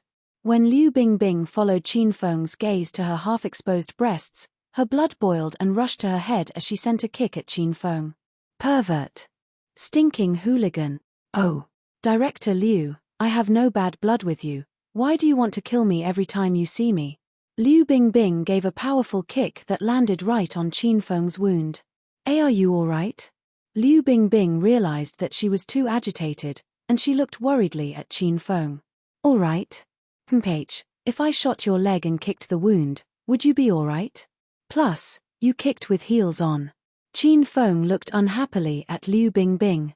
If it was the Liu Bingbing of the past, how could she let Qin Feng yell at her? She would have gotten into a heated argument with him. However, she didn't get mad or hit him. She looked expressionlessly at Qin Feng, then suddenly took his arm and supported him toward the ambulance.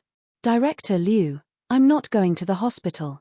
Take me back to Qin Manor, we have a doctor there.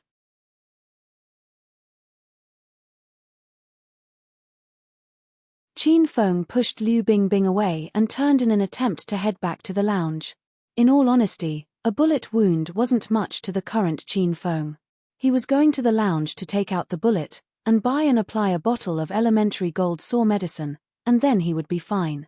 Also, Qin Feng broke through 2 of his limits and gained 3,000 Hedonist points. As long as he spent the points, he could become a rank 5 Hedonist mortal. Not only would he gain 3 free lottery chances, he would also activate the system's wuxia interface.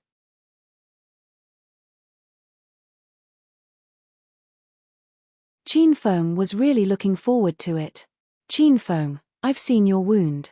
You can't just leave. Also, you put weight on your leg after getting shot, aggravating the injury. Now, you've lost too much blood. If we don't get you to the hospital for treatment now, you're really going to be in trouble. Liu Bingbing rushed up and grabbed Qin Feng. She didn't know why she suddenly became so stubborn. Director Liu, let me go. I can handle this wound. Plus, if my leg is really crippled and the wound became ruptured, inflamed, or infected, shouldn't you be secretly happy? Why do you look worried about me?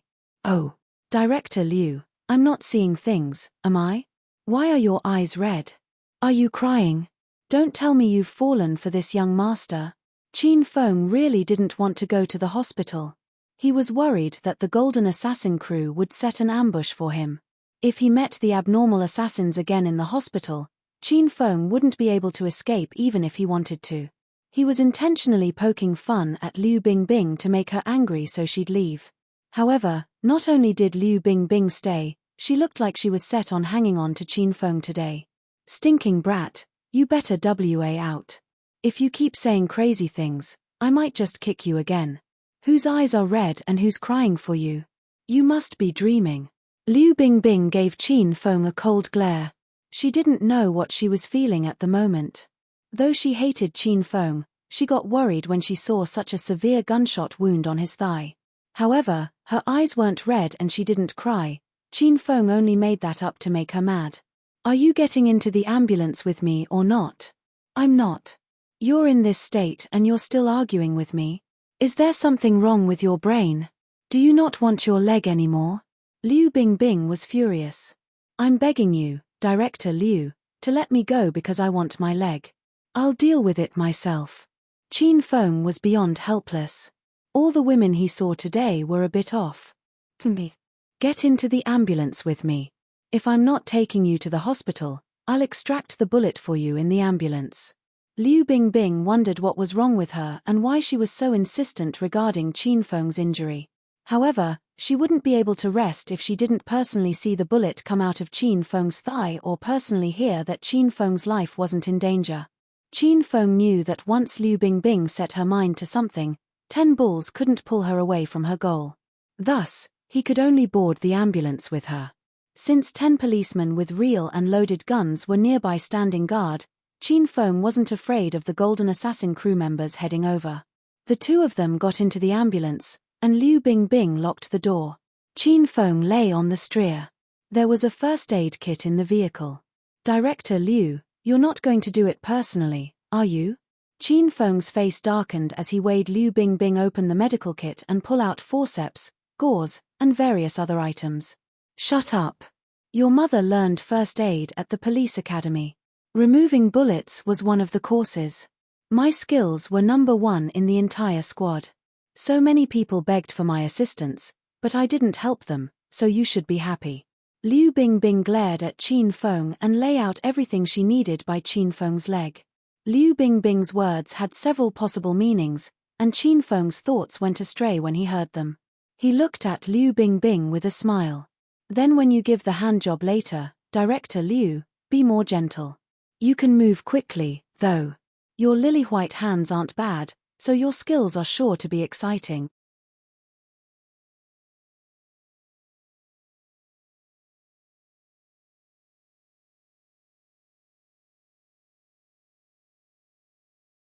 Chapter 291. Chapter 291, It was crazy to remove a bullet. Liu Bingbing didn't have a vulgar mind like Qin Feng, so she was slightly stunned when she heard what Qin Feng had said. What do you mean by hand job? I'm just removing the bullet in your leg. Why do I need to do a hand job for you? And I'm fast at removing bullets, as long as keep your mouth shut. Now, take your pants off. Liu Bingbing gave Qin Feng a glacial stare as her delicate face blushed all of a sudden. Qin Feng was shot at the thigh area. It would be easier to remove the bullet if he took his trousers off. However, Liu Bingbing refused to help Qin Feng out of them. She was born aloof and cold. She never helped any guy take off his pants. She'd rather be killed than do this kind of thing. Ayo. Director Liu, my thigh suddenly feels numb. Do you think I'll lost my leg? I lost too much blood just now and I feel dizzy at the moment. I can't even lift my arms, let alone take off my pants. Director Liu, I think it's better send me back to Qin Manor, we've a doctor there. I don't want to spend the rest of my life in a wheelchair. Qin Feng turned vulgar again.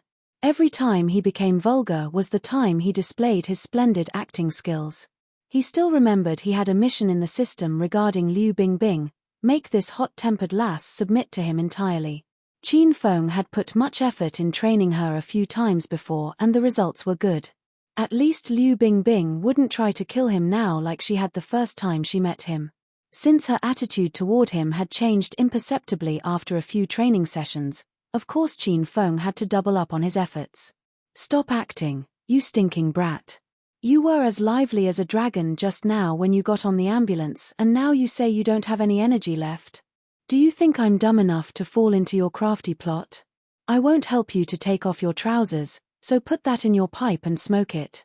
Liu Bingbing stared warily at Qin Feng, her delicate face blushing red. Director Liu, I was shot. Do you think I'm still in a mood to cheat you? Maybe it's because your kick just now worsened my wound. Anyway, I now can't feel my leg and I'm tired and wobbly. Please take me back to Qin Manor.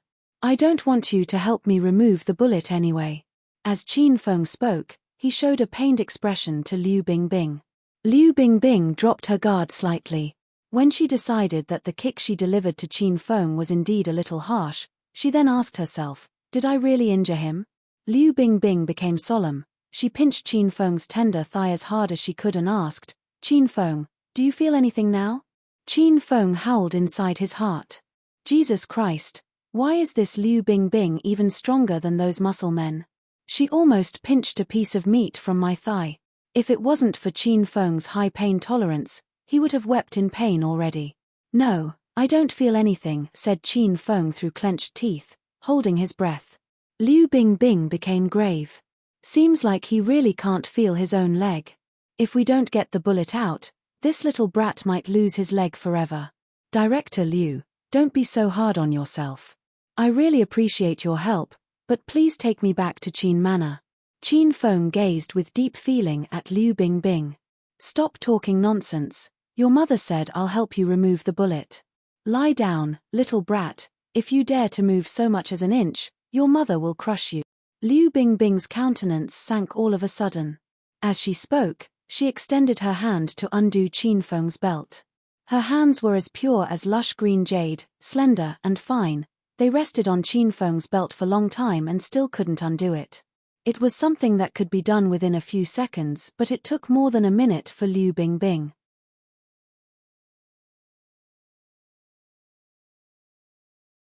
Beads of sweat started to form on her forehead. The small, enclosed ambulance space was instantly filled with the fragrance of Liu Bingbing's body. Kachak. Liu Bingbing finally undid Qin Feng's belt with a crisp snap. Her fine and tender hands were trembling slightly, Besides her own belt, when had she helped others undo their belts? Liu Bingbing's ears reddened once she thought of it. Swoosh! Liu Bingbing pulled off Qin Feng's belt in one go and threw it aside. After that, she quickly unbuttoned his pants.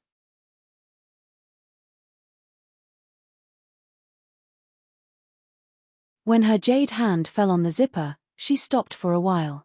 After she mustered enough courage, she then gritted her teeth and pulled it downward.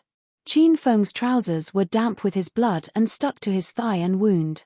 Liu Bingbing grew colder and more serious. She slowly pulled his trousers downward, trying to avoid rubbing his wound.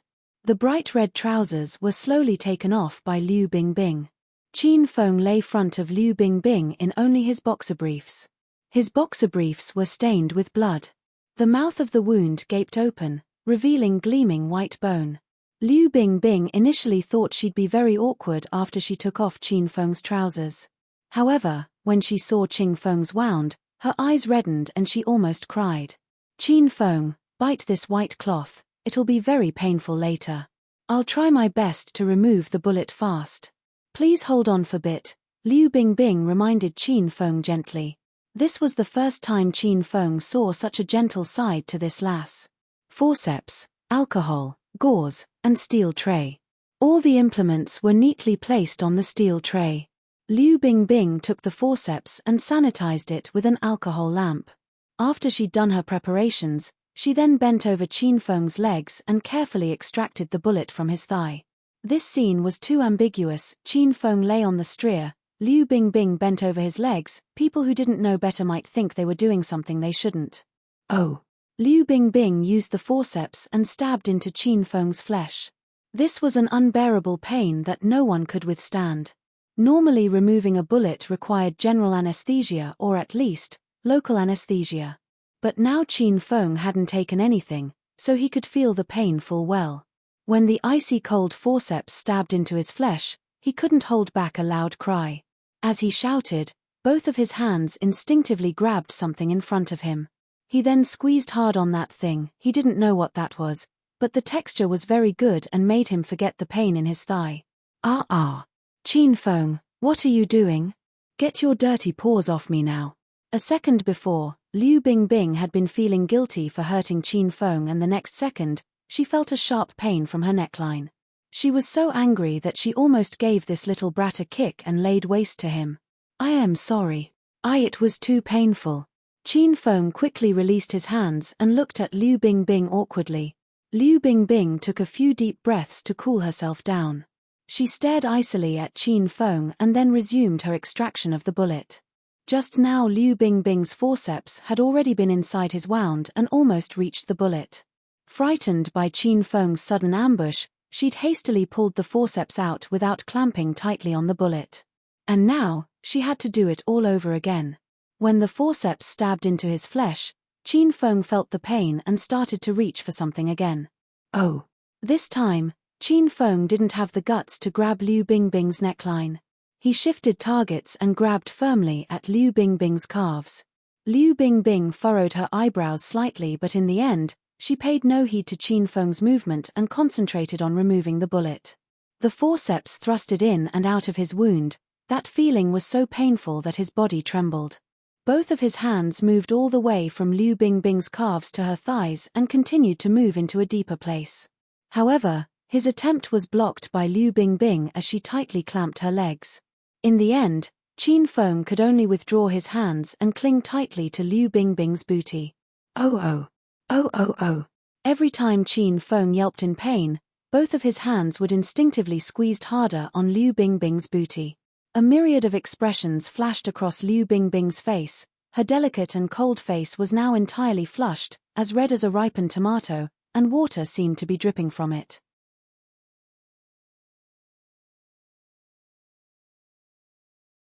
However, she didn't stop her hands. Instead, she tried very hard to maintain her composure and keep herself focused. When the forceps reached inside the wound, she clamped on that damn bullet and quickly pulled it out, successfully removing it. Dang! The bullet fell on the steel tray with a crisp sound.